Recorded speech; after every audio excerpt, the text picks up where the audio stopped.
ಎಲ್ಲಾ ಕ್ಷೇತ್ರದಲ್ಲೂ ಮೊದಲಿಗರು ಅಂತ ಹೇಳಿದ್ರೆ ಒಂದು ಸಣ್ಣ ಹೆಮ್ಮೆ ಇರುತ್ತೆ.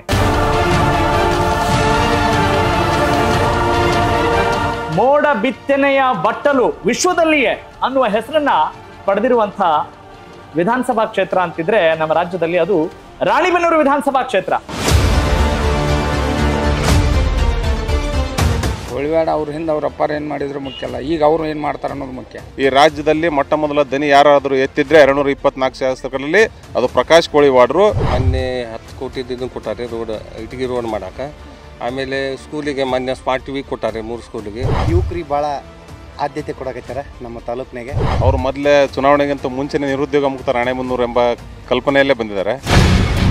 ತಂತ್ರಜ್ಞಾನವನ್ನು ಬಳಸಬೇಕು ನಾವು ಅಂತ ಹೇಳಿದಾಗ ಇಲ್ಲ, ಇದು ವರ್ಕ್ ಆಗೋದಿಲ್ಲ, ಇದು ಸುಮ್ಮನೆ ದುಡ್ಡು ಮಾಡೋ ಸ್ಕೀಮು. ನೀವು ಕಷ್ಟಪಟ್ಟು ಕಂಡು ಹಿಡಿದಿರ್ತಂಥ ತಂತ್ರಜ್ಞಾನ ಕಟ್ಟ ಕಡೆಯ ಮನುಷ್ಯನ ಮುಟ್ಟದೇ ಇದ್ರೆ ನೀವು ಮಾಡಿದ್ದೆಲ್ಲ ವ್ಯರ್ಥ. ಶಾಸಕರಾದಾಗ ಹಂಗ ಅನ್ಸಿದ್ದೀನಿ, ಥ್ಯಾಂಕ್ಲೆಸ್ ಜಾಬ್ ಇದು. ಸೇವೆ ಮಾಡೋಕ್ಕೆ ಶಾಸಕರಾಗಬೇಕು. ಪೊಲಿಟಿಕಲ್ ಅವೇರ್ನೆಸ್ ನಮ್ಮ ದೇಶದಲ್ಲಿ ಇನ್ನೂ ಇಲ್ಲ. ನಗರಸಭೆಯ ಸದಸ್ಯನ ಕೆಲಸ ಏನು, ಗ್ರಾಮ ಪಂಚಾಯತಿ ಸದಸ್ಯನ ಕೆಲಸ ಏನು, ಜಿಲ್ಲಾ ಪಂಚಾಯತಿ ಸದಸ್ಯನ ಕೆಲಸ ಏನು, ಶಾಸಕನ ಕೆಲಸ ಏನು, ಸಂಸದನ ಕೆಲಸ ಏನು ನಮ್ಮ ಜನರಿಗೆ. ಒಂದು ರಾಜಕೀಯ ಕುಟುಂಬದಿಂದ ಬಂದರೂ ಕೂಡ ನಿಮಗೆ ಮಾತ್ರ IAS ಆಫೀಸರ್ ಆಗ್ಬೇಕು ಅಂತ ಬಹಳ ಆಸೆ ಇಟ್ಕೊಂಡಿದ್ರಿ ತಾವು. ನನ್ನ ಆಸೆಗಿನ ನಮ್ಮ ತಂದೆ ಆಸೆ ಜಾಸ್ತಿ ಇತ್ತು. ಅದು ನಾನು IAS ಆಫೀಸರ್ ಮಾಡೋಕೆ, ಇವ್ರು ರಾಜಕೀಯ ಕರ್ಕೊಂಬರ್ಬಾರ್ದು.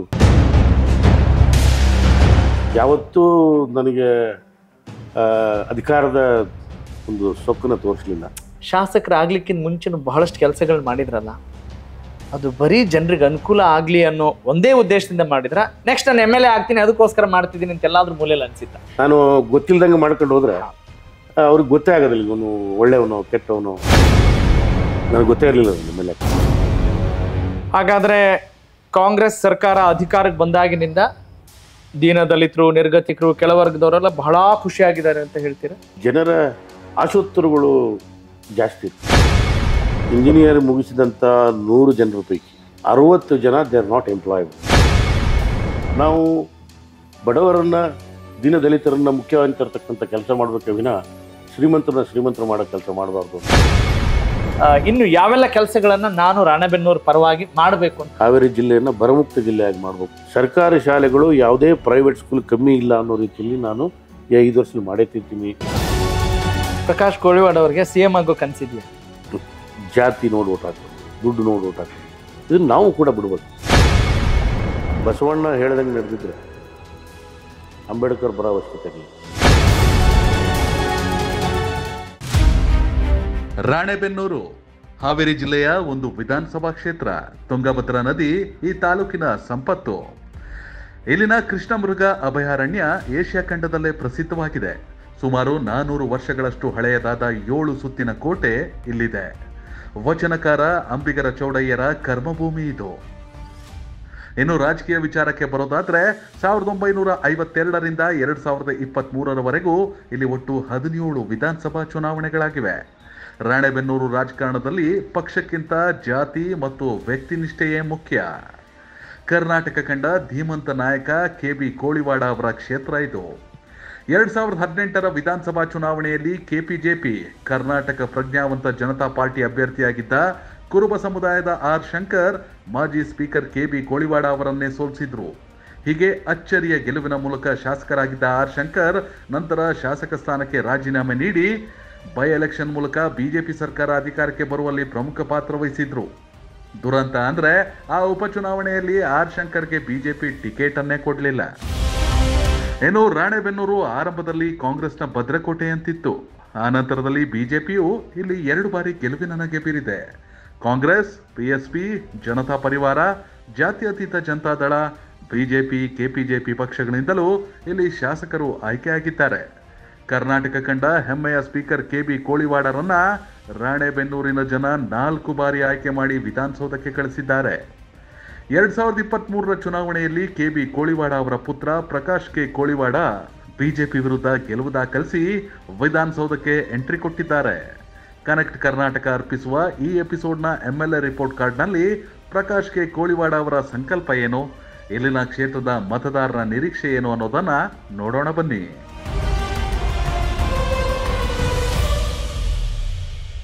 ನಮಸ್ಕಾರ ವೀಕ್ಷಕರೇ, ಕನೆಕ್ಟ್ ಕರ್ನಾಟಕ ಅರ್ಪಿಸುವಂತಹ MLA ರಿಪೋರ್ಟ್ ಕಾರ್ಡ್ ವಿಶೇಷ ಕಾರ್ಯಕ್ರಮಕ್ಕೆ ಸ್ವಾಗತ. ನಾವಿವತ್ತು ಹಾವೇರಿ ಜಿಲ್ಲೆಯ ರಾಣೆಬೆನ್ನೂರು ವಿಧಾನಸಭಾ ಕ್ಷೇತ್ರದಲ್ಲಿದ್ದೇವೆ.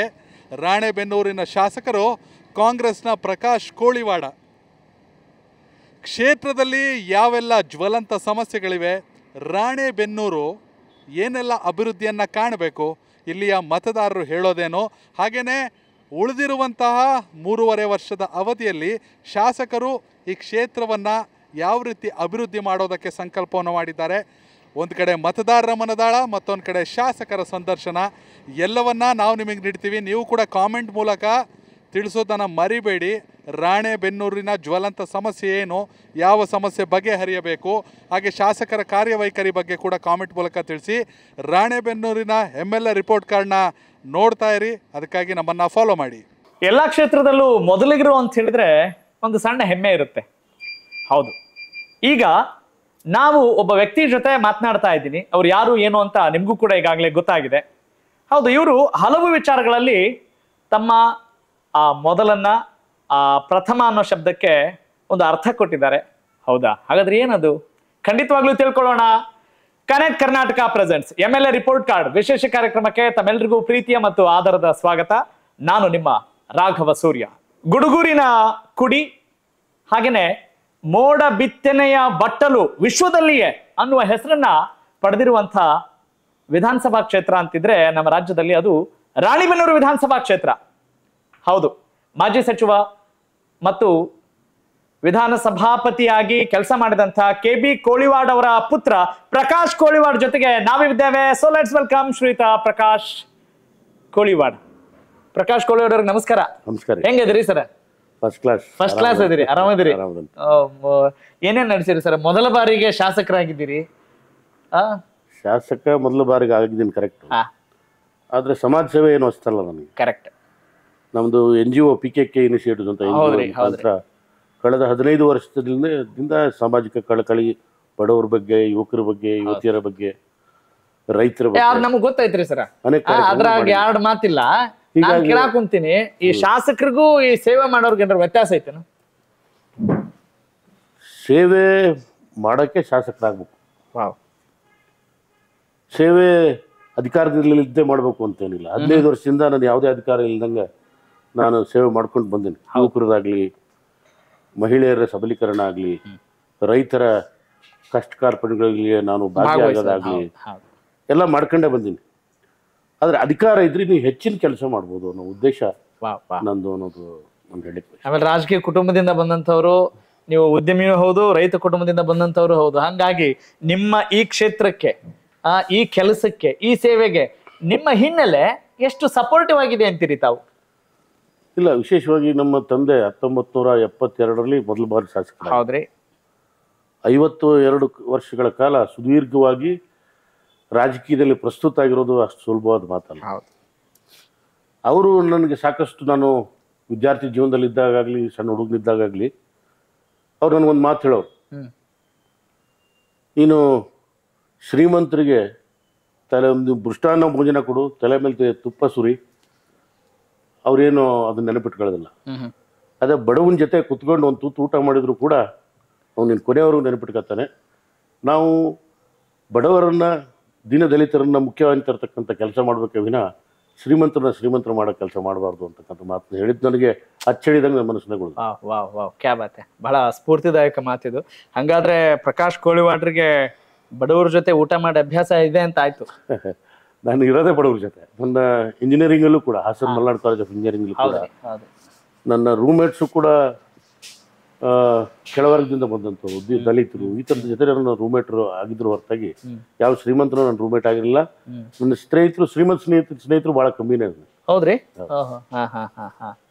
ಅಂದ್ರೆ ಆತ್ಮೀಯತೆಗೆ, ಸ್ನೇಹ ಪರತೆಗೆ, ಆ ಬಾಂಧವ್ಯಕ್ಕೆ ಪ್ರಕಾಶ್ ಕೋಳಿವಾಡ್ರ ಹೆಸರುವಾಸಿ ಅಂತೀರಿ? 100%. ಇವತ್ತಿಗಾದ್ರೂ ನನ್ನ ಕ್ಷೇತ್ರದಲ್ಲೂ ಕೂಡ ನನ್ನ ಬಾಂಧವ್ಯ ಬಡವ್ರ ಜೊತೆನೆ ಹೆಚ್ಚು ಅಂತಕ್ಕಂಥದ್ದು ಬಹಳ ನೆಮ್ಮದಿಯಿಂದ ನಾನು ಹೇಳ್ತಕ್ಕಂಥ. ಸರ್, ಈಗ ನೀವೊಬ್ಬ ಶಾಸಕರು, ಒಬ್ಬ ಉದ್ಯಮಿ, ರಾಜಕೀಯ ಹಿನ್ನೆಲೆ ಇದ್ದಂಥವ್ರು, ಗುರುತಿಸ್ಕೊಂಡಂಥವ್ರು, ಇದೆಲ್ಲದರ ಜೊತೆಗೆ ಗುಡುಗೂರು ಅಂದ ತಕ್ಷಣ ಏನ್ ಅನ್ಸುತ್ತೆ ನಿಮಗೆ? ಇಲ್ಲ, ಎಲ್ರಿಗೂ ನಮ್ಮೂರು ನಮಗೆ ಶ್ರೇಷ್ಠ ಅನ್ಸೋದು ನಿಜ. ಆದರೆ ನಮ್ಮ ವಿಧಾನಸಭೆಗೆ 2 ಶಾಸಕರ ಕೊಟ್ಟಂತ ಹಳ್ಳಿ ಅದು. ಹೌದು. ಅದು ಒಂದು ಕುಗ್ರಾಮ, ಒಂದು 1000 ಜನನೂ ಜನಸಂಖ್ಯೆ ಇಲ್ಲದಂಥ ಒಂದು ಹಳ್ಳಿ. ಅಲ್ಲಿ ವಿದ್ಯಾವಂತರು ಭಾಳ ಕಡಿಮೆ, ಎಲ್ಲ ರೈತಾಪಿ ಜನಾಂಗ. ನಮ್ಮ ಅಪ್ಪನೇ ಮೊದಲು ಡಬಲ್ ಡಿಗ್ರಿ ಮಾಡಿದಂಥವ್ರು. ಆಮೇಲೆ ನಮ್ಮ ಹೆಚ್ಚು ಕಮ್ಮಿ ಇಂಜಿನಿಯರ್ ಆದಂಥವ್ರು ಯಾರೂ ಇಲ್ಲ ನಮ್ಮೂರಿಂದ. ಹೀಗಾಗಿ ಒಂದು ಸಣ್ಣ ಹಳ್ಳಿಯಿಂದ ಬಂದಂಥವ್ರು ಬಂದು ರಾಣೆಬೆನ್ನೂರಲ್ಲಿ ಶಿಕ್ಷಣನ ಮುಗಿಸಿ ಹಾಸನದಲ್ಲಿ ಮಲ್ನಾಡು ಕಾಲೇಜಿಗೆ ಹೋದ್ಮೇಲೆ ಸಾಕಷ್ಟು, ಯಾಕಂದ್ರೆ ನಾವು ಉತ್ತರ ಕರ್ನಾಟಕದಲ್ಲಿ ನಿಮಗೆ ಗೊತ್ತಿರೋ ಹಾಗೆ ಸ್ವಲ್ಪ ನಾವು ಮಳೆ ಪೀಡಿತ ಜನ, ಹೌದ್ರಿ, ಕಷ್ಟದಲ್ಲಿ ಬೆಳೆದಂಥ ಜನ. ಹೀಗಾಗಿ ನಾವು ದಕ್ಷಿಣ ಕರ್ನಾಟಕ ಬಂದ ತಕ್ಷಣ ನಾವೆಲ್ಲೋ ಆ ಕಾನ್ಫಿಡೆನ್ಸ್ ಕಡಿಮೆ ಇರುತ್ತೆ. ಆ ಕಾನ್ಫಿಡೆನ್ಸ್ ಬೆಳೆಸೋಕ್ಕೆ ನನಗೆ ಹಾಸನ, ನನ್ನ ಇಂಜಿನಿಯರಿಂಗು, ನನ್ನ MBA ರಾಮಾಯಣ ಮಾಡಿದ್ದೆಲ್ಲ ಕಾನ್ಫಿಡೆನ್ಸ್ ಏನ್ ಕಮ್ಮಿ ಇಲ್ರಿ ಸರ ನಮ್ ಜನಕ್ಕೆ. ಅಲ್ಲ, ನನಗ ಅನಿಸಿದ್ದು ಅಂದ್ರೆ ಒಂದು ಏನಿದೆ, ವಿನಯತೆ ಇದೆ, ಹೃದಯ ವೈಶಾಲ್ಯತೆ ಜಾಸ್ತಿ ಇದೆ. ಹಂಗಾಗಿ ಬೇರೆ ನೋಡಿದಾಗ ಒಂದ್ ಸ್ವಲ್ಪ ಏನ್ ಅನ್ಸಿರ್ಬೋದೇನೋ ನನ್ನ ಅನಿಸಿಕೆ ಅಪ್ಪ. ಇಲ್ಲಪ್ಪ, ನಂದು ಅನಿಸಿಕೆ ಅಂದ್ರೆ ಹೃದಯ ವೈಶಾಲ್ಯತೆ ಸಾಕಷ್ಟಿದೆ, ಅದ್ರ ಬಗ್ಗೆ ಪ್ರಶ್ನೆನೇ ಇಲ್ಲ. ಅದ್ರ ಜೊತೆಗೆ ಕಷ್ಟದಲ್ಲಿ ಬೆಳೆದು ಒಪ್ಕೊಳ್ತೀನಿ ನಾನು. ಈಗ ನಿಮಗೆ ಈ ಕಡೆ ದಕ್ಷಿಣ ಕರ್ನಾಟಕ ವಿಶ್ವೇಶ್ವರ ಕಟ್ಟಿಸಿರ್ತಕ್ಕಂಥ ಡ್ಯಾಮ್ಗಳಾಗ್ಲಿ, ಇರಿಗೇಷನ್ ಆಗ್ಲಿ ಎಲ್ಲ ಇರೋದ್ರಿಂದ ರೈತರು ಇಲ್ಲಿ ಸಾಕಷ್ಟು ಅನುಕೂಲಸ್ಥರಾಗಿದ್ದಾರೆ. ಇಲ್ಲ, ನಾನು ಬಹಳ ಅದೇ ನೆಲದಿಂದ ನಾನು ಬಂದವನಾಗಿರೋದ್ರಿಂದ ನಾನು ಬಹಳ ಹೆಮ್ಮೆಯಿಂದ ಹೇಳ್ತಾ ಇರ್ತೀನಿ, ನಮ್ದು ಸಾಧು ಸಂತರ ನಾಡ್ರಿ ಅದು ಅಂತ ಹೇಳ್ತಾ ಇರ್ತೀನಿ. ಅಂದ್ರೆ ಹಾಗಾಗಿ ಎಲ್ಲೂ ನಮ್ಮನ್ನ ಬಿಟ್ಕೊಡಕ್ ಒಂದ್ ಸ್ವಲ್ಪ ಮನ್ಸು ಆಗಲ್ರಿ. ಅದಕ್ಕೆ ನನಗೂ ಮನ್ಸಿಲ್ಲ. ಆದ್ರೆ ನಾ ಇದನ್ನ ಹೇಳ್ದೆ ಇದ್ರೆ ನಮ್ಮ ಜನಕ್ಕೆ ಕಾನ್ಫಿಡೆನ್ಸ್ ತುಂಬತಕ್ಕಂಥ ಕೆಲಸ ನಾವು ಹಿಂದೇಟ್ ಹಾಕ್ತೇನೆ. ನಾವು ಕಾನ್ಫಿಡೆಂಟ್ ಆಗಿ ಇರಬೇಕು ಅಂತ ನಾನು ಪ್ರತಿ ಕಾಲೇಜ್ಗೆ ಹೋದಾಗ್ಲೂ ನಾನು ಹೇಳ್ಕೊಂಡೇ ಬಂದಿರ್ತೀನಿ. ನಾನು ಕಷ್ಟಪಟ್ಟ ಒಂದು ಹಳ್ಳಿಯಿಂದ ಬಂದು ಹಾಸನಕ್ಕೆ ಹೋಗಿ ಬೆಂಗಳೂರಿಗೆ ಬಂದು ಹೈದರಾಬಾದ್ ಓದ್ಬೇಕಾದ್ರೆ ಡೆಲ್ಲಿಯಿಂದ ಬಂದಂತವ್ರು, ಬಾಂಬೆಯಿಂದ ಬಂದಿರ್ತಾರು, ಎಲ್ಲರೂ ನಾವು ಫೇಸ್ ಮಾಡ್ತಿರ್ತೀವಿ. ಸ್ವಲ್ಪ ಡಾಮಿನೆಂಟ್ ಅನಿಸ್ತಿರ್ತಾರೆ, ಚೆನ್ನಾಗಿ ಇಂಗ್ಲಿಷ್ ಮಾತಾಡ್ತಿರ್ತಾರೆ. ಹೌದ್ರಿ. ಸೊ ಅದಕ್ಕೆ ಸ್ಪೋಕನ್ ಇಂಗ್ಲಿಷ್ ಕೂಡ ಬಹಳ ಮುಖ್ಯ ಅಂತಕ್ಕಂಥದ್ದನ್ನ ನಾನು ಎಲ್ಲ ಕಾಲೇಜ್ಗಳಲ್ಲೂ ಫಸ್ಟ್ ಹೇಳೋದು. ಬೇಸಿಕ್ ಕಂಪ್ಯೂಟರ್ಸ್ ಮತ್ತು ಸ್ಪೋಕನ್ ಇಂಗ್ಲಿಷ್ ಇದ್ರೆ ನಮ್ ಕಾನ್ಫಿಡೆನ್ಸ್ ಹೆಚ್ಚಾಗುತ್ತೆ. ಕರೆಕ್ಟ್. ಅಂದ್ರೆ ಈ ಲೌಕಿಕ ವ್ಯವಹಾರಗಳಿಗೆ ಬೇಕಾಗುತ್ತೆ, ಮಾನವೀಯತೆ ದೃಷ್ಟಿಯಲ್ಲಿ ನಾವ್ ಯಾವಾಗ್ಲೂ ರಾಜರ ತರನೇ ಅನ್ನೋ ಒಂದು ಮಾತನ್ನು ಕೂಡ ಅವ್ರು ಹೇಳೋದನ್ನ ನಾವು ಮರೆಯೋಂಗಿಲ್ಲ. ಅದ್ರಲ್ಲಿ 2 ಮಾತಿಲ್ಲ. ಸರ್, ರಾಣಿಬೆನ್ನೂರು ಅಂತ ಹೇಳಿದ ತಕ್ಷಣ ನಮ್ಗೆ ನೆನಪಾಗುತ್ತೆ, ವಿಶ್ವದಲ್ಲಿಯೇ ಮೋಡ ಬಿತ್ತನೆಯ ಬಟ್ಟಲು ಅನ್ನೋ ಖ್ಯಾತಿಗೆ ಪಾತ್ರವಾಗುತ್ತೆ. ಅದರ ರೂವಾರಿ ನೀವು. ಹೆಂಗನ್ಸುತ್ತೆ? ಎಷ್ಟು ಹೆಮ್ಮೆ ಇದೆ ನಿಮಗೆ? ಇದು ಇಡೀ ಜಗತ್ತಿನಲ್ಲೇ ಒಂದು 3-4 ಕಂಪ್ನಿಗಳು.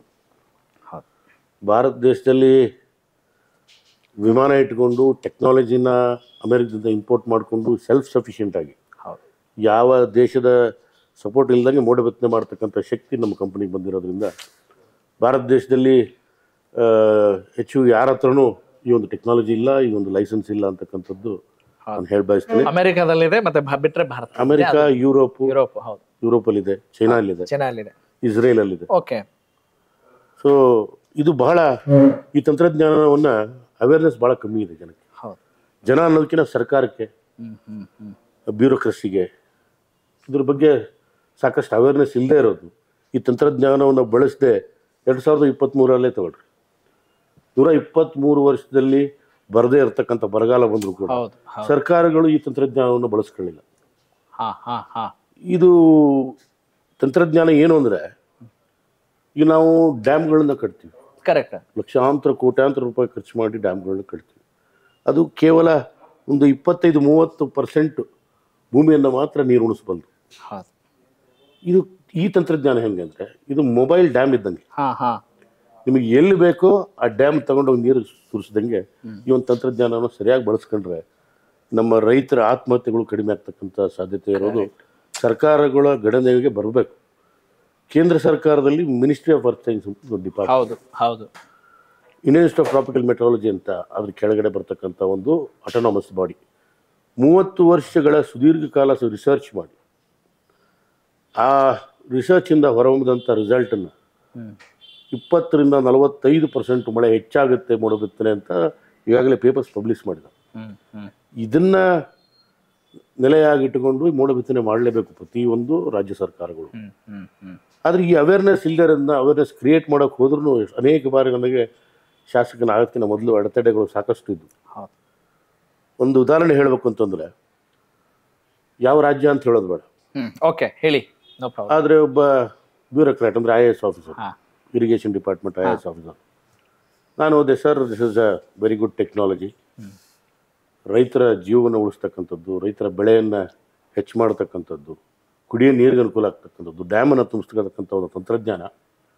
ಈ ತಂತ್ರಜ್ಞಾನವನ್ನು ಬಳಸಬೇಕು ನಾವು ಅಂತ ಹೇಳಿದಾಗ, ಇಲ್ಲ ಇದು ವರ್ಕ್ ಆಗೋದಿಲ್ಲ, ಇದು ಸುಮ್ಮನೆ ದುಡ್ಡು ಮಾಡೋ ಸ್ಕೀಮು ಅಂತಕ್ಕಂಥ ಒಂದು ಭಾಳ ನೋವಿನ ಸಂಗತಿ ನನಗೆ ಹೇಳಿದ್ರು. ಅವಾಗ ನಾನು ಬೇಜಾರಾಯಿತು ಮನಸ್ಸಿಗೆ. ಯಾರಿಲ್ಲ, ನಾನು ಹೇಳೇಬಿಟ್ಟೆ ಅವ್ರಿಗೆ, ಸರ್ ನೀವು IAS ಆಫೀಸರು ಸಾಕಷ್ಟು ಓದಿದ್ದೀರ, ಅದ್ರ ಬಗ್ಗೆ ಏನು ಪ್ರಶ್ನೆ ಇಲ್ಲ, ನಿಮ್ಮ ಬೇಸಿಕ್ ಡಿಗ್ರಿ ಏನು ಸರ್ ಅಂತ ನೀವು ಕೇಳಿದ್ರಿ. ನಾನು BCom ಮಾಡಿದ್ದೀನಿ ಸರ್, ಇದು science, it's a technology. Sir ನೀವು you and me are not competent to analyse ಇದು ವೆದರ್ ಇದು ಕೆಲಸ ಮಾಡುತ್ತೋ ಇಲ್ಲ ಅನ್ನೋದನ್ನು ನಾವು ನೀವು ಕಾಂಪಿಟೆಂಟ್ ಅಲ್ಲ. ಇದಕ್ಕೆ ಮಿನಿಸ್ಟ್ರಿ ಆಫ್ ಸೈನ್ಸ್ ಅಂತ ಸೆಂಟ್ರಲ್ ಕೇಂದ್ರ ಸರ್ಕಾರದ ಒಂದು ಡಿಪಾರ್ಟ್ಮೆಂಟ್ ಇದೆ, ಇಲಾಖೆ ಇದೆ, ಅಲ್ಲಿ ಕೇಳಿ ತಿಳ್ಕೊಂಡು ವರ್ಕ್ ಆಗುತ್ತೆ ಅಂದರೆ ಮಾಡಬೇಕು, ಆಗಲ್ಲ ಅಂತ ಬಿಡ್ಬೇಕು. ನಾವೇ ಹಿಂಗೆ ಮೊದಲೇ ಜಡ್ಜ್ ಮಾಡೋದು ಎಷ್ಟು ಸರಿ, ಜಡ್ಜ್ ಮಾಡೋದು ಸರಿಯಲ್ಲ ಅಂತಕ್ಕಂಥ ಮಾತನ್ನು ಬೀಜ್ ಮಾತು ಮಾತಾಡಿರಿ ನೋಡ್ರಿ, ಹೇಳಿ ಮತ್ತೆ ಸಿಗೋದಿಲ್ಲ ಅಂತ ಗೊತ್ತಾದ್ಮೇಲೆ ಇನ್ನೇನು ಹೆದರಿಕೆ ಹೇಳ್ಬೇಕು. ಆದ್ರಿಂದ ಈ ತಂತ್ರಜ್ಞಾನವನ್ನು ಸದ್ಬಳಕೆ ಮಾಡಿದರೆ ಮಾತ್ರ ಬಹಳ ರೈತರಿಗೆ ಬಹಳ ಉಪಯುಕ್ತವಾದಂಥ ಒಂದು ತಂತ್ರಜ್ಞಾನ. ಇದನ್ನು ಎಲ್ಲ ಸರ್ಕಾರಗಳು, ಎಲ್ಲ ರಾಜ್ಯ ಸರ್ಕಾರಗಳು ವಿಶೇಷವಾಗಿ ಇದರ ಬಗ್ಗೆ ಅರಿವು ಮೂಡಿಸ್ತಕ್ಕಂಥ ಕೆಲಸವನ್ನು ನಾನು ಸಾಕಷ್ಟು ಮಾಡಿದ್ದೀನಿ. ಕೇಂದ್ರ ಸರ್ಕಾರನೂ ಕೂಡ ಈಗ ರಿಸರ್ಚ್ ಅಂತಕ್ಕಂಥದ್ದು ಅದು ಬೇರೆ ಪೇಪರಲ್ಲಿ ಪಬ್ಲಿಷ್ ಮಾಡಿದ್ರು ಪ್ರಯೋಜನ ಇಲ್ಲ. ನಾನು ಸಾಕಷ್ಟು ಒಂದು 100 ಜನ ವಿಜ್ಞಾನಿಗಳ ಜೊತೆ ಕೆಲಸ ಮಾಡಿದ್ದೀನಿ. ಹೌದ್ರಿ. ಅವ್ರಿಗೆ ನಾನು ಇಂಟರ್ನ್ಯಾಷನಲ್ ಸೆಮಿನಾರಲ್ಲಿ ಒಂದು ಟಾಕು ಕೊಟ್ಟಿದ್ದೀನಿ, operational issues of cloud seeding ಅಂತ. ಅವಾಗೆಲ್ಲ ವಿಜ್ಞಾನಿಗಳನ್ನ ಅಡ್ರೆಸ್ ಮಾಡಿದ್ರು. ಒಂದು 1000 ಜನ ರಷ್ಯಾದಿಂದ, ಅಮೆರಿಕದಿಂದ, ಇಸ್ರೇಲ್ನಿಂದ ಬಂದಂಥ ವಿಜ್ಞಾನಿಗಳೆಲ್ಲ ಇದ್ದರು, ಇಂಡಿಯಾದವರು ಸಾಕಷ್ಟು ಜನ ಇದ್ದರು. ನಾನು ಅದನ್ನೇ ಹೇಳಿದೆ, ನೀವು ಕಷ್ಟಪಟ್ಟು ಕಂಡು ಹಿಡಿದಿರ್ತಂಥ ತಂತ್ರಜ್ಞಾನ ಕಟ್ಟ ಕಡೆಯ ಮನುಷ್ಯನ ಮುಟ್ಟದೇ ಇದ್ದರೆ ನೀವು ಮಾಡಿದ್ದೆಲ್ಲ ವ್ಯರ್ಥ. ಅದಕ್ಕೆ ಇದನ್ನು ನೀವು ನಮ್ಮಂಥವ್ರ ಮುಖಾಂತರ, ಏನು ನಮ್ಮಂಥ ಎಂಟರ್ಪ್ರಿನರ್ಸ್ ಇರ್ತೀವಿ, ನಮ್ಮಂಥವ್ರ ಮುಖಾಂತರ ನೀವು ಈ ತಂತ್ರಜ್ಞಾನವನ್ನು ಹಂಚಿಕೊಂಡು ಇದನ್ನು ನಮ್ಮ ಬಡವರಿಗೆ ಮೇಲ್ತರ್ತಕ್ಕಂಥ, ರೈತರನ್ನ ಮೇಲ್ತರ್ತಕ್ಕಂಥ, ರೈತರಿಗೆ ಅನುಕೂಲ ಮಾಡ್ತಕ್ಕಂಥ ಕೆಲಸ ಮಾಡಿದರೆ ನೀವು ಮಾಡಿದ ರಿಸರ್ಚ್ಗೆ ಒಂದು ಅರ್ಥ ಬರ್ತದೆ ಅಂತಕ್ಕಂಥ ಮಾತನ್ನು ನಾನು ಆ ಒಂದು ಟಾಕಲ್ಲಿ ಹೇಳಿದ್ದೆ. ಕ್ಯಾ ಬಾತೆ ನಿಜ ಸರ್, ಇದೆಲ್ಲ ಬಹಳ ಹೆಮ್ಮೆ ಪಡುವಂಥ ವಿಚಾರ. ಆಮೇಲೆ ನಿಮ್ಮ ಪ್ರತಿ ಮಾತಲ್ಲೂ ಕೂಡ ಆ ಕಳಕಳಿ, ರೈತರ ಬಗ್ಗೆ ಇರುವಂಥ ಕಾಳಜಿ, ಇಟ್ಸ್ ವಿಸಿಬಲ್. ನಾನು 2 ವರ್ಷ ಒಕ್ಕಲ್ತನ ಮಾಡಿದ್ದೆ, ನಾನು ಅಗ್ರಿಕಲ್ಚರ್ ಮಾಡಿದ್ದೆ.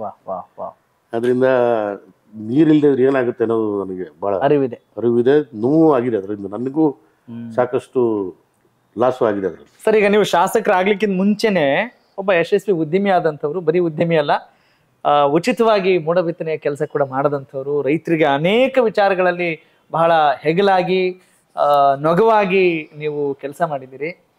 ಹೆಂಗೆ ಈ ಮೋಡ ಬಿತ್ತನೆ ಅನ್ನುವ ವಿಚಾರ ನಿಮಗೆ ಮನಸ್ಸೆಳೆದಿದ್ದು ಹೆಂಗೆ? ಯಾಕೆ ಅದ್ರ ಬಗ್ಗೆ ನಿಮಗೆ ಗಮನ, ಯಾರು ಹಾಕದೇ ಇರುವಂತ ಒಂದು ಗಮನವನ್ನ ನೀವು ಹಾಕಿದ್ರಲ್ಲ, what is the secret behind it? ಇಲ್ಲ, ನಾನು ಇಂಜಿನಿಯರಿಂಗ್ ಮುಗಿಸಿದಾಗ ಸಾಫ್ಟ್ವೇರ್ದು ಫೀಲ್ಡ್ ಭಾಳ ಬೂಮಲ್ಲಿತ್ತು. ಹಂಗಂತೇಳಿ ನಾನು ಒಂದು ಸಾಫ್ಟ್ವೇರ್ ಕಂಪ್ನಿ ಮಾಡಿದೆ. ನಾನು ನಮ್ಮ ಸ್ನೇಹಿತರೆಲ್ಲ ಸೇರಿ ಆ ಸೆಪ್ಟೆಂಬರ್ 11 ಟ್ವಿನ್ ಟವರ್ ಬಾಂಬಿಂಗ್ ಆಯ್ತಲ್ಲ, ಅವಾಗ ಅನಿವಾರ್ಯವಾಗಿ ನಾವು ಸಾಫ್ಟ್ವೇರ್ ಕಂಪ್ನಿ ಕ್ಲೋಸ್ ಮಾಡಬೇಕಾಯ್ತು. ಅವಾಗ ನಮ್ಮ ತಂದೆ ಲಾಸ್ ಆಯ್ತು ಸ್ವಲ್ಪ. ಹಾಗಿದ್ದಕ್ಕೆ ನಮ್ಮ ತಂದೆ ಇಲ್ಲಿ ಅಗ್ರಿಕಲ್ಚರ್ ಮಾಡೋರು ಯಾರು ಇಲ್ಲ, ಒಕ್ಕಲ್ತನ ಮಾಡೋರು ಯಾರು ಇಲ್ಲ, ಅಲ್ಲಿ ಲಾಸ್ ಆಗಿದ್ದು ತಲೆ ಕೆಡಿಸ್ಕೊಂಡು ಬಂದು ಇಲ್ಲೇ ಒಕ್ಕಲ್ತನ ಮಾಡು ಅಂತ ಹೇಳಿದಾಗ 2 ವರ್ಷ ನಾನು ಅಗ್ರಿಕಲ್ಚರ್ ಆಗಿ ರೈತರಾಗಿ ಕೆಲಸ ಮಾಡಿದೆ. ನನ್ನ ದುರದೃಷ್ಟಕ್ಕೆ SM ಕೃಷ್ಣ ಟೈಮಲ್ಲಿ, ಇದು SM ಕೃಷ್ಣ ಮುಖ್ಯಮಂತ್ರಿ ಇದ್ದಾಗ 3 ವರ್ಷ ಸತತ ಬರಗಾಲಗಳು ಬಂತು. ನಾನು ಏನು ಒಕ್ಕಲ್ತನ ಮಾಡೋಕ್ಕೆ ಹೋದೆ, ಅಗ್ರಿಕಲ್ಚರ್ ಮಾಡೋಕ್ಕೆ ಹೋದೆ, ಕೃಷಿ ಮಾಡೋಕ್ಕೆ ಹೋದಾಗ 3 ವರ್ಷ ಬರಗಾಲ. ನನ್ನ ದುರದೃಷ್ಟ, ಅದು ಅದೃಷ್ಟನೋ ಅಂತ ಹೇಳ್ಬೋದು. ಯಾಕೆಂದರೆ ಆ ಕಷ್ಟಗಳು ಗೊತ್ತಾಗದೇ ಇದ್ದರೆ ನಾನು ನೀರನ್ನು ರೈತರಿಗೆ ನೀರಿಗೆ ಕೊರತೆ ಇರೋದನ್ನ ಹೆಂಗೆ ನಿಭಾಯಿಸೋದು ನನಗೆ ಗೊತ್ತಾಗ್ತಿರ್ಲಿಲ್ಲ. ಆ ಕಷ್ಟ 2-3 ವರ್ಷ ಕಷ್ಟ ಕಾಲ ನೋಡಿ ನಾನು ನೀರಿಲ್ಲದೆ ಇದ್ದರೆ ಮನುಷ್ಯನೂ ಬದುಕೋಕ್ಕಾಗಲ್ಲ, ಪ್ರಾಣಿ ಪಕ್ಷಿಗಳು ಬದುಕೋಕ್ಕಾಗಲ್ಲ ಅಂತ ಕಂಡ್ಕೊಂಡು, ಆವಾಗ ಅದೇ ಟೈಮಲ್ಲಿ ನಮ್ಮ HK ಪಾಟೀಲ್ ಅವರು ಇರಿಗೇಷನ್ ಮಿನಿಸ್ಟರ್ ಇದ್ದರು, SM ಕೃಷ್ಣ ಅವರು ಮುಖ್ಯಮಂತ್ರಿ ಇದ್ದರು. ಕರೆಕ್ಟ್. ಅಮೇರಿಕದಿಂದ ಒಂದು ಕಂಪ್ನಿನ ಕರ್ಕೊಂಬಂದು ಮೋಡ ಬಿತ್ತನೆಯನ್ನು ಮಾಡಿಸಿದ್ರು. ನಾನು ಅವಾಗ ರೈತ. ಆವಾಗ ನಾನು ನಮ್ಮೂರ ಮೇಲೂ ಅದು ವಿಮಾನನ ಓಡಾಡೋದು ನೋಡಿ, ಅದು ಬಂದು ಹೋದ್ಮೇಲೆ ಮಳೆನೂ ಆಗಿದ್ದನ್ನು ನಾನು ನೋಡಿದೆ. ಆವಾಗ ನನಗೆ ನೀರಿಗೆ ಏನಾದ್ರು ಮಾಡಬೇಕು ಅಂತಕ್ಕಂಥ, ರೈತರಿಗೋಸ್ಕರ ನೀರಿಗೆ ಆಗಲಿ ಕುಡಿಯೋ ನೀರಿಗಾಗಲಿ ಏನಾರು ಮಾಡಲೇಬೇಕು, ಯಾಕಂದರೆ ಇದು ಜೀವಜಲ.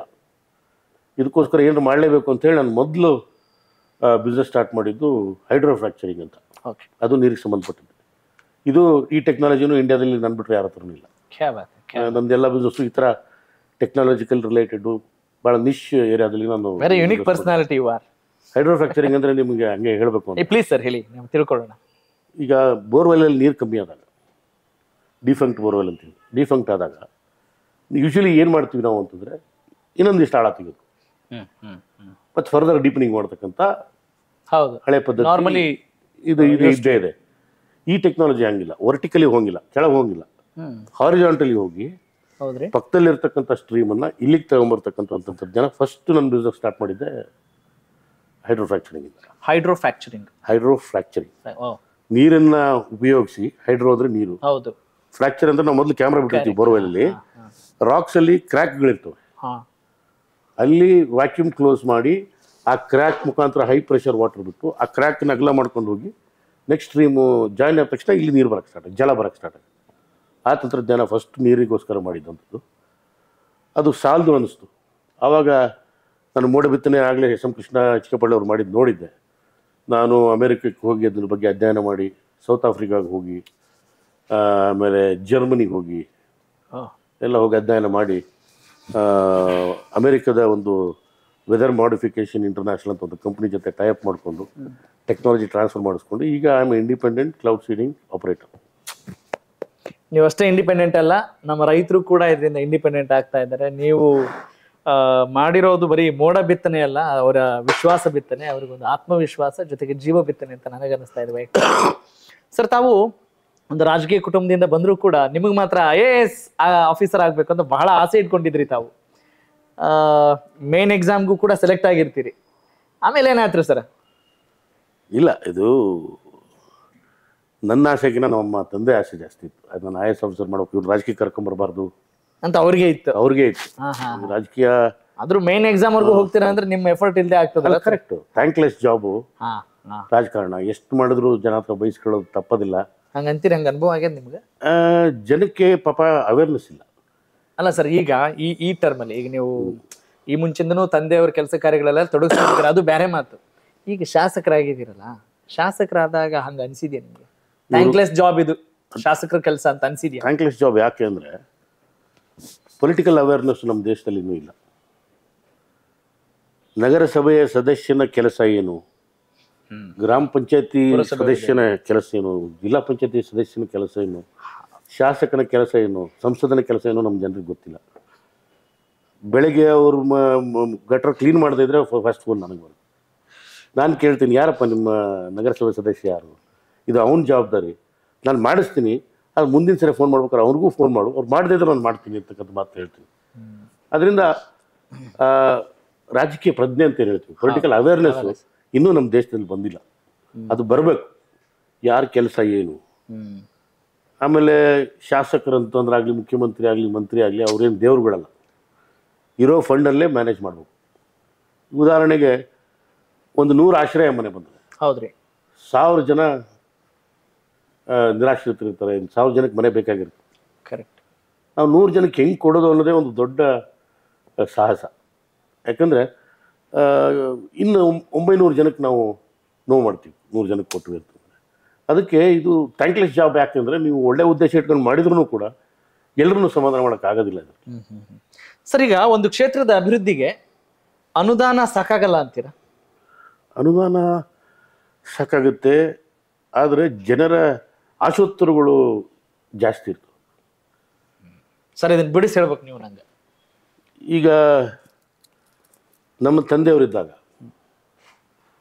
ಮೂಲಭೂತ ಸೌಕರ್ಯ ಏನೇನು ಮಾಡ್ಬೇಕು ಎಲ್ಲವನ್ನೂ ಮಾಡಿದ್ದಾರೆ. ಉತ್ತರ ಕರ್ನಾಟಕದಲ್ಲಿ ರಾಣೆಬೆನ್ನೂರಲ್ಲಿ ನೀರಿನ ತೊಂದರೆನೇ ಇಲ್ಲ. ಉತ್ತರ ಕರ್ನಾಟಕ ನಿಮ್ಗೆ ಎಲ್ಲ ನೋಡಿ, ಹಾವೇರಿಯಲ್ಲಿ ಅದು ಬೇಸಿಗೆಯಲ್ಲಿ ತಿಂಗಳಿಗೊಂದ್ಸರಿ ಕುಡಿಯೋ ನೀರು ಬರುತ್ತೆ, ನಮ್ಮೂರಲ್ಲಿ ದಿನ ನೀರು ಬರುತ್ತೆ.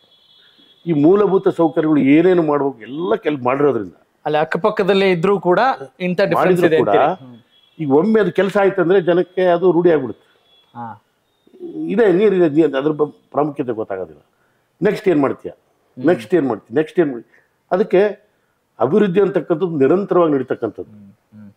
ಇವತ್ತು ನಾನು ನೀರು ಕೊಟ್ಬಿಟ್ಟೆ ಜನರಿಗೆ, ರೋಡ್ ಕೊಟ್ಬಿಟ್ಟೆ, ಅಂಥೇಳಿ ನನ್ನ ಕೆಲಸ ಮುಗೀತು ಅಂತ ಅನ್ಕೋಬಾರ್ದು. ಅಲ್ಲ, ನಿಮಗೆ ಭಗೀರಥ ಅಂತ ಹೆಸರು ಕೂಡ ಕೊಟ್ಟಿದ್ದಾರೆ ನಿಮ್ಮ ಜನ. ಏನಂತೀರಿ ತಾವು? ಅಲ್ಲ, ಸಂತೋಷ ಆಗುತ್ತೆ, ಇಲ್ಲ ಅಂತಲ್ಲ. ಹಾ. ಆದರೆ ಆಧುನಿಕ ಭಗೀರಥ ಅಂದ್ರೆ ನಾನಲ್ಲ, ಕೋಳಿವಾಡ ಸಾಹೇಬ್ ತಂದೆಯವರು. ಯಾಕೆಂದರೆ ಮುದೇನೂರಿನಿಂದ ಕುಡಿಯುವ ನೀರನ್ನ ತಂದು ರಾಣೆಬೆನ್ನೂರು ನಗರದ ಪ್ರತಿಯೊಂದು ಮನೆಗೂ 24/7 ನೀರು ಕೊಟ್ಟು, ಅದೇ ಪಕ್ಕದ ತಾಲೂಕುಗಳಲ್ಲಿ 15 ದಿವಸಕ್ಕೊಮ್ಮೆ ತಿಂಗಳಿಗೊಮ್ಮೆ ನೀರು ಬಂದರೂ ನಮ್ಮಲ್ಲಿ ನಮ್ಮ ರಾಣೆಬೆನ್ನೂರಲ್ಲಿ 24/7 ಯಾವಾಗಲೂ ನೀರು ಬರೋದು. ಆಮೇಲೆ ರೈತರಿಗೆ ಅಪರ ತುಂಗಾ ಯೋಜನೆ ಮಾಡಿ 80% ನೀರಾವರಿ ನಮ್ಮ ರಾಣೆಬೆನ್ನೂರು ತಾಲೂಕು ಮಾಡಿರ್ತಕ್ಕಂಥವ್ರು ಅವರು. ಅವ್ರಿಗೆ ಭಗೀರಥ ಅಂದರೆ ಸೂಕ್ತ, ಹೊರತಾಗಿ ನನಗೆ ಭಗೀರಥ ಅಂದರೆ ಸೂಕ್ತ ಅಲ್ಲ ಅಂತಕ್ಕಂಥ. ನಿಮ್ಮ ಸರಳತೆಗೆ ನಿಜಕ್ಕೂ ನಾನು ಹ್ಯಾಟ್ಸ್ ಆಫ್ ಅಂತ ಹೇಳ್ತೇನೆ. ಯಾಕಂತ ಹೇಳಿದ್ರೆ ನೀವೇನೇನು ಅಧ್ಯಯನ ಮಾಡ್ಕೊಂಡು ಬಂದಿದ್ದೀರಲ್ಲ, ಆ ಅಧ್ಯಯನವನ್ನ ನಿಮ್ಮ ಕೆಲಸದ ಮೂಲಕ ಪ್ರಯೋಗ ಮಾಡ್ತಿದ್ದೀರಲ್ಲ, ಅದ್ರ ಬಗ್ಗೆ ನೀವು ಮಾತನಾಡಲೇಬೇಕು. ಯಾಕಂತ ಹೇಳಿದ್ರೆ ನಿಮ್ಮ ಈ MBA ಓದ್ಕೊಂಡು ಬಂದ ನಂತರ ಚುನಾವಣೆಗೆ ಹ್ಯಾಕ್ ಸ್ಟ್ರಾಟಜಿಗಳನ್ನು ಮಾಡಬೇಕು ಅನ್ನೋದ್ರ ಬಗ್ಗೆ ನೀವು ಐಡಿಯಾ ಓಡಿಸ್ತೀರಿ. ಅದ್ರ ಜೊತೆಗೆ ಇಂಜಿನಿಯರಿಂಗ್ ವಿದ್ಯಾಭ್ಯಾಸವನ್ನು ನಾನು ಹೇಗೆ ಬಳಸ್ಕೊಳ್ಬೇಕು ಅನ್ನೋದ್ರ ಬಗ್ಗೆ ಚಿಂತನೆ ನಡೆಸ್ತೀರಿ. ಹೆಂಗೆ ಇಷ್ಟೊಂದು ಡಿಫ್ರೆಂಟ್ ಆಗಿ ಅಥವಾ ಇಷ್ಟೊಂದು ಯುನಿಕ್ ಪರ್ಸನಾಲಿಟಿ ಆಗಿ ಒಬ್ಬ ವಿಭಿನ್ನ ವ್ಯಕ್ತಿತ್ವವಾಗಿ ಹೊರಹೊಮ್ಮಿದಿರಲ್ಲ, ಹೆಂಗೆ ಏನಾದರೂ ಇದಕ್ಕೆ ಬೇಸಿಕ್ ಡ್ರೈವ್ ಏನು ಅಂತ? What is driving you? ಇಲ್ಲ, ಮೊದಲಿಂದನೂ ನಾನು ಹೇಳಿದ್ನಲ್ಲ, ನಮ್ಮ ತಂದೆಯವರು ನನ್ನ ಭಾಳ ಸರಳವಾಗಿ ಬೆಳೆಸಿದ್ರು. ನಾನು ಇಂಜಿನಿಯರಿಂಗಲ್ಲಿ ಎಲ್ಲ ನಮ್ಮ ಸ್ನೇಹಿತರು ಬೈಕಲ್ಲಿ ಓಡ್ತಿದ್ರು. ನಾನು ಕೂಡ ನನಗೊಂದು ಬೈಕ್ ಕೊಡಿಸಪ್ಪಾಜಿ ಅಂತ ಕೇಳಿ ಕೊಡಿಸ್ಲಿಲ್ಲ. ನೀನು ದುಡ್ಡು ತಗೋಬೇಕು ಅನ್ನತಕ್ಕಂಥ ಮಾತನ್ನು ಅವ್ರು ಹೇಳಿದ್ರು. ಆಮೇಲೆ ನಾನು ಇಂಜಿನಿಯರಿಂಗಲ್ಲಿ ಆಗಲಿ PUC ಆಗಲಿ ನಡೆದಾಡ್ಕೊಂಡು ಓಡ್ತಿದ್ದೆ, ಕಾಲೇಜ್ಗೂ ನಡ್ಕೊಂಡು ಹೋಗ್ತೀನಿ. ಹೌದ್ರಿ? ಹೌದು. ಹಿಂಗಾಗಿ ನಾನು ಭಾಳ ಸರಳವಾಗಿ ಬೆಳೆಸಿದ್ದಾರೆ, ಬಡವ್ರ ಜೊತೆಗೆ ಬೆಳೆಸಿದ್ದಾರೆ. ಬಡವರ ಕಷ್ಟ ಕಾರ್ಪಣ್ಯಗಳನ್ನು ಅರ್ಥ ಮಾಡ್ಕೊಳ್ಳೋ ರೀತಿಲಿ ನಾನು ಬೆಳೆಸಿದ್ದಾರೆ. ಅದರಿಂದ ಏನೋ ಮಾಡಬೇಕು. ನಾವೆಲ್ಲೇನು ಅನ್ಕೊಂತ ಬಿಡ್ರಪ್ಪ, ಅವರು MLA ಮಗ, ಮಿನಿಸ್ಟರ್ ಮಗ, ಆರಾಮ್ ಬೆಳೆದಿರ್ತಾರ ಅಂತ ಅನ್ಕೋತೀವಿ.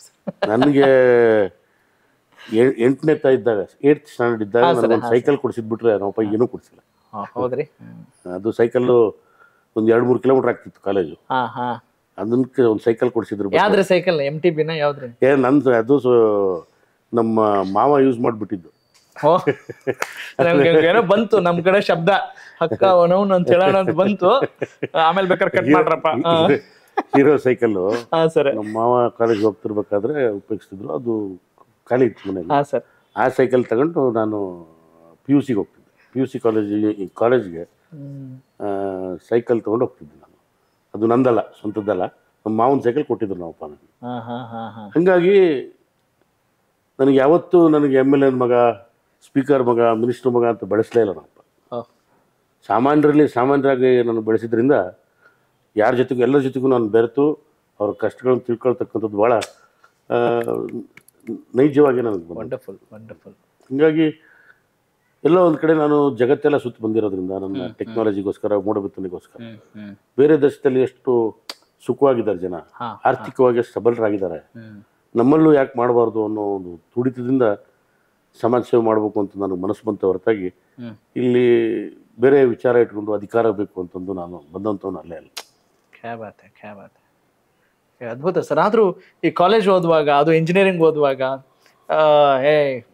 ಸ್ವಲ್ಪ ತುಂಟತನ ಎಲ್ಲ ಇದ್ದೇ ಇರುತ್ತೆ, ಫ್ರೆಂಡ್ಸ್ ಜೊತೆಗೆಲ್ಲ ಮೋಜು ಮಸ್ತಿ ಅನ್ನೋದು ಇದ್ದೇ ಇರುತ್ತೆ. ಹಂಗಿರುವಾಗ ಹೆಂಗೆ ನೀವು ನಿಮ್ಮನ್ನ ಯಾವ ರೀತಿ ದುರುಪಯೋಗ ಪಡಿಸ್ಕೊಳಕ್ಕೆ ಏನಾದ್ರು ನೋಡ್ತಿದ್ರಾ ಫ್ರೆಂಡ್ಸ್ ಎಲ್ಲ? ಇಲ್ಲ, ಬೇಸಿಕಲಿ ಹೇಳಿದ್ನಲ್ಲ, ಜಾಸ್ತಿ ಬಡವ್ರ ಜೊತೆಗೆ, ದೀನದಲಿತರ ಜೊತೆಗೆ ಹೆಚ್ಚು ಇರ್ತಿದ್ದೆ. ನಿಮ್ಗೆ ಆಶ್ಚರ್ಯ ಆಗ್ಬೋದು, ನಾನು ಇಂಜಿನಿಯರಿಂಗ್ ಸೆಕೆಂಡ್ ಇಯರ್ ಮುಗಿಸೋರು 2 ವರ್ಷ ಮುಗಿಸೋವರೆಗೂ ನಾನು MLA ಮಗ ಅಂತ ಯಾರಿಗೂ ಗೊತ್ತೇ ಇರಲಿಲ್ಲ. ಹೌದ್ರಿ? ಮಲ್ನಾಡು ಕಾಲೇಜಲ್ಲಿ ದೊಡ್ಡ ಚಾಲೆಂಜ್ ಆಗಿರ್ತಾವಲ್ಲ ಇವೆಲ್ಲ ಮೇಂಟೈನ್ ಮಾಡೋಕ್ಕೆಲ್ಲ ಸರ್. ಸುಮ್ಮನೆ ಅನಾವಶ್ಯಕವಾದ ಅಟೆನ್ಷನ್ ಯಾಕೆ ಅಂತ ನಾನು ಯಾರಿಗೂ ಹೇಳಿರಲಿಲ್ಲ. ಒಂದು ದಿವಸ ನಮ್ಮ ತಂದೆ ನನ್ನ ಮಾತಾಡ್ಸಕ್ಕೆ ಹಾಸ್ಟೆಲ್ಗೆ ಬಂದರು.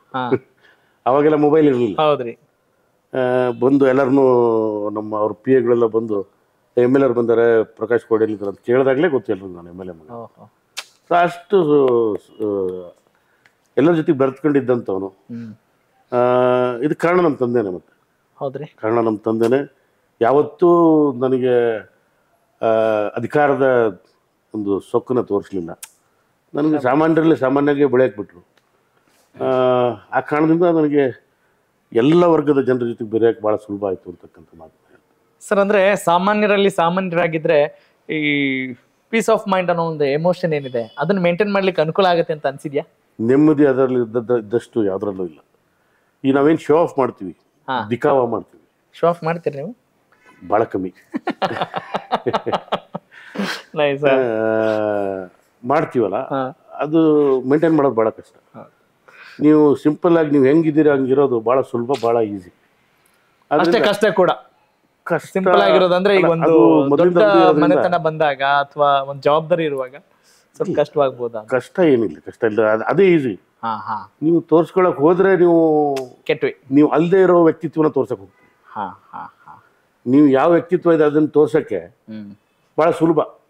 ಹೌದು, ಅದಕ್ಕೇನು ಎಫರ್ಟ್ ಹಾಕೋದ್ ಬೇಕಾಗಿಲ್ಲ. ನೀವು ಅಲ್ಲದೆ ಇರೋದು ತೋರ್ಸಕ್ ಹೋದಾಗಲೇ ಎಫರ್ಟ್ ಹಾಕ್ಬೇಕು. So it is more simple to be simple. ಕ್ಯಾ ಬಾತೆ.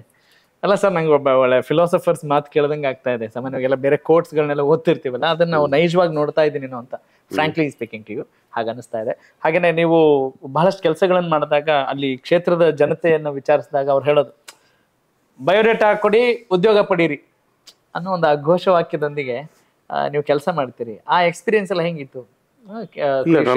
ಹೇಳಿದ್ನಲ್ಲ, ನಮ್ಮ PKK ಸಂಸ್ಥೆಯಿಂದ ಇನಿಷಿಯೇಟಿವ್ ಒಂದು 10-15 ವರ್ಷದಿಂದ ನಾನು ಯುವಕರಿಗೆ ಉದ್ಯೋಗ ಮೇಳಗಳನ್ನು ಮಾಡಿ ಒಂದು 10,000 ಯುವಕ ಮತ್ತು ಯುವತಿಯರಿಗೆ ಉದ್ಯೋಗ ಕೊಡಿಸ್ತಕ್ಕಂಥದ್ದು, ಅವ್ರ ಕಾಲ ಮೇಲೆ ಅವ್ರು ತಿಂತಕ್ಕಂಥದ್ದು ಮಾಡ್ಕೊಂಡೇ ಬಂದಿದ್ದೀನಿ.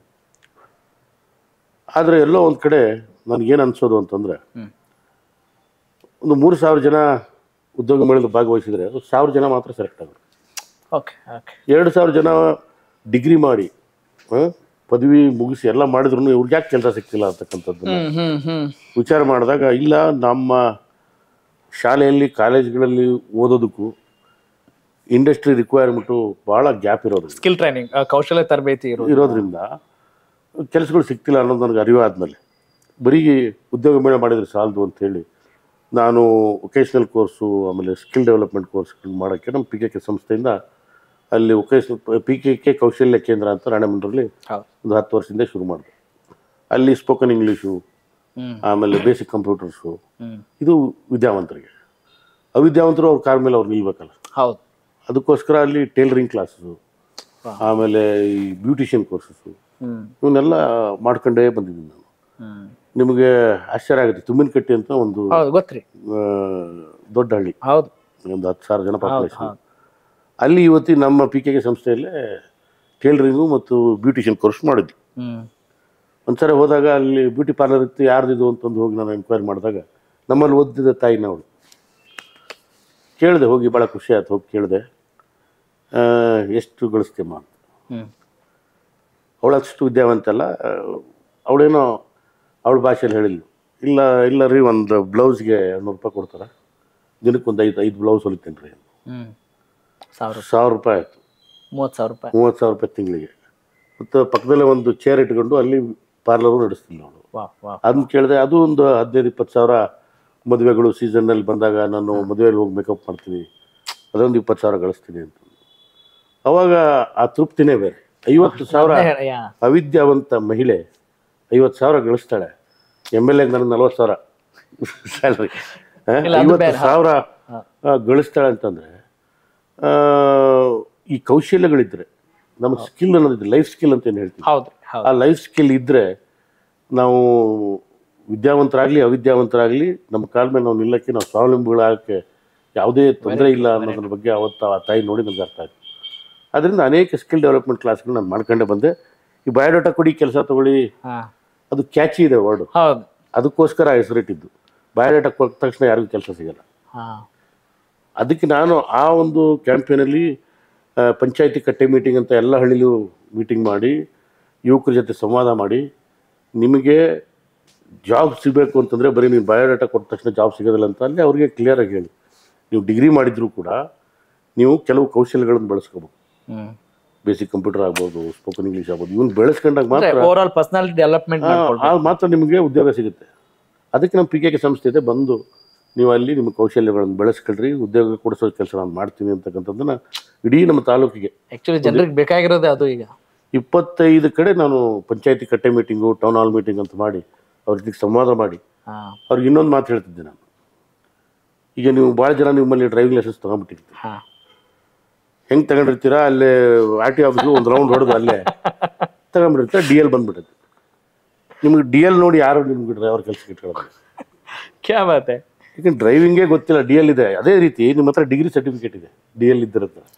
ಡ್ರೈವಿಂಗ್ ಇಲ್ಲದೆ ಹೆಂಗೆ ಡ್ರೈವರ್ ಕೆಲಸ ಕೊಡೋದಿಲ್ಲ? ಡಿ ಎಲ್ ಇದ್ರೂ ಕೂಡ ನಿಮ್ಮ ಡಿಗ್ರಿ ಸರ್ಟಿಫಿಕೇಟ್ ಇದ್ರೂ ನಿಮಗೆ ಕೆಲಸ ಕೊಡೋದಿಲ್ಲ, ನಿಮ್ಗೆ ಸ್ಕಿಲ್ಸ್ ಇಲ್ಲದೆ ಇದ್ದಾರೆ ಅಂತ ಅವ್ರಿಗೆಲ್ಲ ಹೇಳಿ ಇದು ಬಯೋಡೇಟಾ ಕೊಡಿ, ಕೆಲಸ ತಗೊಳ್ಳಿ ಅನ್ನೋದಕ್ಕೆ ಸ್ಕಿಲ್ ಡೆವಲಪ್ಮೆಂಟ್ಗೆ ಒಂದು ಬುನಾದಿ ಆಗಲಿಕ್ಕೆ ಇದು ನಾನು. ಸರ್ಟಿಫಿಕೇಟ್ ಇದ್ರೆ ಸಾಕಾಗಲ್ಲ, ನಮಗೆ ಸ್ಕಿಲ್ ಇದ್ರೆ ಅದು ಕೆಲಸಕ್ಕೆ ನಾಂದಿ ಆದೀತು ಅಂತ ಹೇಳಿ. ಹಾಗಾದ್ರೆ ರಾಣೆಬೆನ್ನೂರಲ್ಲಿ ನಿರುದ್ಯೋಗ ಸಮಸ್ಯೆ ಇಲ್ಲ, ನಿರುದ್ಯೋಗ ಮುಕ್ತ ಉದ್ಯೋಗ ಸಮಸ್ಯೆ ಇಲ್ಲ. ಉದ್ಯೋಗ ಸಮಸ್ಯೆ ಕಡಿಮೆ ಮಾಡಕ್ಕೆ ಪ್ರಯತ್ನ ಮಾಡ್ತೀನಿ, ಇಲ್ಲ ಅಂತಂದು ಹೇಳೋದು ತಪ್ಪಾಗುತ್ತೆ. ಇಂಜಿನಿಯರಿಂಗ್ ನಾನು ಉದಾಹರಣೆ, ನಾನು ಇಂಜಿನಿಯರ್ ಆಗಿರೋದ್ರಿಂದ ಇಂಜಿನಿಯರ್ ಮುಗಿಸಿದಂಥ 100 ಜನರ ಪೈಕಿ 60 ಜನ ದೇ ಆರ್ ನಾಟ್ ಎಂಪ್ಲಾಯಬಲ್. ಅವ್ರಿಗೆ ಎಂಪ್ಲಾಯಬಲ್ ಯಾವ ಕಂಪ್ನಿನೂ ಅವ್ರು ತಗೊಳಕ್ಕೆ ಇಷ್ಟಪಡೋದಿಲ್ಲ. ಆದ್ದರಿಂದ ಈ ಅನ್ಎಂಪ್ಲಾಯಬಿಲಿಟಿ ಪ್ರಾಬ್ಲಮ್ಮು ನಮ್ಮ ದೇಶದಲ್ಲಿ ಸಾಕಷ್ಟಿದೆ. ಶಿಕ್ಷಣವೂ ಇದರಲ್ಲಿ ಬದಲಾವಣೆ ಆಗಬೇಕು. ಕಾಕತಾಳಿ ಅಂತಂತೆ ನಾಳೆ ನನ್ನ ಪ್ರಶ್ನೆನೇ ಇದೆ ಸರ್ಕಾರಕ್ಕೆ. ನಾಳೆ ಅಸೆಂಬ್ಲಿಯಲ್ಲಿ ಒಂದು ಪ್ರಶ್ನೆ ಹಾಕಿದ್ದೀನಿ. ನಮ್ಮ ಶಾಲೆಗಳಲ್ಲಿ ನಾವು ಬರೀ ಸಿಲೆಬಸ್ಸನ್ನು ಮುಗಿಸ್ತೇವೆ ಹೊರತಾಗಿ we are not making dum industry ready. ನಾವು ಇಂಡಸ್ಟ್ರಿ ರೆಡಿಯಾಗಿ ತಯಾರು ಮಾಡಬೇಕು. ಅದಕ್ಕೆ ಸ್ಕಿಲ್ ಡೆವಲಪ್ಮೆಂಟ್ದು ಕೋರ್ಸ್ಗಳು ಬರಬೇಕು. ಆಮೇಲೆ ಹೋದ ಅಧಿವೇಶನದಲ್ಲಿ ನಾನು ನಮ್ಮ ಶಿಕ್ಷಣ ಮಂತ್ರಿಗಳಾದ ಮಧು ಬಂಗಾರಪ್ಪಾಜಿ ಅವ್ರಿಗೆ ರಿಕ್ವೆಸ್ಟ್ ಮಾಡ್ಕೊಂಡಿದ್ದೆ, ನೀವು ಕನ್ನಡ ಶಾಲೆ ಮಕ್ಕಳಿಗೆ, ಸರ್ಕಾರಿ ಶಾಲೆ ಮಕ್ಕಳಿಗೆ ಇಂಗ್ಲೀಷ್ ಕಲಿಸದೆ ಹೋದರೆ ಅವರು ಉದ್ಯೋಗ ಸಿಗೋದು ಭಾಳ ಕಷ್ಟ ಅಂತ ಸಿಚುವೇಶನ್ ಕ್ರಿಯೇಟ್ ಆಗಿದೆ. ಅಲ್ಲ, ಸಿಚುವೇಶನ್ ಇಲ್ಲ, ಬೇಕು ಔದ್ಯೋಗಿಕ ಭಾಷೆ ಅದು. ಕನ್ನಡ ಅಭಿಮಾನ ಇದ್ದೇ ಇದೆ, ಅದು ಬೇರೆ ವಿಚಾರ. ಆದರೆ ಔದ್ಯೋಗಿಕ ಭಾಷೆ ಇಂಗ್ಲೀಷ್ ಆಗಿರೋದು, ಇಂಗ್ಲೀಷ್ ಕಲಿಸಲೇಬೇಕು ಅಂತ ಹೇಳಿದಾಗ ನಮಗೆ ಮಾತಿಗೆ ಮನ್ನಣೆ ಕೊಟ್ಟು ಇಡೀ ಕರ್ನಾಟಕ ರಾಜ್ಯದ ಎಲ್ಲ ಸರ್ಕಾರಿ ಶಾಲೆಗಳಲ್ಲಿ ಸ್ಪೋಕನ್ ಇಂಗ್ಲೀಷ್ ಅಂತ ಕ್ಲಾಸನ್ನು ಸ್ಟಾರ್ಟ್ ಮಾಡಿದ್ದೆ. ಆದ್ದರಿಂದ ಈಗ ಕೂಡ ನಾನು ಅನೇಕ ವಿಚಾರಗಳನ್ನು ನಾಳೆ ಚರ್ಚೆ ಮಾಡ್ತೀನಿ. ಅದನ್ನ ಈಗಲೇ ಹೇಳೋದು ಬೇಡ. ಕರೆಕ್ಟ್, ಹಂಗೆ ಆಗ್ಲಿ, ಜನರಿಗೆ ಆವಾಗ್ಲೇ ತಲುಪ್ಲಿ. ಒಟ್ಟು ನಮಗೆ ನಿಮ್ ಕೆಲಸ ಆಗ್ಬೇಕು ಅಂತ. ಈಗ ನಂಗೆ ಇನ್ನೊಂದು ಪ್ರಶ್ನೆ ಬಂತು, ಫ್ರಾಂಕ್ ಆಗಿ ಆನ್ಸರ್ ಮಾಡ್ಬೇಕು ಸರ್. ಫ್ರಾಂಕ್ ಆಗಿ ಆನ್ಸರ್ ಮಾಡ್ತಾರೆ. ಶಾಸಕರಾಗ್ಲಿಕ್ಕಿಂತ ಮುಂಚೆನೂ ಬಹಳಷ್ಟು ಕೆಲಸಗಳು ಮಾಡಿದ್ರಲ್ಲ, ಅದು ಬರೀ ಜನರಿಗೆ ಅನುಕೂಲ ಆಗ್ಲಿ ಅನ್ನೋ ಒಂದೇ ಉದ್ದೇಶದಿಂದ ಮಾಡಿದ್ರ, ನೆಕ್ಸ್ಟ್ ನಾನು MLA ಆಗ್ತೀನಿ ಅದಕ್ಕೋಸ್ಕರ ಮಾಡ್ತಿದ್ದೀನಿ ಅಂತ ಎಲ್ಲಾದ್ರೂ ಮೂಲೆಯಲ್ಲಿ ಅನ್ಸಿತ್ತ? ನನಗೆ ಗೊತ್ತೇ ಇರಲಿಲ್ಲ ನಾನು MLA ಆಗ್ತೀನಿ ಅಂತ. ಗೆದ್ರಪ್ಪ ಅವರು. ಸರಿ, ಕಾರಣ ಏನಂದ್ರೆ ನಮ್ಮ ತಂದೆಯವರು ರಾಜಕೀಯದಲ್ಲಿದ್ದರು, ನಾನು ಬಿಸ್ನೆಸ್ ಅಲ್ಲಿ ಇದ್ದು. ಹೌದು, ಸ್ವಲ್ಪ ಸ್ವಾರ್ಥ ಏನಾದರೂ ಇದ್ರೆ ನಮ್ಮ ಅಪ್ಪನ ಅನುಕೂಲ ಆಗಲಿ ಅಂತ ಮಾಡಿರ್ಬೋದು. ನಾನು MLA ಆಗ್ತೀನಿ ಅಂತ ಮಾಡಿ ಸರ್, ನಿಮ್ಮ authenticity is very much visible. Nice. ಅದಕ್ಕೋಸ್ಕರ ಅದನ್ನ ಯಾವುದು ದುರಾಲೋಚನೆ ಇಟ್ಕೊಂಡು ನಾನು ಮಾಡಿರೋನಲ್ಲ. ನಾನೇ ಅನುಭವಿಸಿದಂಥ, ನನ್ನ ಇಂಜಿನಿಯರಿಂಗ್ ಮುಗಿಸಿ MBA ಮುಗಿಸಿ ನಾನು ಹೈದರಾಬಾದಲ್ಲಿ ಜಾಬ್ಗೆ ಅಪ್ಲೈ ಮಾಡಿದಾಗ ನಂಗೆ ಜಾಬ್ ಸಿಗಲಿಲ್ಲ. ಆ ಒಂದು ಹಿನ್ನೆಲೆಯಲ್ಲಿ ನಾನು ಇದಕ್ಕೇನಾದ್ರು ಮಾಡಲೇಬೇಕು ಅನ್ನೋ ಉದ್ದೇಶದಿಂದ ನಾನು ಶುರು ಮಾಡ್ಕೊಂಡೆ. ಆಮೇಲೆ ರಾಜಕೀಯದಲ್ಲಿ ನಮ್ಮ ತಂದೆಗೆ ಅದು ಅನುಕೂಲ ಆಗಿರ್ಬೋದು, ಅದು ಬೇರೆ ವಿಚಾರ.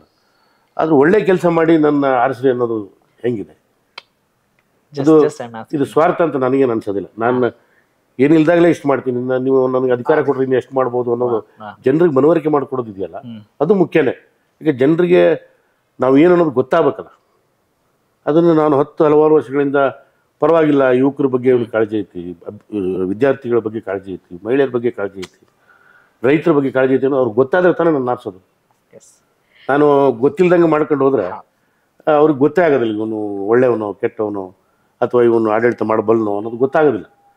ಈ ಥರ ಸ್ವಲ್ಪ ನಾವು ಜನರಿಗೆ ನಾವು ಏನು ಮಾಡ್ತೀವಿ ಅನ್ನೋದು ತೋರಿಸ್ಕೊಡ್ಬೇಕಾಗುತ್ತೆ ರಾಜಕಾರಣದಲ್ಲಿ. ಓಕೆ ಸರ್, ಈಗ ಶಾಸಕ ಸ್ಥಾನವನ್ನ ಅಲಂಕರಿಸಿ ಆ ಒಂದು ಅಧಿಕಾರಕ್ಕೆ ಬಂದು 1.5 ವರ್ಷ ಆಗ್ಲಿಕ್ಕೆ ಬಂತು, ಒಂದು ವರ್ಷ 2-3 ತಿಂಗಳು ಆಯ್ತು ಈಗ ಅಲ್ವಾ ಸರ್? ಈ ಅಧಿಕಾರದಲ್ಲಿ ಖಾರ ಎಷ್ಟು ಸಿಕ್ಕಿದೆ, ಸಹಕಾರ ಎಷ್ಟು ಸಿಕ್ಕಿದೆ?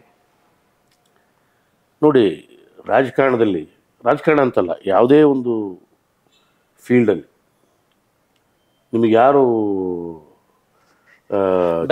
ತಟ್ಟೆಯಲ್ಲಿ ನಿಮ್ಗೆ ಯಾರು ಏನು ಕೊಡೋದಿಲ್ಲ. ಹೋರಾಟ ಅದು ನಿರಂತರ. ಏನೇ ಒಂದು ತಾಯಿನೇ ಮಗು ಅಳೋವರೆಗೂ ಹಾಲು ಕುಡಿಸೋದು. ಹೌದು, ಹಾಗೆ ಆ ರೀತಿಯಾಗಿ ನಾವು ಹೋರಾಟ ಮನೋಭಾವನೆ ಇಟ್ಕೊಂಡಾಗ ಮಾತ್ರ ರಾಜಕಾರಣದಲ್ಲಿ ಮೇಲೆ ಬರಕ್ಕೆ ಸಾಧ್ಯ. ಅಲ್ಲ, ಈಗ ಒಂದು ಕೆಲಸಗಳನ್ನು ತರಬೇಕಂದ್ರೂ ಕೂಡ ನಾವು ಹೋರಾಟ ಮಾಡ್ಬೋದು. ಕರೆಕ್ಟ್. ಅಂದ್ರೆ ಏನ್ ಸರ್, ಅಂದ್ರೆ ಖಾರ ಎಷ್ಟು ಸಿಕ್ಕದ, ಸಹಕಾರ ಎಷ್ಟು ಸಿಕ್ಕದ ಅಂತ ಸುಮ್ಮನೆ ಒಂದು ಕೇಳಿದ್ರೆ ಏನ್ ಹೇಳ್ತೀರಿ ಸರ್? ಇಲ್ಲ, ಸಹಕಾರ ನಮ್ದು ರೂಲಿಂಗ್ ಪಾರ್ಟಿ ಆಗಿರೋದ್ರಿಂದ ಸಹಕಾರ ಸಾಕಷ್ಟಿದೆ, ಇಲ್ಲ ಅಂತ ಹೇಳಿ. ನಾನು ಆಡಳಿತ ಪಕ್ಷದ ಶಾಸಕನಾಗಿ ಸಹಕಾರ ಅಂತ ಇಲ್ಲ ಅಂತ ಹೇಳಿದ್ರೆ ತಪ್ಪಾಗುತ್ತೆ. ಹೌದ್ರಿ, ಸಹಕಾರ ಸಾಕಷ್ಟಿದೆ. ಆದರೆ ಹಿಂದಿನ ಸರ್ಕಾರ ಬಜೆಟ್ ಮಂಡನೆ ಮಾಡಿ ಹೋಗಿತ್ತು. ಬೊಮ್ಮಾಯಿ ಅವ್ರ ಸರ್ಕಾರ ಬಜೆಟ್ ಮಂಡನೆ ಮಾಡಿ ಫೈನಾನ್ಷಿಯಲ್ ಎಥಿಕ್ಸ್ ಅಂತ ಹೇಳ್ತಾರೆ, ಅದನ್ನು ಫಾಲೋ ಮಾಡ್ದಂಗೆ 1,70,000 ಕೋಟಿಯಷ್ಟು ಟೆಂಡರನ್ನು ಮೊದಲೇ ಅವರ ಕೊನೆ ತಿಂಗಳಲ್ಲಿ ಕರೆದು ಹೋಗಿರೋದ್ರಿಂದ ಈಗ ನಮ್ಮ ಸರ್ಕಾರದಲ್ಲಿ ಒಂದು ವರ್ಷ ಸ್ವಲ್ಪ ಆರ್ಥಿಕ ಸ್ಥಿರತೆ ತರಕ್ಕೆ ಆಗಿರಲಿಲ್ಲ. Okay okay, very interesting.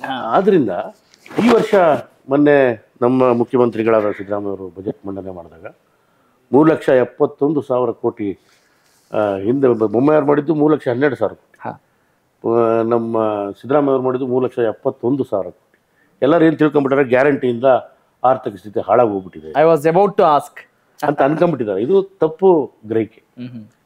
ನೀವು ಇಲ್ಲೇ ವಿಚಾರ ಮಾಡಿರಿ, 3,12,000 ಕೋಟಿ ಬೊಮ್ಮಾಯಿ ಅವರು ಬಜೆಟನ್ನು ಮಂಡನೆ ಮಾಡಿದಾಗ ನಾವು 3,71,000 ಅಂದರೆ ಬಜೆಟ್ ನಮಗೆ ಗ್ಯಾರಂಟಿಗಳಿಗೆ ಒಂದು 60,000 ಕೋಟಿ ಬಿಟ್ಟರು 3,20,000-25,000 ಕೋಟಿ ನಮಗೆ ಅಭಿವೃದ್ಧಿಗೆ ಹಣ ಇದೆ.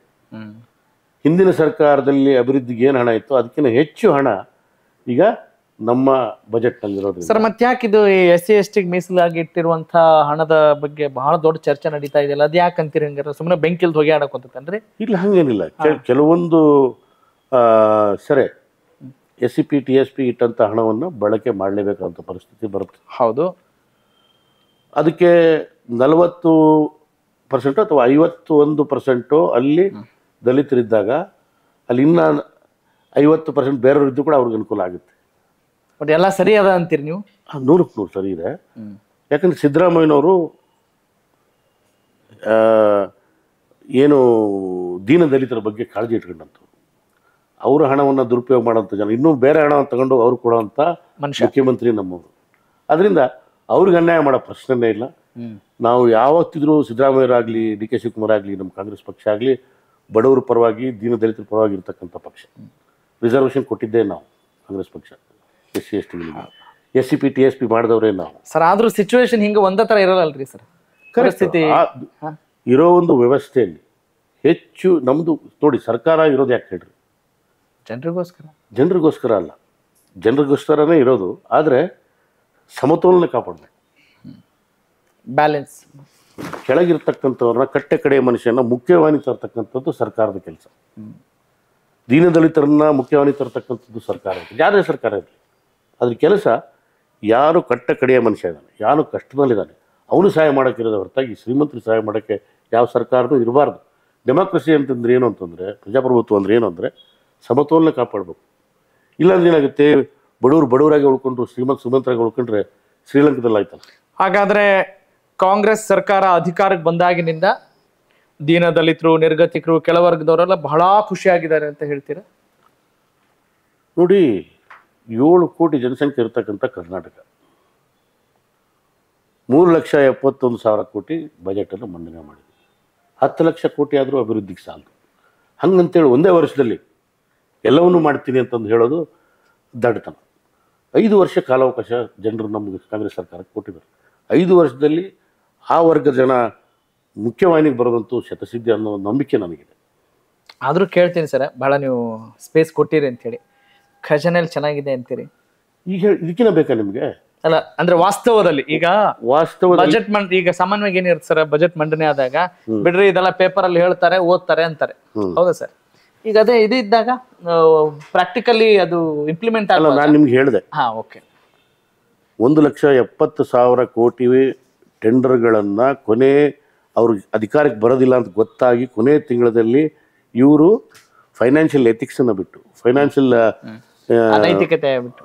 ಬಿಟ್ಟು 1,70,000 ಕೋಟಿ ಟೆಂಡರ್ ಕರೆದಿದ್ದರಿಂದ ಆರ್ಥಿಕ ತೊಂದರೆ ಆಗಿತ್ತೆ ಹೊರತಾಗಿ ನಮ್ಮ ಬಜೆಟ್ನಿಂದ, ನಮ್ಮ ಕಾರ್ಯಕ್ರಮದಿಂದ ಎಲ್ಲೂ ತೊಂದರೆ ಆಗಿಲ್ಲ ಅಂತಕ್ಕಂಥದ್ದನ್ನು ತಾವು ಅರ್ಥ ಮಾಡ್ಕೊ. ಇದು 1,70,000 ಕೋಟಿ ಅಂತಂದ್ರೆ ಇದನ್ನ ಸುಧಾರಿಸ್ಕೊಳಕ್ಕೆ ಒಂದು 2 ವರ್ಷ ಬೇಕು. ಅಷ್ಟು ದುಡ್ಡನ್ನ ಟೆಂಡರ್ ಕರೆದು, ಯಾವ ಕಾರಣ ಕರೆದಂತೆ ನಿಮಗೆಲ್ಲ ಗೊತ್ತು, ಅದನ್ನೆಲ್ಲ ಹೇಳೋದೇ ಬೇಕಾಗಿಲ್ಲ. ಅದನ್ನು ಕರೆದು ಈ ಒಂದು ವರ್ಷದಲ್ಲೇ ನಮ್ಮ ಮುಖ್ಯಮಂತ್ರಿ ಆದ ಸಿದ್ದರಾಮಯ್ಯ ಅವರು 14-15 ಬಜೆಟ್ಗಳನ್ನು ಮಂಡನೆ ಮಾಡಿದ್ದಾರೆ. ಆ ಸ್ಥಿರತೆಯನ್ನು ಹೆಂಗೆ ತರಬೇಕು ಅಂತ ಅವರಿಗೆ ಸಾಕಷ್ಟು ಪರಿಕಲ್ಪನೆ ಇದೆ. ಅದನ್ನು ಆಗಲೇ ಒಂದೇ ವರ್ಷದಲ್ಲೇ ಇವತ್ತು ನಾವು ಹಿಂದಿನ ಸರ್ಕಾರದ ಬಜೆಟ್ಗಿಂತ ಹೆಚ್ಚು ಹಣವನ್ನು ಅಭಿವೃದ್ಧಿಗೆ ಇಡ್ತಕ್ಕಂಥ ಆಗಲೇ ಒಂದೇ ವರ್ಷದಲ್ಲೇ ಮಾಡಿದ್ದಾರೆ ಅಂತಂದ್ರೆ ಐ ಡು ಅಗ್ರಿ ಸರ್. ಈಗ ಸಮುದ್ರದಲ್ಲಿ ಮುತ್ತುರತ್ನ ಇದ್ರೆ ತಾನೆ ಎಷ್ಟೇ ಎಕ್ಸ್ಪೀರಿಯನ್ಸ್ ಇದ್ರೂ ತರಕ್ ಸಾಧ್ಯ ಹೌದು ಅಲ್ವಾ? ಆ ಮುತ್ತುರತ್ನ ಎಲ್ಲ ಚಲೋ ಅದ ಅಂತ ನೀವು ಹೇಳಕ್ ಹೌದು 1,70,000 ಕೋಟಿ ಇಲ್ಲೇ ಇದೆಯಲ್ಲ. Question from my side. ಆಯ್ತು ಸರ್, ಈಗ ತಾವು ಒಬ್ಬ ಆಡಳಿತ ಪಕ್ಷದ ಶಾಸಕರಾಗಿ ಹೊರಹೊಮ್ಮಿದಿರಿ. ಇನ್ನು ಯಾವೆಲ್ಲ ಕೆಲಸಗಳನ್ನ ನಾನು ರಾಣೆಬೆನ್ನೂರು ಪರವಾಗಿ ಮಾಡಬೇಕು ಅಂತ ತಾವು ಒಂದಿಷ್ಟು ಕನಸುಗಳನ್ನ ಹಾಕೊಂಡಿದ್ದೀರಿ? ನನಗೆ ಸರ್ಕಾರದಿಂದ ಫಸ್ಟ್ MLA ಆದ ತಕ್ಷಣ ನನಗೆ 25 ಕೋಟಿ ಪ್ರತಿ ಶಾಸಕರಿಗೂ ಬಂತು. ಅದರಲ್ಲಿ ನಾನು ಏನು ಮಾಡ್ಬೇಕಂತಿದ್ದೀನಿ ಅನ್ನೋದ್ರ ಬಗ್ಗೆ ನಾನು ಪ್ಲೀಸ್ ಸರ್ ಚರ್ಚೆ ಮಾಡೋಕ್ಕೆ ಇಷ್ಟಪಡ್ತೀನಿ. ನಂದು ಪ್ರಣಾಳಿಕೆಯಲ್ಲೂ ಕೂಡ ಶಿಕ್ಷಣದ ಗುಣಮಟ್ಟವನ್ನು ಹೆಚ್ಚಿಸ್ತೀನಿ ಅಂತಕ್ಕಂಥ ಮಾತನ್ನ ಹೇಳಿದ್ದೆ. ರಾಣೆಬೆನ್ನೂರಿಂದ ನಿರುದ್ಯೋಗ ಮುಕ್ತ ಮಾಡ್ತೀನಿ ಅಂತ ಹೇಳಿದ್ದೆ. ಆಮೇಲೆ ಆರೋಗ್ಯ ಕ್ಷೇತ್ರದಲ್ಲಿ ಅಭಿವೃದ್ಧಿ ತರ್ತೀನಿ ಅಂತಕ್ಕಂಥ ಮಾತನ್ನು ಹೇಳಿದ್ದೆ. ಆ ವಿಚಾರವಾಗಿ ನಾನು ಈಗಾಗಲೇ ನಮ್ಮ ರಾಣೆಬೆನ್ನೂರು ತಾಲೂಕಿನಲ್ಲಿ 87 ಹಳ್ಳಿಗಳಿದಾವೆ. 87 ಹಳ್ಳಿಗಳು ಮತ್ತು ನಗರದಲ್ಲಿ ಸಾಕಷ್ಟು ಶಾಲೆಗಳಿದ್ದಾವೆ. ಇವೆಲ್ಲ ಶಾಲೆಗಳು ಪ್ರತಿ ಹಳ್ಳಿಗೂ ನಾನು ಡಿಜಿಟಲ್ ಲೈಬ್ರರಿಯನ್ನು ಆಗಲೇ ಮಾಡಲಿಕ್ಕೆ ಟೆಂಡರ್ ಕರೀತೀನಿ. ಸೊ ಆ ದುಡ್ಡನ್ನು ಅದಕ್ಕೆ ಮೀಸಲಾಗಿಟ್ಟಿದ್ದೀನಿ. ನಾನು ಸಾಕಷ್ಟು ನಮ್ಮ ಹಿರಿಯರು, ನಮ್ಮ ಪಕ್ಷದ ಧುರೀಣರೆಲ್ಲ ಬಂದು ಕೇಳಿದಾಗ ದೇವಸ್ಥಾನಕ್ಕೆ ದುಡ್ಡು ಕೊಡಿ, ಆಮೇಲೆ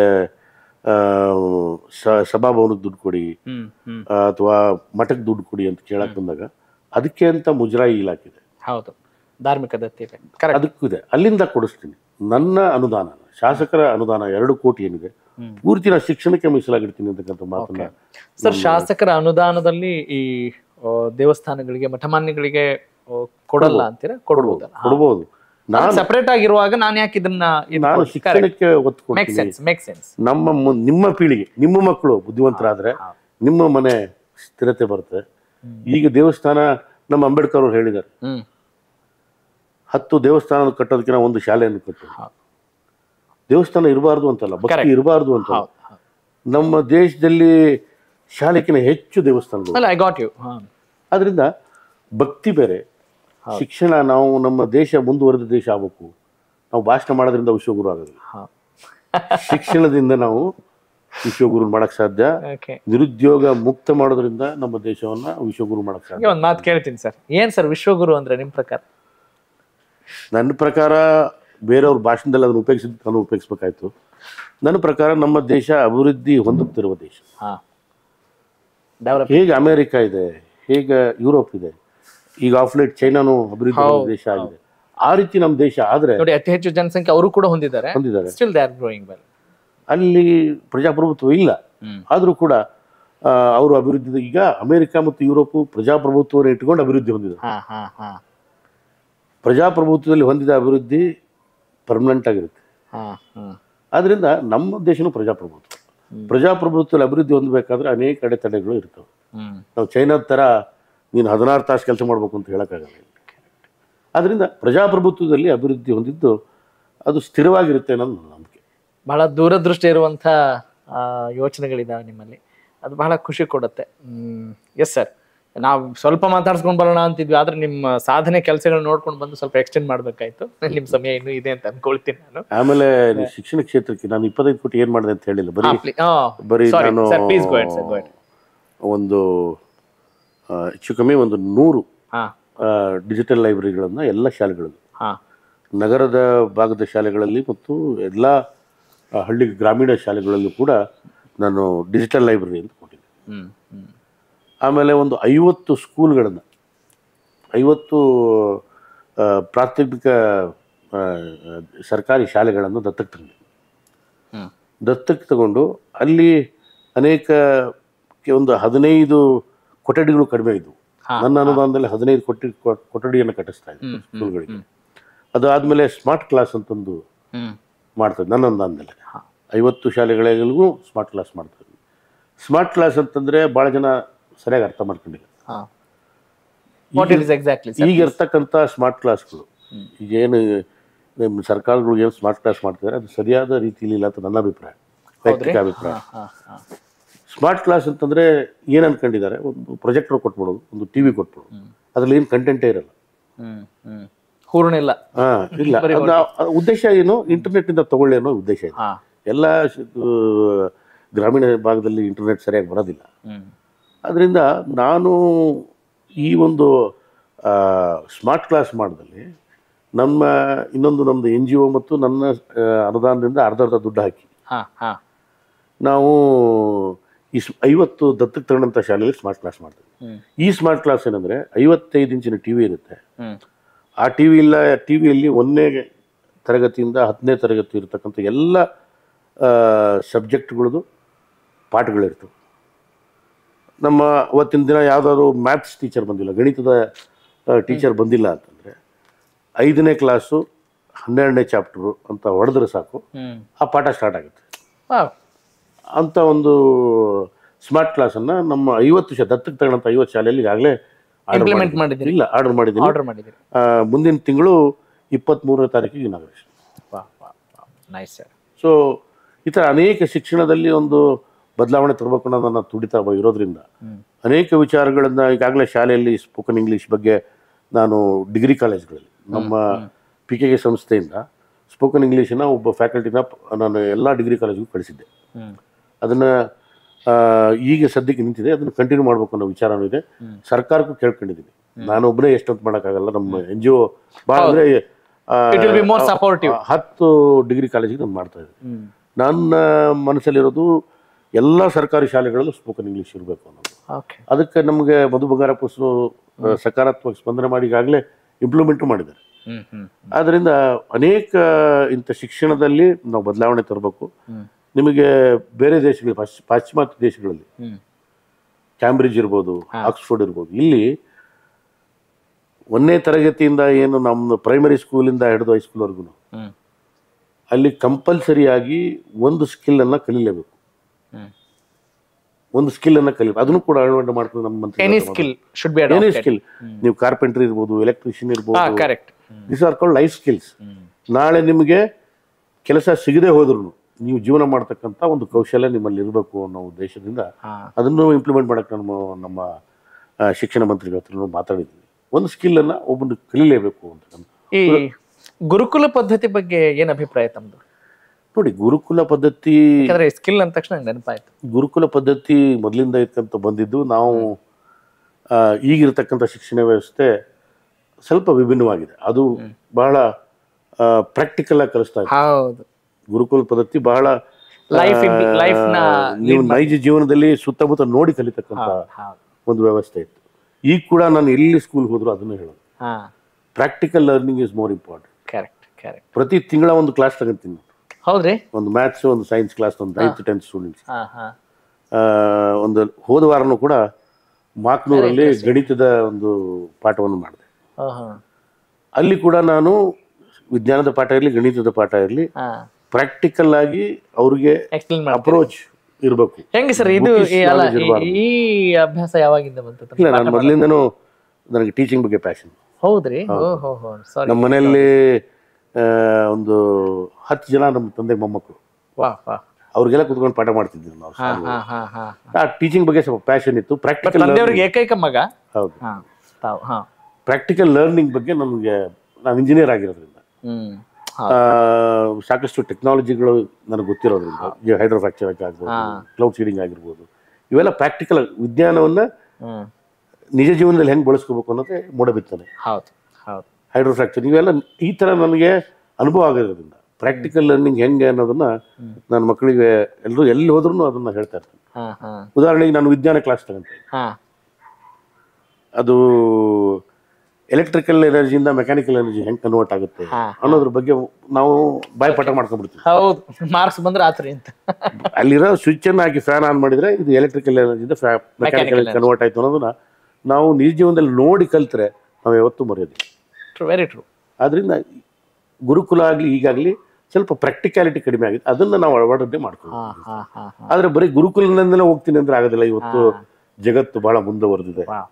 ಇವತ್ತು ಕಂಪ್ಯೂಟರ್ ಜ್ಞಾನ ಬೇಕು, ನಿಮಗೆ ಸ್ಪೇಸ್ ಬಗ್ಗೆ ಗೊತ್ತಿರ್ಬೇಕು, ನಮ್ಗೆಲ್ಲ ಗೊತ್ತಿಲ್ಲ. ಆಯಾ ಕಾಲಕ್ಕೆ ತಕ್ಕ ಹಾಗೆ ಅಳವಡಿಸ್ಕೊಂಡು ಮಾಡಲೇಬೇಕು. ಹಂಗಂತ ಹೇಳಿ ಈಗಿರತಕ್ಕಂಥ ವ್ಯವಸ್ಥೆ ಸರಿ ಇಲ್ಲ ಅಂತ ಅಲ್ಲ. ಆವಾಗಿನ ಕಾಲದಲ್ಲಿ ಅದು ಅವಶ್ಯಕತೆ ಇತ್ತು, ಈಗಿನ ಕಾಲದಲ್ಲಿ ಇದು ಕೂಡ ಅವಶ್ಯಕತೆ. ಸಂಸ್ಕಾರಯುತವಾದಂತಹ ಆಧುನಿಕ ಶಿಕ್ಷಣವನ್ನ ಇವತ್ತಿನ ಅನೇಕ ಗುರುಕುಲ ಪದ್ಧತಿಗಳಲ್ಲಿ ಅಳವಡಿಸ್ಕೊಂಡಿದ್ದಾರೆ. ಹಾಗಾಗಿ ಅದು ಕೂಡ ಪ್ರಯೋಜನ ಆಗ್ಬೋದು. Definitely practical learning. Absolutely you are right. But ಬಹಳ ಖುಷಿ ಆಯ್ತು ಸರ್ ನಂಗೆ ನಿಮ್ಗೆ ಮಕ್ಕಳ ಬಗ್ಗೆ ಅಥವಾ ವಿದ್ಯಾಭ್ಯಾಸದ ಬಗ್ಗೆ, ವಿದ್ಯಾರ್ಜನೆ ಬಗ್ಗೆ ಆಸಕ್ತಿ ಇದೆ. ಉಪನ್ಯಾಸ ವೃತ್ತಿನೂ ಕೂಡ ನೀವು ಮಾಡ್ತಿರಲ್ಲ ಅವಾಗ. ಮೋಸ್ಟ್ಲಿ ನೀವು ಜನರ ಬುದ್ಧಿ ಗೆಲ್ಲದಲ್ಲ, ಹೃದಯನ ಗೆದ್ಬಿಟ್ಟಿದ್ದೀರಿ. ಇಲ್ಲ, ಗೆಲ್ಲೋದು ಸೋಲೋದು ಅಂತಲ್ಲ ನೋಡ್ರಿ. ಒಬ್ಬ ಶಾಸಕ, ನಾವು ಇದೇ ತಪ್ಪು ಮಾಡೋದು. ಒಬ್ಬ ಶಾಸಕ ಅಂತಂದ್ರೆ ಅವನು ರಾಜ ಅಲ್ಲ, ಜನರ ಸೇವಕ. ನಮ್ಮನ್ನ 5 ವರ್ಷ ನಮ್ಮನ್ನ ಕೆಲಸಕ್ಕೆ ಇಟ್ಕೊಂಡಿದ್ದಾರೆ ಜನ. ಆದ್ರೂ ಸೇವಕರು ರಾಜಕೀಯದಲ್ಲಿ ಕೆಲಸ ಮಾಡ್ತಾರೆ ಅಲ್ರಿ ಸರ್? ಅದು ರಾಜಕೀಯ ಎಲ್ಲ ರಂಗದಲ್ಲೂ ಬಂದ್ಬಿಟ್ಟಿದೆ ಇವತ್ತು. ಆದ್ರೆ ಮೂಲ ಉದ್ದೇಶ we are an employee of are people. Profound ಆಗಿದ್ದೀರಾ ಬರೀ ಸರ್. ಅದರಿಂದ ನಾವು MLA ಆಗ್ಬಿಟ್ಟಿದ್ದೀನಿ ಅಂತಂದು ದುರಂಕಾರದಿಂದ ಮಾಡ್ಕೊಂಡು ಹೋದ್ರೆ ನಾವು ಜನರಿಗೆ ಕೆಲಸ ಮಾಡೋಕ್ಕಾಗಲ್ಲ. Yes sir. ಅದರಿಂದ ಎಲ್ಲ ರಾಜಕಾರಣಿಗಳು ಗ್ರೌಂಡೆಡ್ ಆಗಿರ್ಬೇಕು ಅನ್ನೋದು ನನ್ನ ವಿಚಾರ. ಹೆಂಗ್ ನಿಮ್ ಎಷ್ಟು ಜನ MLA ಸ್ನೇಹಿತರು ಈ ತರ ಗ್ರೌಂಡೆಡ್ ಇದಾರ ಅಂತ ಹೇಳ್ತೀರಿ? ಪ್ರಾಮಾಣಿಕವಾಗಿ ಹೇಳ್ರಿ. ಹೆಂಗ್ ಬಹಳ ಅಗದಿ ನೀವು ಓಪನ್ ಆಗಿ ಮಾತಾಡಕ್ ಕುಂತೀರಿ, ಮಾತಾಡ್ಬಿಟ್ರಿ ಸರ್. ಇದಾರೆ ಸಾಕಷ್ಟು ಜನ ಇದ್ದಾರೆ, ಇಲ್ಲ ಅಂತ ನಾನು ಹೇಳೋದಿಲ್ಲ. ಆದ್ರೆ ಕೆಲವೊಬ್ಬರಿಗೆ ಇರ್ತದೆ ಏನು ಒಂದು ಏರ್ ಬರುತ್ತೆ MLA ಆದ ತಕ್ಷಣ. ಯಾಕಂದ್ರೆ ನಿಮ್ಗೆ IAS ಅಧಿಕಾರಿಗಳು ಬಂದು ನಿಮ್ಗೆ ಸರ್ ಅಂತ ಮಾತಾಡ್ಸೋದು, ತಹಶೀಲ್ದಾರ್ ಬಂದು ಸರ್ ಅಂತ ಮಾತಾಡ್ಸೋದು, SP ಬಂದು ಸರ್ ಅಂತ ಮಾತಾಡ್ಸೋದಾಗ ಅದನ್ನ ಸ್ವಲ್ಪ ರಿಯಾಲಿಟಿನ ಅರ್ಥ ಮಾಡ್ಕೊಳ್ಳೋಕ್ಕೆ ಸ್ವಲ್ಪ ಟೈಮ್ ಬೇಕಾಗುತ್ತೆ ಎಲ್ಲರಿಗೂ. ನಾನು ರಾಜಕೀಯ ಮಂತ್ರಿಯಿಂದ ಬಂದಿರೋದ್ರಿಂದ ಇದು ಸ್ವಲ್ಪ ಮೊದಲಿಂದ ನನ್ನ ಕರಗತೆ ಆಗಿರೋದು. ಈಗ ಹೊಸದಾಗಿ ಆದಾಗ ಅವ್ರು ಸ್ವಲ್ಪ ನೀವು ಬಡವ್ರ ಜೊತೆ ಬೆರೆತಿರೋದು ಅಥವಾ ಒಕ್ಕಲ್ತನ ಮಾಡಿರೋದು, ಜೊತೆಗೆ ಇಲ್ಲಿ ತಂದೆಯವರ ಒಡನಾಟ, ಇವೆಲ್ಲವೂ ಸೇರಿ ಒಂದು ಒಳ್ಳೆಯ ವ್ಯಕ್ತಿತ್ವ ರೂಪುಗೊಳ್ಳಿಕ್ಕೆ ಸಾಧ್ಯ ಆಗಿದೆ ಅಂತ ಅನ್ಕೊಳ್ಬೋದಾ ನಾವು? ಅನುಭವ, ಪ್ರಾಕ್ಟಿಕಲ್ ಲರ್ನಿಂಗ್. ಆಮೇಲೆ ನನ್ನ ಬಿಸ್ನೆಸ್ ಅಲ್ಲಿ ಸಾಕಷ್ಟು ಕಷ್ಟಗಳು, ಏಳು ಬೀಳುಗಳು ಬಂದಾಗ ಹೌದ್ರಿ ಇವೆಲ್ಲ ಪಾಠ. ಬಹಳ ಕಷ್ಟ ಅನುಭವಿಸಿರಿ ಸರ್ ಬಿಸ್ನೆಸ್ ವಿಚಾರದಲ್ಲಿ? ಹೇಳಿದ್ರಿ ಮೋಡ ಬಿತ್ತನೆ ಅವಾಗ. ಅಲ್ಲ ಈಗ ಅಂದ್ರೆ ಘಾಸಿ ಆಗುವಂತ ಕ್ಷಣಗಳಿದ್ವಾ? ಬೇಕಾದಷ್ಟು. ಹೌದ್ರಿ, ಬೇಕು. ಹೇಳಿದ್ನಲ್ಲ ಆಗ್ಲೇ, ಒಬ್ಬ ಯಾವ್ದೋ ಒಂದು ರಾಜ್ಯದಲ್ಲಿ ಆ ತರ ಮುಖಭಂಗ ಆಗಿದ್ದು. ಇದು ತಂತ್ರಜ್ಞಾನ ಅಷ್ಟು ಉಪಯೋಗ ಅಂತ ಗೊತ್ತಿದ್ರು ಇನ್ನೂ ಅವೇರ್ನೆಸ್ ನಮ್ಮ ದೇಶದಲ್ಲಿ ಬರದೇ ಇರೋದು. ಯಾಕಂದ್ರೆ ನನ್ನ ಬಿಸ್ನೆಸ್ ಅದು. ರೈತರ ಪ್ರಾಬ್ಲಮ್ ಸಾಲ್ವ್ ಮಾಡ್ತೀನಿ ಅಂತಂದ್ರೆ ನಾನು ಫ್ರೀಯಾಗಿ ಮಾಡೋಕ್ಕಾಗೋದಿಲ್ಲ. ನಾನು ನನ್ನ ಜಿಲ್ಲೆಗೆ ಫ್ರೀಯಾಗಿ ಮೋಡ ಬಿತ್ತನೆ ಮಾಡ್ಬೋದು, ನನ್ನ ಶಕ್ತಿ ಅಷ್ಟು ಶಕ್ತಿ ಕೊಟ್ಟಾನ ದೇವರು. ಅದು ಇಡೀ ರಾಜ್ಯಕ್ಕೆ ಮಾಡೋಕ್ಕಾಗಲ್ಲ. ನನ್ನ ಎಂಪ್ಲಾಯೀಸಿಗೆ ನಾನು ಸ್ಯಾಲ್ರಿ ಕೊಡಬೇಕು, ನಮ್ಮ ಪೈಲಟ್ ಸ್ಯಾಲ್ರಿ ಕೊಡಬೇಕು, ವಿಜ್ಞಾನಿಗಳಿಗೆ ಸ್ಯಾಲ್ರಿ ಕೊಡಬೇಕು, ಮೆಟ್ರಾಲಜಿಸ್ಟ್ ಸ್ಯಾಲ್ರಿ ಕೊಡಬೇಕು ಅಂತಂದರೆ ಅದು ಸಾಮಾನ್ಯದ ಮಾತಲ್ಲ. ಪ್ರಾಜೆಕ್ಟ್ ಸಿಗದೆ ಹೋದರೆ, ನನಗೆ ಉದಾಹರಣೆಗೆ 2018ರಲ್ಲಿ ನಾನು ಪ್ರಾಜೆಕ್ಟ್ ಮಾಡಿದ್ದು, 2024 ಎಲ್ಲೂ ಮೋಡ ಬಿತ್ತನೆ ನನಗೆ ಸಿಕ್ಕಿಲ್ಲ. ಈ ಮೋಡ ಬಿತ್ತನೆಯಲ್ಲಿ ಬಳಸ್ತಕ್ಕಂಥ ವಿಮಾನಗಳು ಭಾಳ ಬಿಳಿ ಆನೆ ಇದ್ದಂಗೆ, ಇವನು ಸಾಕಾಗಲ್ಲ. ಪ್ರಾಜೆಕ್ಟ್ ಇದ್ದರೆ ಸರ್ವೈವ್ ಆಗ್ಬೋದು. ಹೀಗಾಗಿ ಇವೆಲ್ಲ ಕಷ್ಟಗಳು, ಏಳು ಬೀಳುಗಳು ನೋಡಿದಾಗ ಸಾಕಷ್ಟು ಅನುಭವ ಇದು ಕೊಡ್ತದೆ. ಅದರಿಂದ ಒಂದು ಪ್ರಬುದ್ಧ ಆಗೇನೆ ಅಂತ ನಾನು ಹೇಳೋದಿಲ್ಲ, ಆ ಕಡೆ ಹೆಜ್ಜೆ ಇಡ್ತಿದ್ದೀನಿ ಅಂತಂತ. ನೀವು ಮಾತಾಡೋದು ನೋಡಿದ್ರೆ ಬಹಳಷ್ಟು, ನೀವು ಯಾವುದೋ ಒಂದು ವಿಚಾರದಲ್ಲಿ ನಿಮ್ಮನ್ನು ಮಾತಾಡೋಕ್ಕಾಗಲ್ಲ, ಎಲ್ಲ ವಿಚಾರದೂ ನೀವು ಮಾತಾಡ್ತಾ ಇದ್ದೀರಿ ಸರ್. ಇಂಥ ಈ ಒಂದು ಜೀವನದಲ್ಲಿ ನಿಮಗೆ ಟರ್ನಿಂಗ್ ಪಾಯಿಂಟ್ ಅಂತ ಯಾವ್ದು ಅನಿಸಿದೆ? ಟರ್ನಿಂಗ್ ಪಾಯಿಂಟು ನನಗೆ, ನಾನು ಕೃಷಿಗೆ ಹೋದಾಗ, ಅಗ್ರಿಕಲ್ಚರ್ಗೆ ಹೋದಾಗ, ಒಕ್ಕಲ್ತನಕ್ಕೆ ಹೋದಾಗ, ನಾನಿಲ್ಲಿ ಸಾಫ್ಟ್ವೇರ್ ಕಂಪ್ನಿಲಿ AC ರೂಮಲ್ಲಿ ಕೂತ್ಕೊಂಡು 100 ಜನ ಎಂಪ್ಲಾಯೀಸು, ಇಂಜಿನಿಯರ್ಸ್ ನನ್ನ ಕೈ ಕೆಳಗೆ ಕೆಲಸ ಮಾಡೋದಂಥ ಸಂದರ್ಭ ಇಟ್ಕೊಂಡು, ನಾನು ಅಗ್ರಿಕಲ್ಚರನ್ನು, ಇದು ಏನು ಸೆಪ್ಟೆಂಬರ್ 11 ಲಾಸ್ ಆಯಿತು, ಆವಾಗ ನಾನು ಅಗ್ರಿಕಲ್ಚರ್ ಮಾಡೋಕ್ಕೆ ಹೋದಾಗ ನಿಜವಾಗ್ಲೂ ನಾನು ಜನಸಾಮಾನ್ಯರ ಕಡೆ ಬರ್ತಿದ್ನೇ ಹೊರತಾಗಿ ರೈತರ ಕಷ್ಟ ಗೊತ್ತಿರಲಿಲ್ಲ.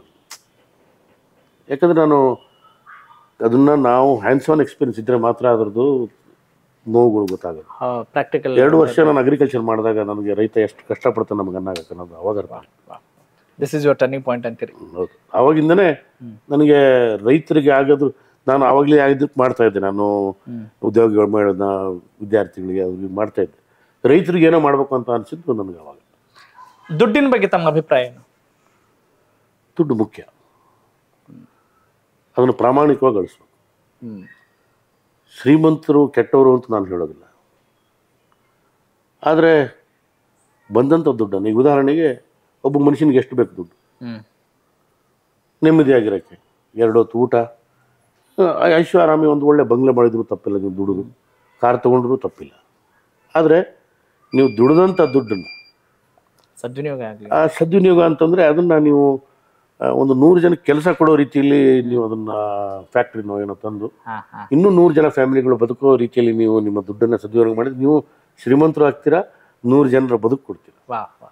ಆ ಥರ ಆ ಒಂದು ವಿಚಾರವಾಗಿ ನಾನು ರಾಣೆಬೆನ್ನೂರಿಗೆ ಒಂದು 10 ಫ್ಯಾಕ್ಟ್ರಿಗಳನ್ನ ತರ್ತೀನಿ. ನಿರುದ್ಯೋಗ ಮುಕ್ತ ಮಾಡಬೇಕು ಅಂತಂದ್ರೆ ಬರೀ ಶಿಕ್ಷಣ ಸಾಲದು. ಹೌದು ಹೌದು. ಈಗಾಗಲೇ ನಾನು ಇನ್ವೆಸ್ಟ್ ಇನ್ ರಾಣೆಬೆನ್ನೂರು ಅಂತ ಕಾರ್ಯಕ್ರಮ ಹಾಕೊಂಡಿದ್ದೀನಿ. ಇನ್ವೆಸ್ಟ್ ಇನ್ ರಾಣೆಬೆನ್ನೂರು ಆಗಲೇ ನಾನು ಪ್ರೆಸೆಂಟೇಷನ್ ಮಾಡಿದ್ದೀನಿ. ಯಾರ ಹತ್ರ ಇಂಡಸ್ಟ್ರಿಯಲ್ ಕಾಮರ್ಸ್ದು ಒಂದು ಅಸೋಸಿಯೇಷನ್ ಇದೆ, ಎಲ್ಲ ಜಿಲ್ಲೆಯ ಇಂಡಸ್ಟ್ರಿಗೆ ಒಬ್ಬರು ಅಧ್ಯಕ್ಷರು ಇರ್ತಾರೆ. ಅವರೆಲ್ಲ ಅಧ್ಯಕ್ಷರದ್ದು ಒಂದು ಮೀಟಿಂಗ್ ಮಾಡಿ, ನೀವು ರಾಣೆಬೆನ್ನೂರು ಬನ್ನಿರಿ, ಅಲ್ಲಿರ್ತಕ್ಕಂಥ ವ್ಯವಸ್ಥೆ ಏನಿದೆ ಅಲ್ಲಿ ಜಾಗ್ರಫಿಕಲ್ ಅಡ್ವಾಂಟೇಜ್ ಇದೆ. ಯಾಕಂದ್ರೆ ರಾಣೆಬೆನ್ನೂರು ಇರೋದು ಕರ್ನಾಟಕದ ಮಧ್ಯಭಾಗದಲ್ಲಿ. ಹೌದು, it is the heart of Karnataka. Correct. ನಿಮಗೆ ಎಲ್ಲ ಬಾರ್ಡರ್ಸ್ ಈಕ್ವಿ ಡಿಸ್ಟೆನ್ಸ್ ಇದೆ. ಹೌದು. ಆದ್ದರಿಂದ ನಿಮಗೆ ಸಾಕಷ್ಟು ಜಾಗ್ರಫಿಕಲ್ ಅಡ್ವಾಂಟೇಜ್ ಇರೋದ್ರಿಂದ, ಆಮೇಲೆ ನಮ್ಮ ರಾಣೆಬೆನ್ನೂರು ತಾಲೂಕಿನಲ್ಲಿ 2 ನದಿಗಳು ಇರ್ತವೆ, ತುಂಗಭದ್ರಾ ಒಂದು, ಕುಮದ್ವತಿ ಒಂದು. ಹೀಗಾಗಿ ಆಮೇಲೆ 6 ಲೇನ್ ಹೈವೇ, ಆಮೇಲೆ 2 ಏರ್ಪೋರ್ಟ್ಗಳು ನಮಗೆ, ಶಿವಮೊಗ್ಗ ಏರ್ಪೋರ್ಟ್ ಒಂದು, ಹುಬ್ಳಿ ಏರ್ಪೋರ್ಟ್ ಹತ್ರ ಆದವ್ರಿ, 1 ತಾಸು ಒಳಗಡೆನೆ ಹೋಗ್ಬೋದು. ಬೆಂಗಳೂರಲ್ಲಿ ಹೋಗೋಕ್ಕಾಗಲ್ಲ ನಿಮ್ಗೆ. ಹೌದ್ರಿ, ಇಲ್ಲಿಂದ 1 ತಾಸಲ್ಲಿ ನೀವು ಏರ್ಪೋರ್ಟ್ಗೆ ಹೋಗೋಕ್ಕಾಗಲ್ಲ. ಹೌದು. ಆದ್ರಿಂದ ಇವೆಲ್ಲ ಫೆಸಿಲಿಟೀಸ್ ಅಲ್ಲಿ ಇರೋದ್ರಿಂದ ನೀವು ರಾಣೆಬೆನ್ನೂರು ಬರಬೇಕು ಅಂತಂದು ಅವ್ರನ್ನೆಲ್ಲ ಆಹ್ವಾನ ಮಾಡೋಕೆ ಹೋಗಿದ್ದೆ. ಅವರೆಲ್ಲ ಭಾಳ ಖುಷಿಯಿಂದ ನನ್ನ ಇನ್ವೆಸ್ಟ್ ಇನ್ ರಾಣೆಬೆನ್ನೂರಿಗೆ ನಮ್ಮ 30 ಜಿಲ್ಲೆಯಿಂದನೂ ನಾವು ಬರ್ತೀವಿ ಅಂತಂದು ನನಗೆ ಹೇಳಿದ್ದಾರೆ. ಜೊತೆಗೆ ಕೈಗಾರಿಕಾ ಮಂತ್ರಿಗಳು, IT-BT ಮಿನಿಸ್ಟ್ರು, ಅಗ್ರಿಕಲ್ಚರ್ ಮಿನಿಸ್ಟ್ರು ಎಲ್ಲರೂ ನಾನು ಆಹ್ವಾನ ಮಾಡಿದ್ದೀನಿ. ಈ ಇನ್ವೆಸ್ಟ್ ಇನ್ ರಾಣೆಬೆನ್ನೂರು ಫ್ರೂಟ್ಫುಲ್ ಆಗುತ್ತೆ. ನಮ್ಮ ರಾಣೆಬೆನ್ನೂರಿಗೆ ಒಂದು 10 ಫ್ಯಾಕ್ಟ್ರಿ ಬರ್ತವೆ ಅನ್ನೋ ಖುಷಿ ಇದೆ, ಹೋಪ್ ಇದೆ. Yes sir. ಪ್ರಕಾಶ್ ಕೋಳಿವಾಡ್ರು ಒಬ್ಬ ಪ್ರಾಮಾಣಿಕ ಶಾಸಕರು ಅನ್ನೋದು ಅವರ ಮಾತುಗಳಲ್ಲಿ ನಾನು ಅರ್ಥ ಮಾಡ್ಕೊಳ್ತೇನೆ. ಅವರು ತಮ್ಮ ಕ್ಷೇತ್ರದಲ್ಲಿ ಎಷ್ಟು ದಿವಸ ಇರ್ತಾರೆ, ರಾಜಧಾನಿಯಲ್ಲಿ ಎಷ್ಟು ದಿವಸ ಇರ್ತಾರೆ ಮತ್ತು ಎಷ್ಟು ಅವಶ್ಯಕತೆ ಇದೆ? ನಾನು ಮೊದಲೇ ವರ್ಷ ಆಗಿರೋದ್ರಿಂದ ನಾನು ವಾರಕ್ಕೆ 4 ದಿವಸ ರಾಣೆಬೆನ್ನೂರಲ್ಲಿ ಇರ್ತೀನಿ. ಅದು fix. Sunday, Monday, Tuesday, Wednesday 4 ದಿವಸ ರಾಣೆಬೆನ್ನೂರು. ಗುರುವಾರ ನಾನು SC/ST ಕಮಿಟಿಲಿದ್ದೀನಿ. ಆ ಕಮಿಟಿ ಮೀಟಿಂಗ್ ಇರುತ್ತೆ ಗುರುವಾರ ಬೆಂಗಳೂರು ವಿಧಾನಸೌಧದಲ್ಲಿ, ಅದಕ್ಕೆ ನಾನು ಬರಲೇಬೇಕು. ಓಕೆ. ಗುರುವಾರ, ಶುಕ್ರವಾರ, ಶನಿವಾರ ನಾನು ಬೆಂಗಳೂರಲ್ಲಿ ಇರ್ತೀನಿ. ಇನ್ನು ನಾನು 4 ದಿವಸ ನಮ್ಮ ಕ್ಷೇತ್ರದಲ್ಲಿ ಇರ್ತೀನಿ. ಪ್ರಕಾಶ್ ಕೋಳಿವಾಡ್ರು ತಮ್ಮ ಕ್ಷೇತ್ರದ ಮತದಾರರಿಗೆ ಸುಲಭವಾಗಿ ಸಿಗುವಂತ ಶಾಸಕರ? ಸುಲಭವಾಗಿ ಸ್ವಲ್ಪ ಕಷ್ಟ ಆಗಿದೆ ಮೊದಲನೇ ವರ್ಷ. ಯಾಕೆಂದರೆ ನಾನು ಮೊದಲೇ ಬಾರಿ ಶಾಸಕ, ಸಾಕಷ್ಟು ಇಲ್ಲಿ ಅರ್ಥ ಮಾಡ್ಕೊಳ್ಳೋದಿರುತ್ತೆ. ನಮ್ಮ ರಾಣೆಬೆನ್ನೂರಿಗೆ ಅನುದಾನ ಹೆಂಗೆ ತೊಗೋಬೇಕು ಅನ್ನೋದು ಕಲಿಬೇಕಾಗಿರುತ್ತೆ. ಅದರಿಂದ ಸ್ವಲ್ಪ ಹೆಚ್ಚು ಹೊತ್ತು ನಾನು ನಮ್ಮ ರಾಣೆಬೆನ್ನೂರಿಗೆ ಕೈಗಾರಿಕೆಗಳನ್ನು ತರೋ ಕಡೆ, ಶಿಕ್ಷಣವನ್ನು ಇಂಪ್ರೂವ್ ಮಾಡೋ ಕಡೆ, ಎಲ್ಲ ಶಾಲೆಗೆ ಹೋಗಿ ಪಾಠ ಮಾಡೋದಾಗಲಿ, ಎಲ್ಲ ಸ್ಕೂಲ್ಗೆ ವಿಸಿಟ್ ಮಾಡಿ 50 ಸ್ಕೂಲ್ ದತ್ತಕ್ಕೆ ತಗೊಳ್ಳೋದಾಗಲಿ, ಈ ಥರ ಮಾಡೋದಿರೋದ್ರಿಂದ ಸ್ವಲ್ಪ ತೊಂದರೆ ಆಗಿರ್ಬೋದು ಜನಕ್ಕೆ. ಆದರೆ ಉದ್ದೇಶ ಭೇಟಿ ಆಗಬಾರ್ದು ಅಂತ ಇರೋದಿಲ್ಲ. ಆದರೂ ಕೂಡ ಪ್ಯಾರಲಲ್ ಆಗಿ ಏನೋ ಒಂದು ವ್ಯವಸ್ಥೆ ಮಾಡ್ತಾ ಇದ್ದೀನಿ. ಮಾಡ್ತಾ ನಾನು ಆಗಲೇ 5 ZP ಇದೆ ನಮ್ಮಲ್ಲಿ. ಒಬ್ಬೊಬ್ಬ ZPಗೆ ಒಬ್ಬ ಅಸಿಸ್ಟೆಂಟ್ PA ಇಟ್ಕೊಂಡಿದ್ದೀನಿ. ಸೊ ಆ ZP ಅವ್ರು ಬಂದು ಅವ್ರನ್ನ ಕಾಂಟ್ಯಾಕ್ಟ್ ಮಾಡಿ, ಯಾರು ಕೆಲಸ ನಿಂತಿಲ್ಲ, ಕಮ್ಯುನಿಕೇಶನ್ ಅಲ್ಲಿ ಇದ್ದೀರಿ, ಇಂಟಿಗ್ರಿಟಿ ನಿಂತಿಲ್ಲ. ಆಮೇಲೆ ನಮ್ಮ ಧ್ವನಿ ಒಂದು ಕಾರ್ಯಕ್ರಮನೂ ಹಾಕೊಂಡಿದ್ದೀನಿ. It is a software. ಅದು ಇನ್ನೂ ಪೂರ್ಣ ಪ್ರಮಾಣವಾಗಿ ಇಂಪ್ಲಿಮೆಂಟ್ ಆಗಿಲ್ಲ. ಅದು ಏನಂತಂದ್ರೆ, ಒಬ್ಬ ಜನಸಾಮಾನ್ಯ ಯಾರೇ ಇದ್ರು ಆ ನಂಬರ್ಗೆ ಫೋನ್ ಮಾಡಿದ್ರೆ ಅದು ನನ್ನ ಸಿಸ್ಟಮಲ್ಲಿ ರೆಕಾರ್ಡ್ ಆಗುತ್ತೆ. ರೆಕಾರ್ಡ್ ಆಗಿ ಅವನ ಊರು, ಒಂದು ಸಮಸ್ಯೆನೆಲ್ಲ ಹೇಳಿರ್ತಾನೆ. 24 ಗಂಟೆಯಲ್ಲಿ ಅವನ ಸಮಸ್ಯೆಯನ್ನು ಬಗೆಹರಿಸೋಕ್ಕಾದ್ರೆ, ಈ ಡ್ಯಾಮ್ ಕಟ್ಸು ಅಂತಂದ್ರೆ ಸಮಸ್ಯೆ ಆಗೋದಿಲ್ಲ. ಸರಳವಾದ ಸಮಸ್ಯೆಗಳು ಏನಾದ್ರು ಇದ್ರೆ ಇಮಿಡಿಯೇಟ್ ಬಗೆಹರಿಸ್ತಕ್ಕಂಥ ಸಮಸ್ಯೆಗಳನ್ನ ಇಮಿಡಿಯೇಟ್ ಆಗಿ ಬಗೆಹರಿಸಬೇಕು ಅನ್ನೋ ಉದ್ದೇಶದಿಂದ ಈ ನಮ್ಮ ಧ್ವನಿ ಅನ್ನೋ ಕಾರ್ಯಕ್ರಮನ ಹಾಕೊಂಡಿದ್ದೀನಿ. ಅದಕ್ಕೆ ಇನ್ನು ಸರಿಯಾಗಿ ಆ ನಂಬರನ್ನ ಪಬ್ಲಿಸೈಸ್ ಮಾಡಬೇಕು. ಬರೀ ನಗರದಲ್ಲಿ ಮಾತು ಗೊತ್ತು, ಇನ್ನು ಗ್ರಾಮೀಣ ಭಾಗದಲ್ಲಿ ಆ ನಂಬರ್ ಕೆಲಸ ಮಾಡ್ತಾ ಇದೀವಿ. ನೇರವಾಗಿ ನನ್ನ ಹತ್ರ ಬರತಕ್ಕಂಥವ್ರು ನಮ್ಮ ಧುರೀಣರು ಬರ್ತಾರೆ, ನಮ್ಮ ಲೀಡರ್ಸ್ ಬರ್ತಾರೆ. ಜನಸಾಮಾನ್ಯರು ಬರೋದಕ್ಕೆ ಬರ್ತಾರೆ, ಅವರು ಬರ್ತಾರೆ. ಅದು ಕೆಲವೊಬ್ರು ಗ್ರಾಮೀಣ ಭಾಗದಲ್ಲಿ ಇರ್ತಕ್ಕಂಥ ಬರದೇ ಆಗ್ಬೋದು. ಅವ್ರಿಗೂ ಕೂಡ ನಾನು ಸಿಗಬೇಕು, ಅವ್ರದ್ದು ಧ್ವನಿಯನ್ನು ಕೇಳಬೇಕು ಅನ್ನೋ ಉದ್ದೇಶದಿಂದ ನಮ್ಮ ಧ್ವನಿ. ಒಟ್ಟಿನಲ್ಲಿ ತಾವು ಕ್ಷೇತ್ರದ ಜನತೆಗೋಸ್ಕರನೇ ಬಿಸಿ ಆಗಿದ್ದೀರಿ, ಅದು ಇಲ್ಲಿರ್ಲಿ ಅಲ್ಲಿರ್ಲಿ ಅನ್ನೋ ಒಂದು ಮಾತನ್ನ ಬಿಸ್ನೆಸ್ ಬಿಟ್ಟಿದ್ದೀನಿ. ಹೌದ್ರಿ? ನನ್ನ ಬಿಸ್ನೆಸ್ ಈಗ ನಮ್ಮ somebody is taking care of CEO appoint ಮಾಡಿದ್ದೀನಿ. ನಾನು ಸರ್ ಇನ್ನೊಂದು ಆಫೀಸ್ಗೆ ಹೋಗಲ್ಲ. Okay nice. ಇನ್ನೊಂದು ಮಾತು ಹೇಳಿದ್ರಿ, ಅನುದಾನ ತರೋದನ್ನ ಕಲಿಬೇಕಾಗಿದೆ ಅಂತ. ಯಾರು ಮಾಸ್ತರ್ ಯಾರೇ ನಿಮ್ಗೆ ಇದ್ರಾಗ? ಮಾಸ್ಟರು ಅನುಭವ ಅಲ್ರಿ ಸರ. ಆದ್ರೆ ಸೀನ್ ಈಗ ನೀವು ಮೊದಲ ಬಾರಿ ಬಂದಿರಿ ಅಂದ ತಕ್ಷಣ ಇವ್ರು ನೋಡಿ ಕಲಿಬೇಕು ನೋಡಪ್ಪ, ಇವ್ರು ಎಷ್ಟು ಚಲೋ ತರ್ತಾರ ಅನುದಾನ ಅಂತ ಹೇಳೋದಾದ್ರೆ ಯಾರನ್ನ ಹೇಳ್ತೀರಿ? ಪಕ್ಕ ಹೇಳ್ಬೇಕ್ರಿ ಸರ, ನೀವು ಭಾಳ ನಂಬೇನ್ ನಾನು. ನನ್ನ ಸ್ನೇಹಿತರಿದ್ದಾರೆ, ಅವರು ಫಸ್ಟ್ ಟೈಮ್ ಶಾಸಕರು. ಕಿತ್ತೂರು ಶಾಸಕರು, ಆಮೇಲೆ ಸೌದತ್ತಿ ಶಾಸಕರು, ವೈದ್ಯ ಮತ್ತು ಬಾಬಾ ಸಾಹೇಬ್ ಇವರು ಬಹಳ ನುರಿತು ಬಿಟ್ಟಾರ ಅದ್ರಲ್ಲಿ. ನನ್ನ ಸ್ನೇಹಿತರೆ, ಅವರಿಂದ ಸಾಕಷ್ಟು ಕಲ್ತಿದ್ರಿ ಸರ್. ನಿಮ್ದ ಆಡಳಿತ ಪಕ್ಷ, ನಿಮ್ದ ಸರ್ಕಾರ, ಆದ್ರೂ ಇದು ಕಲಿಯೋದು ಬೇಕು, ಅವಶ್ಯಕತೆ ಐತಾ? ಇಲ್ಲ ಯಾವ ನೋಡಿ, ಸಾಮಾನ್ಯ ಇದಾಗ ಕೇಳಕ್ ಕುಂತ RDPR ಅಲ್ಲಿ ಅನೇಕ ಹೆಡ್ಗಳಿರ್ತವೆ. ಇರಿಗೇಷನ್ ಅನೇಕ, ಯಾವ ಹೆಡ್ ಅಲ್ಲಿ ದುಡ್ಡು ಕೇಳ್ಬೇಕಂತಾನೆ ಗೊತ್ತಾಗೋದಿಲ್ಲ. ಕರೆಕ್ಟ್. ಆ ಹೆಡ್ಗಳನ್ನ ಅರ್ಥ ಮಾಡ್ಕೋಬೇಕು. ಈ ಹೆಡ್ ಅಲ್ಲಿ ಇದಕ್ಕೆ ಅನುದಾನ ಇದೆ, ಈ ಹೆಡ್ ಅಲ್ಲಿ ಇದಕ್ಕೆ ಅನುದಾನ ಇದೆ ಅನ್ನೋದನ್ನ ನಾವು ಕಲಿಬೇಕಾಗುತ್ತೆ. ನನ್ನ ತಂದೆ ನಾನು ಯಾವತ್ತೂ ರಾಜಕೀಯದಲ್ಲಿ ಇನ್ವಾಲ್ವ್ ಮಾಡ್ಕೊಳ್ಳಿಲ್ಲ. ಹೌದ್ರಿ? ರಾಜಕೀಯದಿಂದ ಹೊರಗೆ ಇಟ್ಟಿದ್ರು ನನ್ನ. ಯಾವ ಕಾರಣಕ್ಕೆ ಸರ್? ಅವ್ರಿಗೆ ಒಂದೇ ಕುಟುಂಬದಲ್ಲಿ ಇಬ್ಬರು ರಾಜಕಾರಣದಲ್ಲಿ ಇರಬಾರ್ದು ಅನ್ನೋ ಮನಸ್ಥಿತಿ ಅವರು. ನಿನಗೆ ನಾನು ರಾಜಕೀಯದಲ್ಲಿರೋರ್ಗು ನಿಮಗೆ ಯಾವುದೇ ಎಲೆಕ್ಷನ್ಗೂ ನಿಲ್ಲಕ್ಕೆ, ನಾನು ZP ಎಲೆಕ್ಷನ್ ನಿಲ್ತೀನಿ ಅಂತ ಹೋಗಿದ್ದೆ ಒಂದು 15 ವರ್ಷ ಹಿಂದೆ. ನನ್ಗೆ ZP ಟಿಕೆಟ್ ಕೊಡ್ರಿ ಅಂತೇಳಿ. ನಾನು ಇರೋವರೆಗೂ ನಿನ್ಗೆ ಯಾವ ಟಿಕೆಟು ಕೊಡಲ್ಲ, ಜನಸೇವೆಯನ್ನು PKK ಸಂಸ್ಥೆಗಳು ಮಾಡ್ತೀನಿ ಅದನ್ನು ಮಾಡು, ನಿನಗೆ ಒಂದು ಟ್ರಾನ್ಸ್ಫರು ನಾನು ಇನ್ವಾಲ್ವ್ ಆಗಿಲ್ಲ, ಒಂದು ಕಾಂಟ್ರಾಕ್ಟಲ್ಲೂ ನಾನು ಇನ್ವಾಲ್ವ್ ಆಗಿಲ್ಲ 52 ವರ್ಷ. ಯಾವ ಇನ್ಫ್ಲೂಯೆನ್ಸ್ ಅಲ್ಲಿ ಏನು ನಡೆಯಲ್ಲ, ನಡೆಸಿಲ್ಲ? ಇಲ್ಲ ನಡೆಸಿಲ್ಲ. ಹಿಂಗಾಗಿ ನಾನು ಒಬ್ಬ ಹೊಸ ಶಾಸಕನಂತೆ ಈಗೆಲ್ಲ ಕಲಿಬೇಕಾಗಿತ್ತು. ಇಲ್ಲ ಸರ್, ದಟ್ಸ್ ಯುವರ್ ಹೈನೆಸ್ ಅಂತೀನಿ ನಾನು. ಅದು ಉದಾತ್ತ ಚಿಂತನೆ, ನಿಮ್ಮ ಸರಳ ಜೀವನ, ಅದು ಬಹಳಷ್ಟು ಜನರಿಗೆ ಸ್ಫೂರ್ತಿ ಆಗ್ತಿದೆ ಅಂತ ಅನ್ಸುತ್ತೆ. ಈಗ ಒಂದಿಷ್ಟು ಚುಟುಕಾಗಿ ಮಾತಾಡ್ತಾ ಹೋಗೋಣ. ನಿಮ್ಮ ಪೇರೆಂಟ್ಸ್ ಬಗ್ಗೆ ಚುಟುಕಾಗಿ ಏನು ಹೇಳಕ್ಕೆ ಇಷ್ಟಪಡ್ತೀರಿ? ಹೇಗೆ ಹೇಳ್ತೀರಿ? ಅಲ್ಲ, ನನ್ನ ವ್ಯಕ್ತಿತ್ವ ಅವರು ಕೊಟ್ಟಂಥ ಬಳವಳಿ ಅಂತಕ್ಕಂಥ. ತಾಯಿಯವ್ರನ್ನ ಹಾಗೆ ನೋಡಿ ಎಕ್ಸ್ಪ್ಲೇನ್ ಮಾಡ್ತೀರಿ? ತಾಯಿ ಕರಳು ನಿಮ್ಗೆ ಗೊತ್ತು, ತಪ್ಪು ಮಾಡಲಿ ಒಪ್ಪು ಮಾಡಲಿ ನಮ್ಮ ರಕ್ಷಣೆ ಮಾಡೋರೆ ತಾಯಿ. ತಂದೆ ಗದರಿಸ್ಬೋದು, ಆದರೂ ಕೂಡ ಸಮಾಧಾನ, ನಾನು ಚಿಕ್ಕವನಿದ್ದಾಗಿಂದ ಹೇಳ್ತಾರೆ, ಸಮಾಧಾನ ಮಾಡಿ, ಇಲ್ಲ ನೀನು ಅಂತ ಏನು ದೊಡ್ಡ ತಪ್ಪು ಮಾಡಿಲ್ಲ ಅಂತ ಹೇಳಿ ಮತ್ತೆ ತಿದ್ದತಕ್ಕಂಥ ಕೆಲಸ ತಾಯಿ ಮಾಡ್ತಿದ್ರು. ಅಂಥದ್ದನ್ನೆಲ್ಲ ಯಾವ ಮರೆಯೋಕ್ಕಾಗಲ್ಲ. ಆಗಲ್ಲ, ಹಿಂಗಾಗುತ್ತೆ. ನಿಜ ಸರ್. ಅಂದರೆ ಮಾತೃ ವಾತ್ಸಲ್ಯ ಇದ್ರೇನೆ ನಾವು ಜನರಿಗೆ ಹತ್ರ ಆಗ್ಲಿಕ್ಕೆ ಅನುಕೂಲ ಅನಿಸುತ್ತೆ. ಮಾತೃ ವಾತ್ಸಲ್ಯ ಅಂದ್ರೇನು, ಪ್ರೀತಿ ಅಂದ್ರೇನು ತಾಯಿ ಹೇಳ್ಕೊಡ್ತಾಳೆ. ಜಗತ್ತನ್ನು ಹೆಂಗೆ ಫೇಸ್ ಮಾಡ್ಬೇಕು ಅಂತ ತಂದೆ ಹೇಳ್ಕೊಡ್ತಾಳೆ. ಹೀಗಾಗಿ ಇಬ್ಬರು ಅಷ್ಟೇ ಮುಖ್ಯ. ನಿಮ್ಮ ಆ ತಾಯಿ ಮೇಲಿರುವಂಥ ಪ್ರೀತಿ ನಂಗೆ ನಿಮ್ಮ ಕಣ್ಣುಗಳಲ್ಲಿ ವ್ಯಕ್ತವಾಗ್ತಾ ಇದೆ. ಏನು ಹೇಳ್ತೀರಿ ಯುವಕರಿಗೆ ತಂದೆ ತಾಯಿಗಳ ಬಗ್ಗೆ ಹೇಗೆ ನೋಡ್ಕೊಳ್ಬೇಕು ಅನ್ನೋದ್ರ ಬಗ್ಗೆ ಏನು ಹೇಳ್ತೀರಿ? ಇಲ್ಲ, ನೀವು ಮಗುವಾಗಿದ್ದಾಗ ನಡೆದಾಡಕ್ಕೂ ಬರದೆ ನೀವು ಏಳು ಬೀಳುಗಳಲ್ಲಿ ನಿಮ್ಮ ಕೈ ಹಿಡ್ಕೊಂಡು ನಡೆಸ್ತಂಥವ್ರಿಗೆ, ಅವ್ರಿಗೆ ವಯಸ್ಸಾಗಿ ಅವ್ರು ನಡೆಯೋಕ್ಕಾಗದಿದ್ದಾಗ ನೀವು ಅವ್ರ ಮಕ್ಕಳತ್ತೆ ಹೆಂಗೆ ನಿಮ್ಮನ್ನು ನೋಡ್ಕೊಂಡಿದ್ರು, ನೀವು ಕೂಡ ನೋಡ್ಕೋಬೇಕು ಅನ್ನೋ ವಿಚಾರ ಅದು ಅವ್ರ ಜೊತೆ ಹಂಚ್ಕೊಳಕ್ಕೆ ಬರುತ್ತೆ. ಅದು ಯಾವತ್ತೂ ಆ ಋಣವನ್ನು ತೀರ್ಸಕ್ಕೆ ಸಾಧ್ಯ ಇಲ್ಲ ಅಂತೀರಿ? ಅಸಾಧ್ಯ. ಎಷ್ಟೇ ನಾವು ಸೇವೆ ಮಾಡಿದರೂ ಸಾಕಾಗಲ್ಲ. ಅವರು ಮಾಡಿದ 10% ಕೂಡ ನಮ್ಮ ಕೈಯಲ್ಲಿ 10% ಕೂಡ ನಾವು ತಿರುಗಿ ಮಾಡ್ತೀವಿ ಅನ್ನೋ ನಂಬಿಕೆ ನನಗಿಲ್ಲ. ನಿಸ್ವಾರ್ಥ ನಾನು ನನ್ನ ಮಗನ ಮಾಡಿದಷ್ಟು ನಮ್ಮ ತಂದೆ ತಾಯಿ ಮಾಡ್ತೀನಿ ಅಂತ ನನಗೆ ಅನ್ಸೋದಿಲ್ಲ. ಯಾಕಂದರೆ ಆ ಕರುಳಿನ ಕುಡಿ ಅನ್ನೋ ಆ ಪ್ರೀತಿನೇ ಬೇರೆ. ಆ ಪ್ರೀತಿಗೆ ನಾವು ಬೆಲೆ ಕಟ್ಟಕ್ಕೂ ಆಗೋದಿಲ್ಲ, ಅದನ್ನು ತೀರ್ಸಕ್ಕೂ ಆಗೋದು. ಪ್ರೈಸ್ಲೆಸ್, ತೀರ್ಸಕ್ಕಾಗದೇ. It cannot be. ಯಾವ ಮಗನೂ ತೀರ್ಸಕ್ಕಾಗಲ್ಲ. ನಿಜ ಸರ್. ನಿಮಗೆ ಅಗ್ರಿಕಲ್ಚರ್ ಗೊತ್ತು. ತಮ್ಮ ಕುಟುಂಬದಲ್ಲಿ, ಖಾಸಗಿ ಪ್ರಪಂಚದಲ್ಲಿ ಹೆಂಡತಿ ಮಕ್ಕಳು ಅಂತ ಬಂದಾಗ ಪ್ರಕಾಶ್ ಕೋಳಿವಾಡ್ ಅವರು ಎಷ್ಟು ಅಗ್ರಿಕಲ್ಚರ್ನ ಅಳವಡಿಸ್ಕೊಂಡಿದ್ದಾರೆ? ಅಂದರೆ ಪಾರ್ಟ್ನರ್ಗೆ ಎಷ್ಟು ಅಗ್ರಿಕಲ್ಚರ್ನ ಅಳವಡಿಸ್ಕೊಂಡಿದ್ದಾರೆ ಅಂತ ಎಲ್ಲದಕ್ಕೂ ಪ್ರಕಾಶ್ ಕೋಳಿವಾಡ್ ಆಗಲಿ, KB ಕೋಳಿವಾಡ್ ಅಲ್ಲ, ದೇಶದ ಪ್ರಧಾನಿ ಆಗಲಿ, ಮುಖ್ಯಮಂತ್ರಿ ಆಗಲಿ,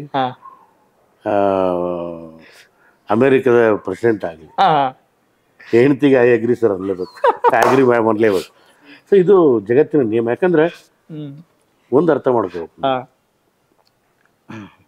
ನಿಮ್ಮ ಧರ್ಮಪತ್ನಿ ನಿಮ್ಮ ಒಳ್ಳೇದನ್ನೇ ಬಯಸ್ತಾರೆ. ಅವರು ನೀವು ಹೊರಸಲು ದಾಟಿ ಹೋದರೆ ಅನೇಕ ವೈಲ್ಡ್ ವರ್ಲ್ಡ್ ಅಂತ ಹೇಳ್ತೀವಿ, ಅಲ್ಲಿ ಯಾರು ನಿಮ್ಮವರು ಯಾರು ತಮ್ಮವರು ಅಂತ ಕಂಡುಹಿಡಿಯೋದೇ ಕಷ್ಟ. ಅಂಥದ್ರಲ್ಲಿ ಎಲ್ಲ ಕಷ್ಟ ಕಾಲಗಳು ನಿಮ್ಮ ಜೊತೆಗಿರ್ತಕ್ಕಂಥ ಏಕೈಕ ವ್ಯಕ್ತಿ ಅಂದರೆ ನಿಮ್ಮ ಧರ್ಮಪತ್ನಿ. ಅದರಿಂದ ನಾವು ಜಗತ್ತಿಗೆ ರಾಜನ ಇದ್ದರೂ ಹೆಂಡತಿ ಗುಲಾಮ್ ಆಗೋದ್ರಲ್ಲಿ ಏನು ತಪ್ಪಿಲ್ಲ. ಏನು 1000 ಕುದುರೆಗೆ ಸರ್ದಾರ ಆದ್ರೂ ಅವರಿಗೆ ಏನು ತಪ್ಪಿಲ್ಲ. ಯಾಕಂದ್ರೆ ಸರ್ವಸ್ವನೇ ಅವ್ರ ಮನೆಯೇ ಬಿಟ್ಟು ಬಂದಿರ್ತಾರೆ ನಮಗೋಸ್ಕರ. ಅಷ್ಟು ಅವ್ರಿಗೆ ನಾವು ತೋರಿಸ್ತಾ ಇದ್ರೆ. ನಿಮ್ಮ ಸೇವಾ ಕಾರ್ಯಗಳಲ್ಲಿ, ನಿಮ್ಮ ರಾಜಕೀಯ ಕೆಲಸಗಳಿಗೆ MLA ಪ್ರಕಾಶ್ ಅವರಿಗೆ ಹೋಮ್ ಮಿನಿಸ್ಟರ್ ಸಹಕಾರ ಎಷ್ಟಿದೆ? ಬೇಕಾದಷ್ಟು. ನನ್ನ ಗೆಲುವಿನಲ್ಲೂ ಅರ್ಧದಷ್ಟು ಪಾಲು ಅವ್ರಿಗೆ ಸಲ್ಲತ್ತೆ. ಅವ್ರಿಗೆ ಸಲ್ಲತ್ತೆ. ಯಾಕಂದ್ರೆ ಹಗಲು ರಾತ್ರಿ ಅಂತ ಅವಳು ನನ್ನ ಚುನಾವಣೆಯಲ್ಲಿ ಓಡಾಡಿದಾಳೆ. ಜೊತೆಗೆ ಮಹಿಳೆಯರ ಸಬಲೀಕರಣದಲ್ಲಿ ಹೆಚ್ಚು ಕಮ್ಮಿ ಒಂದು 20 ಹಳ್ಳಿಯಲ್ಲಿ ಅವಳು ಟೈಲರಿಂಗ್ ಕ್ಲಾಸ್ನ ಓಪನ್ ಮಾಡಿದ್ದಾಳೆ. ಸೊ ಡೆಫಿನೆಟ್ಲಿ ಅವಳಿಗೂ ಕೂಡ ಬಡವ್ರ ಬಗ್ಗೆ, ಮಹಿಳೆಯರ ಬಗ್ಗೆ ವಿಶೇಷವಾಗಿ ಅತಿ ಹೆಚ್ಚು ಕಾಳಜಿ ಇರೋದ್ರಿಂದ ಅದು ಸಮಾಜ ಸೇವೆಯಲ್ಲೂ ಅನುಕೂಲ ಆಗಿದೆ, ಜೊತೆಗೆ ನನಗೆ ಗೆಲುವಿನಲ್ಲೂ ಅನುಕೂಲ ಆಗಿದೆ. ಸ್ವಾಮಿ ಕಾರ್ಯ ಸೌಕರ್ಯ ಎಲ್ಲವೂ ಇದೆ ಅಂತೀರಿ. ಎಸ್ ಸರ್, ಇನ್ನು ಮಕ್ಕಳ ಬಗ್ಗೆ ಹೇಳೋದಾದ್ರೆ ಹೇಗೆ, ಏನು ಹೇಳ್ತೀರಿ? ಏನು ಕನಸುಗಳನ್ನ ಇಟ್ಕೊಂಡಿದ್ದೀರಿ? ನನ್ನ ಮಗ ಅವ್ನಿಗೆ ರಾಜಕಾರಣದಲ್ಲಿ ಇಷ್ಟ ಇಲ್ಲ. ಅವನು ಏನು ಓದ್ತಾ ಇರೋದು ಸರ್ ಈಗ? ಇಲ್ಲೇ ಇದ್ದಾನೆ, ಡ್ಯುಯಲ್ ಡಿಗ್ರಿ US ಅಲ್ಲಿ ಓದ್ತಾ, ಅಮೆರಿಕದಲ್ಲಿ ಓದ್ತಾ ಇದ್ದಾನೆ. ಫೈನಾನ್ಸ್ ಮತ್ತು ಎಕನಾಮಿಕ್ಸಲ್ಲಿ is doing a dual degree. Pursuing. Okay. ಅವನಿಗೆ finance, business, I think he wants to be an entrepreneur. ಆಮೇಲೆ ನಾವು ಯಾವತ್ತೂ ಅವ್ನಿಗೆ ಅದನ್ನೇ ಮಾಡು ಇದನ್ನೇ ಮಾಡು ಅಂತ ಹೇಳಿಲ್ಲ. ಈಸ್ ಗಾಟ್ ಅ ಫ್ರೀಡಮ್, ಅವ್ನು ಏನು ಬೇಕಾದರೂ ಮಾಡ್ತಾನೆ. ಓಕೆ. ಒಬ್ಬ ತಂದೆಯಾಗಿ, ಒಬ್ಬ ಪತಿಯಾಗಿ, ಒಬ್ಬ ಶಾಸಕರಾಗಿ ಈ ವ್ಯಕ್ತಿತ್ವವನ್ನು ನೋಡಿದಾಗ ಏನು ಅನ್ಸುತ್ತೆ? ಇನ್ನು ಏನೆಲ್ಲ ಕೆಲಸಗಳನ್ನು ಮಾಡಬೇಕು ಅಂತ ತಾವು ಅಂದ್ಕೊಂಡಿದ್ದೀರಿ? ನಂದು ಆಗಲೇ ಹೇಳ್ದಂಗೆ ರಾಣೆಬೆನ್ನೂರನ್ನ ನಿರುದ್ಯೋಗ ಮುಕ್ತ ರಾಣೆಬೆನ್ನೂರಾಗಿ ಮಾಡಬೇಕು ಅನ್ನೋ ಒಂದು ಫಸ್ಟ್ ಪ್ರಿಯಾರಿಟಿ. ಮೊದಲ ಆದ್ಯತೆ. ಆಮೇಲೆ ಎರಡನೇದು, ನಮ್ಮ ಹಾವೇರಿ ಜಿಲ್ಲೆಯನ್ನ ಬರಮುಕ್ತ ಜಿಲ್ಲೆಯನ್ನಾಗಿ, ನನ್ನ ಟೆಕ್ನಾಲಜಿ ನನ್ನ ಹತ್ರ ಇರೋದ್ರಿಂದ, ತಂತ್ರಜ್ಞಾನ ನನ್ನ ಹತ್ರ ಇರೋದ್ರಿಂದ ಹಾವೇರಿ ಜಿಲ್ಲೆಯನ್ನು ಬರಮುಕ್ತ ಜಿಲ್ಲೆಯಾಗಿ ಮಾಡಬೇಕು ಅನ್ನೋ ಹಂಬಲನೂ ನನ್ನಲ್ಲಿದೆ. ಜೊತೆಗೆ ಶಿಕ್ಷಣ ಕ್ಷೇತ್ರದಲ್ಲಿ ಯಾವುದೇ ಪ್ರೈವೇಟ್, ಉದಾಹರಣೆಗೆ ನೋಡ್ರಿ, ಗೌರ್ಮೆಂಟ್ ಶಾಲೆಯಲ್ಲಿ ಬರತಕ್ಕಂಥ teachers they are all well qualified, merit ಮೇಲೆ ಬಂದಿರ್ತಾರೆ. 80,000 ಅವ್ರಿಗೆ ಸ್ಯಾಲ್ರಿ ಇರುತ್ತೆ. They are very well qualified, meritorious. Private ಸ್ಕೂಲಲ್ಲಿ 10,000 15,000ಕ್ಕೆ ಪಾಠ ಮಾಡೋರ ಕಡೆ ನಾವು ನಮ್ಮ ಮಕ್ಕಳನ್ನ ಕಳಿಸ್ಬೇಕು ಅಂತ ಹಂಬಲ ನಮ್ಮದು. ಇಲ್ಲಿ ಮೆರಿಟಲ್ಲಿ ಬಂದಂಥವ್ರಿಗೆ ನಾವು ಹಿಂಜರಿತಾ ಇದ್ದೀವಿ. ಯಾಕೆಂದರೆ ಆ ಶಿಕ್ಷಣದ ಪದ್ಧತಿ ಬದಲಾಗಬೇಕು. ಆ ಒಂದು ಉದ್ದೇಶದಿಂದ ಎಲ್ಲಿ ನಮ್ಮ ರಾಣೆಬೆನ್ನೂರು ತಾಲೂಕಿನಲ್ಲಿ ನಮ್ಮ ಕೈಲಾದಷ್ಟು, ನಾನು ಇಡೀ ರಾಜ್ಯಕ್ಕೆ ಮಾಡೋ ಶಕ್ತಿ ಅದನ್ನು ಮಾಡೋಕ್ಕೆ ನನಗಿಷ್ಟ. ಅದು ಸದ್ಯಕ್ಕೆ ನಮ್ಮ ರಾಣೆಬೆನ್ನೂರು ತಾಲೂಕಿನ ಸರ್ಕಾರಿ ಶಾಲೆಗಳು ಯಾವುದೇ ಪ್ರೈವೇಟ್ ಸ್ಕೂಲ್ ಕಮ್ಮಿ ಇಲ್ಲ ಅನ್ನೋ ರೀತಿಯಲ್ಲಿ ನಾನು 5 ವರ್ಷದಲ್ಲಿ ಮಾಡೇ ತೀರ್ತೀನಿ, ಮಾಡಬೇಕು ಅನ್ನೋ ದೊಡ್ಡ ಹಂಬಲ, ಭಾಳ ಆಸೆ, ದೊಡ್ಡ ಕನಸು ನಂದು. ಪ್ರಕಾಶ್ ಕೋಳಿವಾಡ್ ಅವರಿಗೆ CM ಆಗೋ ಕನಸಿದೆಯಾ? ನೋಡಿ, CM ಮಂತ್ರಿ ಅನ್ನೋದಕ್ಕಿಂತ ಹೆಚ್ಚಾಗಿ ಒಂದು ಜವಾಬ್ದಾರಿಯನ್ನು ಜನ ಕೊಟ್ಟಿದ್ದಾರೆ. ಆ ಜವಾಬ್ದಾರಿನ ಸರಿಯಾಗಿ ನಿಭಾಯಿಸಿದರೆ ಜನ ಮತ್ತಿನ್ನೂ ನಮಗೆ ಬೇರೆ ಅಧಿಕಾರಗಳನ್ನು ಕೊಡ್ತಾರೆ. ತಮಗೆ ವೈಯಕ್ತಿಕವಾಗಿ ಆ ಕನಸಿದೆಯಾ ಇಲ್ವಾ? ನೋಡ್ಬೇಕು. ಈಗ ನೋಡಿ, ಯಾರು ಎಷ್ಟೋ ಜನ ಮುಖ್ಯಮಂತ್ರಿಗಳಾದರು, ಮಂತ್ರಿಗಳಾದರು, ಆದರೆ ಮಂತ್ರಿ ಆಗಬೇಕು, ಮುಖ್ಯಮಂತ್ರಿ ಆಗಬೇಕು ಅಂತ ಅಲ್ಲ. ನಾನು ನನ್ನ ರಾಣೆಬೆನ್ನೂರು ತಾಲೂಕನ್ನು ನಿರುದ್ಯೋಗ ಮುಕ್ತ ರಾಣೆಬೆನ್ನೂರು ಮಾಡೋವರೆಗೂ ನಾನು ರಾಣೆಬೆನ್ನೂರು ಬಿಟ್ಟು ಹೋಗೋ ವಿಚಾರ ನಾನಿಲ್ಲ. ಒಬ್ಬ ಶಾಸಕರ ಆಗಬೇಕು ಅಂತ ಹೇಳಿದ್ರೆ ನಿಜವಾದ ಅರ್ಹತೆ ಏನು? ಬಡವರ ಬಗ್ಗೆ, ದೀನದಲಿತರ ಬಗ್ಗೆ ಕಾಳಜಿ ಇರಬೇಕು. ಅವ್ರನ್ನ ಮುಖ್ಯವಾಹಿನಿ ತರೋ ಒಂದು ತುಡಿತಾ ಇರಬೇಕು.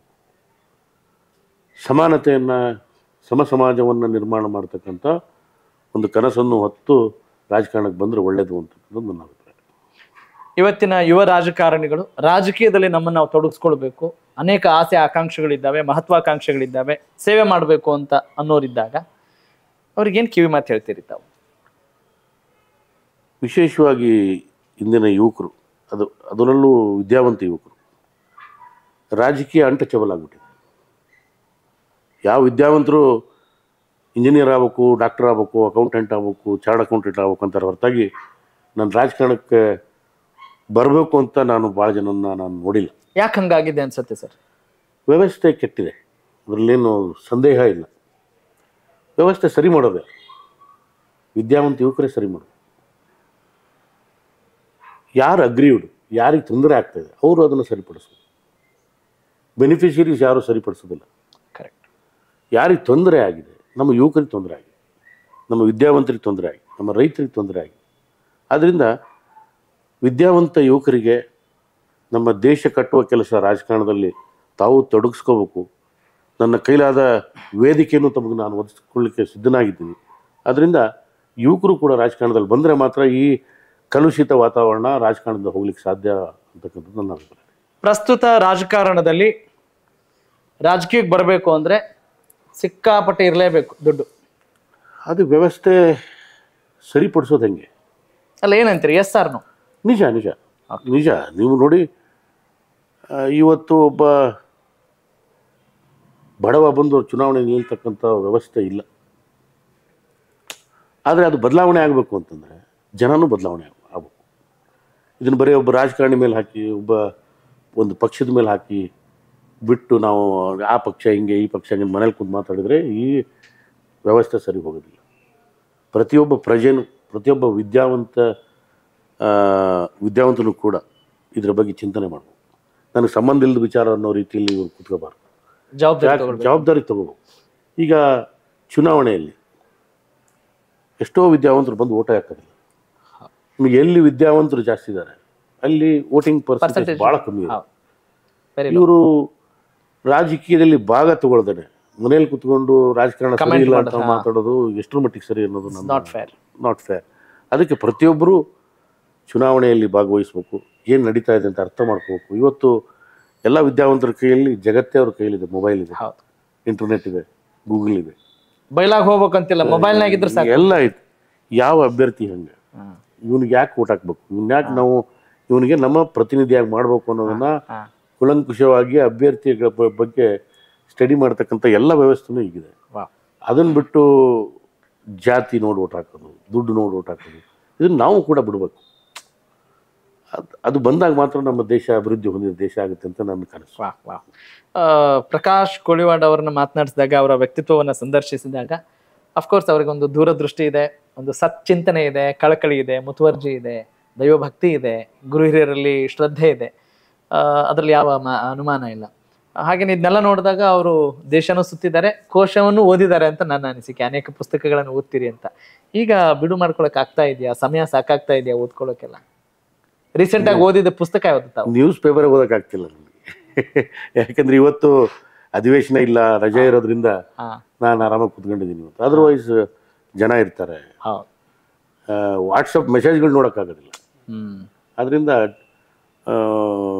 ನ್ಯೂಸ್ಗಳ್ನ ನೋಡೋಕ್ಕೆ ಒಂದು ಸ್ವಲ್ಪ ಟೈಮ್ ತೆಗಿಬೇಕು ಅಂತ ನಾನು ಆಗಲೇ ಈಗ ನಿರ್ಧಾರ ಮಾಡಿದ್ದೀನಿ. ಬೆಳಗ್ಗೆ ವಾಕು, ಎಕ್ಸಸೈಸು ಮತ್ತು ನ್ಯೂಸ್ಗೆ ಒಂದು ಟೈಮನ್ನು ನಿಗದಿಪಡಿಸಿ ಅದನ್ನ ವಾಕ್ ಎಕ್ಸರ್ಸೈಸ್ ಎಲ್ಲ ರೆಗ್ಯುಲರ್ ಆಗಿದೆ ಅಂತೀರಿ? ಇಲ್ಲ, ರೆಗ್ಯುಲರ್ ಇಲ್ಲ, ಇರ್ರೆಗ್ಯುಲರ್. ಯಾವಾಗೋ ಟೈಮ್ ಸಿಕ್ಕಾಗ ಹೋಗೋದು. ಮತ್ತೆ ಹೋಮ್ ಮಿನಿಸ್ಟರ್ ಬೈಯಲ್ವೇನ್ರಿ? ಅದು ರೂಢಿ ಆಗ್ಬಿಟ್ಟೈತ್ರಿ ಬೈಸ್. ನಮ್ಮ ಕಡೆ ದಡ್ಡ ಬಂದೈತಿ ಅಲ್ರಿ? ದಡ್ಡ ಬಿದ್ದೈತಿ ಹಂಗಾಗಿದೆ. ರೀಸೆಂಟ್ ಆಗಿ ಓದಿದ ಪುಸ್ತಕ ಯಾವುದು ಗೊತ್ತಾಗಿಲ್ಲ. Just I am so curious. I have read lot of books about Mahatma Gandhi, Ambedkar, ಬಸವಣ್ಣವ್ರ ಬುಕ್ ಬಗ್ಗೆ ಇದ್ರು ಓದ್ತಿರ್ತೀನಿ. ವಿಶೇಷವಾಗಿ ಸಮಾಜ ಸುಧಾರಕರು ಏನಿದ್ದಾರೆ ಅವ್ರದ್ದೆಲ್ಲ ಬಸವಣ್ಣನ ಏನು ಸಮಾಜನ ಸುಧಾರಣೆ ಮಾಡಬೇಕು, ಸಮಾಜ ನಿರ್ಮಾಣ ಮಾಡಬೇಕು. ಅಂಬೇಡ್ಕರ್ ಈ ಉದಾಹರಣೆಗೆ ನಾವು ಜನ, ನಾವು ಪ್ರಜೆಗಳು ಬಸವಣ್ಣ ಹೇಳ್ದಂಗೆ ನಡೆದಿದ್ರೆ ಅಂಬೇಡ್ಕರ್ ಬರೋ ಅವಶ್ಯಕತೆ ಇರಲಿಲ್ಲ, ಅಂಬೇಡ್ಕರ್ ಸಂವಿಧಾನ ಮಾಡೋ ಅವಶ್ಯಕತೆ ಇರಲಿಲ್ಲ. ಅಂಬೇಡ್ಕರ್ ಹೇಳ್ದಂಗೂ ನಾವು ಕೇಳಲಿಲ್ಲ, ಬಸವಣ್ಣ ಹೇಳ್ದಂಗೂ ನಾವು ಕೇಳಲಿಲ್ಲ. ಎಲ್ಲೋ ಇವರ ಒಂದು ಶ್ರದ್ಧೆಯನ್ನು, ಇವರ ಒಂದು ಪ್ರಿನ್ಸಿಪಲನ್ನು ನಾವು ಜೀವನದಲ್ಲಿ ಅಳವಡಿಕೆ ಮಾಡ್ಕೊಂಡ್ರೆ ಸಮಾಜ ಸುಧಾರಣೆ ಆಗ್ತದೆ. ಹೊರತಾಗಿ ನಾವು ಕೇವಲ ಸ್ವಾರ್ಥಿಗಳಾಗಿ ಬದುಕೋದ್ರಿಂದ ಕ್ಷಣಿಕ ಸುಖ ಸಿಗ್ಬೋದು, ಹೊರತಾಗಿ ನಿರಂತರ ನೆಮ್ಮದಿ ಸಿಗಲಿಕ್ಕಿಲ್ಲ ಅನ್ನೋದು. ಆದರೆ ನಿಮ್ಮನ್ನು ನೋಡಿದಾಗ, ನಿಮ್ಮನ್ನು ಮಾತನಾಡಿಸಿದಾಗ ನೀವು ಕೂಡ ಬಹಳಷ್ಟು ಜನರಿಗೆ ಆದರ್ಶವಾಗಿದ್ದೀರಿ ಅನ್ನೋದು ನನ್ನ ಭಾವನೆ. ಹಾಗಾಗಿ ಎವ್ರಿಥಿಂಗ್ ಇಸ್ ಆನ್ ಟ್ರ್ಯಾಕ್ ಅಂತ ಅನ್ಸುತ್ತೆ ನಿಮ್ಮ ಜೊತೆ ಮಾತನಾಡಿದಾಗ ನನಗೆ ಅನಿಸ್ತಾ ಇದೆ. ನಮಸ್ಕಾರ ವೀಕ್ಷಕರೇ, ಕನೆಕ್ಟ್ ಕರ್ನಾಟಕದ MLA ರಿಪೋರ್ಟ್ ಕಾರ್ಡ್ಗೆ ಸ್ವಾಗತ. ನಾವಿವತ್ತು ಹಾವೇರಿ ಜಿಲ್ಲೆಯ ರಾಣೆಬೆನ್ನೂರು ವಿಧಾನಸಭಾ ಕ್ಷೇತ್ರದಲ್ಲಿದ್ದೀವಿ. ಕಾಂಗ್ರೆಸ್ನ ಪ್ರಕಾಶ್ ಕೋಳಿವಾಡ ಅವರು ಇಲ್ಲಿಯ ಶಾಸಕರು. ಇಲ್ಲಿಯ ಮತದಾರರ ಮನದಾಳ ಏನು, ಶಾಸಕರ ಸಂಕಲ್ಪ ಏನು, ಹೇಗೆ ಕೆಲಸ ಮಾಡ್ತಿದ್ದಾರೆ ಏನು, ಯಾಕೆಂದರೆ ಈಗಾಗಲೇ ವಿಧಾನಸಭೆ ಚುನಾವಣೆ ಮುಗಿದು, ಲೋಕಸಭೆ ಚುನಾವಣೆ ಮುಗಿದು 2024 ಮುಗಿಯೋಕೆ ಬಂದಿದೆ. ಉಳಿದಿರೋ 3 ವರ್ಷದಲ್ಲಿ ಅವ್ರು ಏನು ಮಾಡಬೇಕು, ಇಲ್ಲಿಯ ಮತದಾರನೇ ಮಾತಾಡ್ಸೋಣ. ರಮೇಶ್ ರೀ. ಏನು ಮಾಡ್ತೀರಿ? ನಾವು ಇಲ್ಲಿ ಹೋಟೆಲ್ ಕೆಲಸ ಮಾಡ್ತೀವಿ. ಯಾವ್ರು ನಿಮ್ಮದು? ನಮ್ಮದು ಕುಂದಗೋಳ ತಾಲೂಕು ದೇವನೂರು. ಯಾವರು? ಕುಂದಗೋಳ ತಾಲೂಕು ದೇವನೂರು. ಇಲ್ಲಿ ಮಿಸ್ಸಸ್ ಊರು ಇಲ್ಲೇ ಇದೆ. ಓಕೆ, ಹೋಟೆಲ್ಲ ಇಲ್ಲೇನಾ? ಹಾಂ. ಓಕೆ. ಹೇಗಿದೆ ನಿಮ್ಮ ಪ್ರಕಾರ ರಾಣೆಬೆನ್ನೂರು? ರಾಣೆಬೆನ್ನೂರು ಚೆನ್ನಾಗಿ, ಆದರೆ ಇನ್ನೂ ರೋಡು ಪಾಡು ಡೆವಲಪ್ಮೆಂಟ್ ಆಗ್ಬೇಕು. ಇವು ಹಾಸ್ಪಿಟ್ಲಿಂದ ಆಯ್ತು ಇದು ಆಯ್ತು ರೀ, ಇವೆಲ್ಲ ಡೆವಲಪ್ಮೆಂಟ್ ಆಗ್ಬೇಕು. ಕೆಲವು ಕಡೆ ಇನ್ನೂ ಒಂದು ಏರಿಯಾದಾಗ ಹಂಗೆ ಇದೆ ಬರೋ ರಸ್ತೆಗಳೆಲ್ಲ ಗಟರ್ ಆಯ್ತು, ಡೆವಲಪ್ಮೆಂಟ್ ಆಗ್ಬೇಕು. ಒಳ್ಳೆಬೇಡ ಅವ್ರ ಹಿಂದೆ ಅವ್ರ ಅಪ್ಪಾರು ಏನು ಮಾಡಿದ್ರು ಮುಖ್ಯ ಅಲ್ಲ, ಈಗ ಅವರು ಏನು ಮಾಡ್ತಾರೆ ಅನ್ನೋದು ಮುಖ್ಯ. ಜನರು ಅಪ್ಪನ ಹೆಸರು ರಾಜಕೀಯ ನಡೆಯಲ್ಲ. ಅಳಿಯಲ್ಲ ಸರ್. ಅದಕ್ಕೆ ಅವರು ಆದರೂ ಈಗ ನಮ್ಮ ಜನ ಆದರೂ ಅವ್ರನ್ನ ಹೋಗಿ ಕೇಳಬೇಕು. ಒಮ್ಮೆ ಭೇಟಿ 2 ಸಲ ಪ್ರತಿ ಸಲನೂ ಭೇಟಿ ಆಗ್ಬೇಕು ಅವ್ರಿಗೆ. ಅವ್ರು ನಮ್ಮ ಇಲ್ಲೇ ಕೆಲವರು ಮಾತಾಡ್ತಿದ್ರು ಭೇಟಿ ಆಗಿಲ್ಲ ಅಂತ. ಕೆಲವು ಸಲ ಹೇಳೋರು ಗೊತ್ತಾಗುತ್ತೆ, MLA ದೇವರಲ್ಲ. ಅಲ್ಲಿ ನಮ್ಮ ಕಷ್ಟ ಐತೆ ಅಂತ ಅವನು ಎಲ್ಲರನ್ನೂ ನೋಡೋಕ್ಕಾಗಲ್ಲ. ನಾವು ಅಲ್ಲಿ ಹೋಗಿ ಒಮ್ಮೆ ಬಿಟ್ಟು 2 ಸಲ ಅಲ್ಲಿ ಒಂದು ಏನು ಪ್ರೂಫ್ ತೊಗೊಂಬರ್ಬೋದು ನಾವು. ಹೆಂಗೆ ಮಾತಾಡಿದ್ವಿ, ಈಗ ಎಲ್ಲ ಮೊಬೈಲ್ ಅದಾವು. ಓಕೆ, ನಿಮ್ಮ ಪ್ರಕಾರ MLA ಅವ್ರನ್ನ ಭೇಟಿಯಾಗಿ ಕಷ್ಟ ಹೇಳಬೇಕು, ಆಗಲೂ ಸ್ಪಂದಿಸಿಲ್ಲ ಅಂದರೆ ಸರಿ ಇಲ್ಲ ಅಂತ. ಮುಂದಿನ ಅರ್ಥ ಮುಂದಿನ ದಾರಿ ಬೇರೆ. ಓಕೆ, ಈಗ ಹೋಗಿ ಭೇಟಿ ಆಗಿದ್ದೀರಾ? ನಾವಂತೂ ಹೋಗಿಲ್ಲ ಸರ್. ನಾವು ಹೋಗಿಲ್ಲ. ಮತ್ತೆ ಇದ್ದಿದ್ದೆ ಹೇಳ್ಬೇಕಂದ್ರೆ ಸಿಟಿಲೆಲ್ಲ ಕಾರ್ಯಕ್ರಮಗಳು ಅದು ಇದ್ರ ಕಾಣಿಸ್ಕೊತಾರ, ಇಲ್ಲಿ ಕಾಣಿಸ್ತಾರೆ. ಅಚಾನಕ್ ಎಲ್ಲರೂ ಫಂಕ್ಷನ್ ಇದ್ರೆ ಹೇಳ್ಕೊಟ್ಟಿದ್ದ ಮುಂಚೆ ಬಂದು ಕಾಣಿಸ್ತಾರೆ.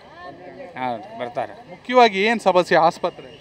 ಆಸ್ಪತ್ರೆ ಒಳಗೆ ಈಗ ಸ್ವಲ್ಪ ಚಾಚಾರ ಮಾಡ್ತಾರೆ. ಈಗ ಮತ್ತೆ ಬ್ಯಾಂಡೇಜ್ಮೆಂಟ್ ಅದು ಇದು 20 ರೂಪಾಯಿ ಎಕ್ಸ್ಟ್ರಾ ಕೊಡಿ, ಅದು ಇವನ್ನೆಲ್ಲ ಕೇಳ್ತಾರೆ. ಲಂಚ ಜೋರಾಗಿದೆ. ಹಾಂ, 20 ಹಿಂಗೆ ಕಾರ್ಪೊರೇಷನಲ್ಲೆಲ್ಲ ಜೋರಾಗಿದೆ. ಹೌದೌದು. ಈಗ ಎಲ್ಲ 10ಕ್ಕೆ 20ಕ್ಕೆ ಹೇಳಿದ್ರಲ್ರಿ, ಆ ಟೈಪು ಈಗ ಬಾಂಡನ್ನು ಯಾವುದೋ ಅನ್ನು ತೆಗಿಲಿಕ್ಕೆ ಇದೆಲ್ಲ ಮಾಡ್ತಾರೆ. ಮತ್ತು ಈಗ ಅರ್ಜೆಂಟಿಗೆ ಏನು ಮಾಡೋಕ್ಕಾಗಲ್ಲ, ನಾವು 10 ಕೊಟ್ಟು ಬಂದುಬಿಡೋದು. ಅರ್ಜೆಂಟಿಗೆ ಕೆಲಸ. ಈಗ ಮತ್ತೆಲ್ಲ ಒಂದು ದಿನ ದುಡಿಮೆ ಹೋಗುತ್ತೆ, ಅದನ್ನು ವಿಚಾರ ಮಾಡ್ಬೇಕಲ್ಲ. 10-20 ರೂಪಾಯಿಗೆ ವಿಚಾರ ಮಾಡೋಂಗಿಲ್ಲ ಜನ. ಕಾಮನ್ ನಾವು ಏನು ಮಾಡೋಕ್ಕಾಗಲ್ಲ. ಏನು ಒಂದು ಸಲಹೆ ಕೊಡ್ಬೇಕಂದ್ರೆ ಏನು ಕೊಡ್ತೀರಾ MLAಗೆ? ಏನಿಲ್ಲ, ಇದು ಒಂದು ಏನೈತಲ್ಲ, ಇವನು ಕೆಲಸ ಅವ್ರ ಮ್ಯಾಗ ಒಟ್ಟು ಬ್ರೇಜರ್ ಮಾಡಿ ಅವ್ರ ಮ್ಯಾಗ ವರ್ಕ್ ತೊಗೋಬೇಕು. ಅವರು ಈ ಥರ ಜನರು ಈ ಥರ ಹೇಳ್ತಾರೆ, ನೀವು ಹೆಂಗೆ ಕೆಲಸ ಮಾಡ್ತೀರಿ ಅಂತ ಕೇಳ್ಬೇಕು ಅವ್ರನ್ನು. ಯಾಕೆ ಅವ್ರಿಗೆ ಪವರ್ ಇರುತ್ತೆ, ನಮಗಿರಲ್ಲ. ಅಂದರೆ MLA ಅಧಿಕಾರಿಗಳು ಚಳಿ ಬಿಡಿಸಿ ಕೆಲಸ ಮಾಡಿಸ್ಬೇಕು. ಹೌದೌದು ರೀ. ಲಂಚ ತಗೊಳ್ಳೋದೆಲ್ಲ ನಿಲ್ಲಿಸ್ಬೇಕು. ಮತ್ತೆ ರೀ ಈಗ ಎಮರ್ಜೆನ್ಸಿಗೆ ಮತ್ತೆ ಒಬ್ರಿಗೆ ಇರ್ತೈತಿ, ಒಬ್ರಿಗೆ ಇರಂಗಿಲ್ಲ. ಯಾರು ಕೊಡ್ಬೇಕು? ಹಿಂಗಾಗಿ ಈ ಗೌರ್ಮೆಂಟ್ ಯೋಜನೆ ಬರೀ ಮೊನ್ನೆ 2 ತಿಂಗಳು ಬಂದಾಗ ಎಷ್ಟೋ ಜೀವನ ಮತ್ತು ಕೊರೋನಾ ಆಗತ್ತಿದ್ದು. ಈಗ ಮತ್ತೆ ಅದ ಬಂದ್ರೆ ಇವತ್ತು ಮಳೆ ಹತ್ತೈತಿ, 1 ತಿಂಗಳು ಮನ್ಯಾಗ ಅದಾರ ಅಂದ್ರು ಅದು 2000 ಮಂತ್ಯಾನಾರು ನಡೆಸ್ಕೊಂಡು ಹೋಗ್ತಾರೆ. ಗ್ಯಾರಂಟಿ ಒಳ್ಳೇದು. ಗ್ಯಾರಂಟಿ ಒಳ್ಳೇದು. ಅದು ದುರುಪಯೋಗ ಪಡ್ಕೊಳ್ಳೋರಿಗೆ ಅಷ್ಟೇ ಕೆಟ್ಟದ್ದು. ಅದು ಒಳ್ಳೇದವ್ರಿಗೆ 90% ಅದೇ ಒಳ್ಳೇದಾಗಿದೆ. ಹೇಗಿದೆ ನಿಮ್ಮ ಪ್ರಕಾರ ರಾಣೆಬೆನ್ನೂರು? ರಾಣೆಬೆನ್ನೂರು ನಮ್ಮ ಕ್ಷೇತ್ರ ನಮ್ಮ MLA ಅವರು 4 ಮೊನ್ನೆ 10 ಕೋಟಿ ಇದನ್ನು ಕೊಟ್ಟಾರೆ ರೋಡ್, ಇಟಗಿ ರೋಡ್ ಮಾಡೋಕೆ. ಆಮೇಲೆ ಸ್ಕೂಲಿಗೆ ಮೊನ್ನೆ ಸ್ಮಾರ್ಟ್ TV ಕೊಟ್ಟಾರೆ 3 ಸ್ಕೂಲಿಗೆ. ಆಮೇಲೆ ಕಾಂಪೌಂಡಿನ ಇದು ರಿಪೇರಿ ಮಾಡಿಸ್ಕೊಡ್ತಾನೆ ಅಂತ ಹೇಳಿದ್ದಾರೆ. ಆಮೇಲೆ ಇದು ಸ್ಕೂಲ್ ಒಳಗೆ ಒಳ್ಳೆ ಅಭಿವೃದ್ಧಿ ಅವನು ಮಾಡಿಸ್ಕೊಡ್ತಾನೆ ಅಂತ ಹೇಳಿದ್ದಾರೆ. ಆಮೇಲೆ ಗೃಹಲಕ್ಷ್ಮಿ, ಸರ್ಕಾರದಿಂದ ಗೃಹಲಕ್ಷ್ಮಿಗಳು ಎಲ್ಲ ನಮ್ಮ ಕಡೆಗೆ ಮುಟ್ಟಿದಾವೆ ರೀ. ನಮ್ಮಲ್ಲಿ ಯಾವ ಇದು ಇರಲಿಲ್ಲ, ಎಲ್ಲ ಚೆನ್ನಾಗಿ ವರ್ಕ್ ಮಾಡ್ತಾ ಇದ್ದಾರೆ ಪ್ರಕಾಶ್ ಅಣ್ಣ ಅವರು. ಅದರಿಂದ ಅವರಿಗೆ ಭಾಳ ಧನ್ಯವಾದಗಳು. ಪ್ರಕಾಶ್ ಅಣ್ಣ ಅವ್ರ ಕೆಲಸ ಚೆನ್ನಾಗಿದೆಯಾ, ಅವ್ರ ತಂದೆಯವ್ರ ಕೆಲಸ ಚೆನ್ನಾಗಿದೆ? ಈ ಪ್ರಕಾಶ್ ಅಣ್ಣ ಅವ್ರದ್ದು ಚೆನ್ನಾಗೈತಿ, ಅಪ್ಪವ್ರದ್ದು ಚೆನ್ನಾಗೈತ್ರಿ. ಯಾರು ತಂದೆಯವ್ರಿಲ್ಲ ಯಾವ ಗುಣ ಇವರು ಅಳವಡಿಸ್ಕೊಂಡ್ರೆ ತುಂಬ ಎಲ್ಲ ಗುಣ ಅದಾವ್ರಿ, ಇಲ್ಲ ಅನ್ನಲ್ಲ. ಯುವಕರ ಆಕಾರ ಒಂದು ಸ್ವಲ್ಪ ಅವರು ವಯಸ್ಸಿನ ಆಕಾರ ಅನುಭವ ಜಾಸ್ತಿ. ಸ್ವಲ್ಪ ಹೋಗ್ಬೇಕು, ಇನ್ನು ದಿನಗಳಲ್ಲಿ ಹೋಗ್ಬೇಕು, ಇನ್ನು ಮಾಡ್ತಾರನ್ನ ನಮ್ಗೆ ಭರವಸೆ ಐತ್ರಿ. ಹೆಚ್ಚಿನ ಕೆಲಸ ಮಾಡ್ತಾರ ಭರವಸೆ ಐತಿ. ಈಗಾಗಲೇ ಸರ್ಕಾರ ಅಧಿಕಾರಕ್ಕೆ ಬಂದು 1.5 ವರ್ಷ ಮುಗಿತಾ ಬಂತು. ಇನ್ನೇನು ಇಸ್ವಿ ಲೆಕ್ಕ ಅಂದರೆ 2024 ಮುಗ್ದಂಗೆ. ಇನ್ನು ಉಳಿದಿರೋ 3 ವರ್ಷದಲ್ಲಿ ಏನಾದರೆ ಒಳ್ಳೇದು ಅಂತೀರಿ ರಾಣೆಬೆನ್ನೂರಿಗೆ? ರಾಣೆಬೆನ್ನೂರು ಅಭಿವೃದ್ಧಿ ಆದರೆ ಚಲೋ ರೀ. ಎಲ್ಲ ಡ್ರೈನೇಜ್ಗಳು ಅಭಿವೃದ್ಧಿ ಆಗಬೇಕು. ಆಮೇಲೆ ವಸತಿ ನಿಲಯಗಳು ಇಲ್ಲ ರಾಣೆಬೆನ್ನೂರಲ್ಲಿ. ರಸ್ತೆಗಳು ಒಂದು ಸ್ವಲ್ಪ ಹದಗೆಟ್ಟವು. ಆಮೇಲೆ ನಮ್ಮಲ್ಲಿ ರಾಣೆಬೆನ್ನೂರು ಹಲಗೇರಿ ರೋಡಲ್ಲಿ ಮೇಡ್ಲಿರೋ ರೋಡು ಒಂದು ರಿಪೇರಿ ಇದೆ, ಅದನ್ನು ಮಾಡಿಕೊಟ್ರೆ MLA ನಮಗೆ ಅನುಕೂಲ ಆಕತಿ. ಕೆಲವೊಂದು ಕಾಮಗಾರಿಗಳು ಭಾಳ ಉದಾವ್ರಿ, ಅವನು ಮುಂದುವರಿಸ್ಕೊಟ್ರೆ ಒಂದು ಮಾಡಿಕೊಟ್ರೆ ಅನುಕೂಲ ಆಕತಿ ಅಂತ ನಮ್ಮ ಅನಿಸಿಕೆ ಸರ್. ನಾವು MLA ಅವ್ರು ಇಂಟ್ರೂ ಮಾಡಿದಾಗ ಅವರು ಇಂಜಿನಿಯರು, ಎಜುಕೇಟೆಡು, ಹಾಸನ್ ಮಲ್ನಾಡು ಕಾಲೇಜಲ್ಲಿ ಮುಗಿಸಿದ್ದು. ಶಿಕ್ಷಣಕ್ಕೆ ಹೆಚ್ಚಿನ ಆದ್ಯತೆ ಕೊಡ್ತೀನಿ ಅಂತ ಹೇಳ್ತಿದ್ದಾರೆ. ಹೆಚ್ಚಿನ ಆದ್ಯತೆ ಕೊಟ್ಟಾರ್ರಿ. ಭಾಳ ಶಿಕ್ಷಣಕ್ಕೆ ಕರೆದು ನಮಗೆ ಗ್ರಾಮ ಪಂಚಾಯತಿ ಮೆಂಬರ್ ಇದರಿಂದ ನಮಗೆ 2-3 ಕರೆದು ಕೊಟ್ಟಿದ್ದಾರೆ. ಅದ್ರ ಬಗ್ಗೆ ಹೇಳಿದ್ದಾರೆ. ಶಿಕ್ಷಣಕ್ಕೆ ಹೆಚ್ಚಿನ ಒತ್ತು, ಅದ್ರ ಬಗ್ಗೆ ಶಿಕ್ಷಕರು ಇಲ್ಲ ಅಂದರೂ ಹೆಚ್ಚುವರಿ ಶಿಕ್ಷಕರನ್ನು ಕೊಟ್ಟಿದ್ದಾರೆ. ಇವರು ಪಾಠ ಮಾಡ್ತಿರ್ತಾರೆ ಸರ್, ಮಾಡ್ತಾರೆ. ಪ್ರಕಾಶ್ ಅಣ್ಣವರು ಮಾಡ್ತಿದ್ದಾರೆ, ಮಾಡಿದ್ದಾರೆ. 2-3 ಪಾಠ ಮಾಡಿದ್ದಾರೆ. ಆಮೇಲೆ ಈಗ ಸ್ಕೂಲ್ ಅಭಿವೃದ್ಧಿ ಬಗ್ಗೆನೂ ಹೇಳಿದ್ದಾರೆ, ಭಾಳ ಹೇಳಿದ್ದಾರೆ, ಮಾಡಿಕೊಡ್ತವೆ ಅಂತ ಹೇಳಿದ್ದಾರೆ. ಆಮೇಲೆ ಪಾಟೀಲ್ ಪುಟ್ಟಪ್ಪರ ಸಮಾಧಿ ನಮ್ಮೂರು ಹುಟ್ಟೂರು ಪಾಟೀಲ್ ಪುಟ್ಟಪ್ಪರು ಇರೋದ್ರಿಂದ ಅದನ್ನ ಅಭಿವೃದ್ಧಿ ಮಾಡಿಕೊಡ್ತಾನೆ ಅಂತಲೂ ಒಂದು ಮಾತು ಹೇಳಿದರು. ಅದನ್ನ ಇದನ್ನು ತಗೊಂಡಲ್ಲ, ಒಂದು ಸ್ವಲ್ಪ ಪ್ರಕಾಶ್ ಅಣ್ಣವ್ರು ಮಾಡಿಕೊಡ್ಬೇಕಂತ ನಮ್ಮ ಅನಿಸಿಕೆ. ಒಂದಷ್ಟು ಜನ ಸಿಟಿಲಿ ಮಾತಾಡ್ತಾ ಒಂದೊಳ್ಳೆ ಆಸ್ಪತ್ರೆ ಬೇಕು, ಸರ್ಕಾರಿ ಆಸ್ಪತ್ರೆ, ಮಲ್ಟಿ ಸ್ಪೆಷಾಲಿಟಿ ಅಂತಿದ್ದಾರೆ. ಅನಿಸುತ್ತಾ ನಿಮಗಾಗಿ? ಹೌದು, ಮಾಡಿಕೊಟ್ರೆ ಚಲೋ ಆಕತಿ. ಮಲ್ಟಿಪೇಟೆ ಹಾಸ್ಪಿಟಲ್ ಬೆಂಗಳೂರು, ನಾವು ದಾವಣಗೆರೆ ಹೋಗೋದು ತಪ್ತೈತಿ. ನಾವು ಅಲ್ಲಿಗೆ ರಾಣೆಬೆನ್ನೂರಲ್ಲಿ ಮಾಡಿಕೊಟ್ರೆ ಭಾಳ ಅನುಕೂಲ ಆಕತಿ ಅಂತ ನಮ್ಮ ಅನಿಸಿಕೆ ರೀ. ಪ್ರಕಾರ ಆಸ್ಪತ್ರೆ ಮತ್ತು ರಸ್ತೆಗಳೆಲ್ಲ ಬೇಕಾಕತ್ರಿ. ಮಲ್ಟಿಪಿಡ್ ಒಟ್ಟು ಹೈಟೆಕ್ ಹಾಸ್ಪಿಟಲ್ ನಮ್ಮಲ್ಲಿ ಮಾಡಿದ್ರೆ ರಾಣಿಬೆನ್ನೂರಲ್ಲಿ ಮಾಡಿದ್ರೆ ಭಾಳ ಉತ್ತಮ ಅಂತ ನಮ್ಮ ಅನಿಸಿಕೆ ರೀ. ನೀವು ಹಿಂದೆ ಸಾಕಷ್ಟು MLAಗಳು ನೋಡಿರ್ತೀರ, ಹಿರಿಯರಾಗಿದ್ದೀರಾ. ನಿಮ್ಮ ಪ್ರಕಾರ ಶಾಸಕರಿಗೆ ಏನು ಸಲಹೆ ಕೊಡ್ತೀರಾ? ಶಾಸಕರಿಗೆ ಸಲಹೆ ಕೊಡೋದೇನಂದ್ರೆ ದೊಡ್ಡ ವ್ಯಕ್ತಿಗಳ ಆಕಾರ ಸಲಹೆ ಕೊಡೋದೇನು ಅವರೆಲ್ಲ ಮಾಡ್ತಿರ್ತಾರೆ. ನಮ್ಮ ಅನಿಸಿಕೆಯನ್ನು ಅಭಿವೃದ್ಧಿ ಹೆಚ್ಚಿನ ಮಾಡಲಿ ಅಂತ ನಮ್ಮ ಇದು ಹೆಚ್ಚಿನ ಸಾಕು.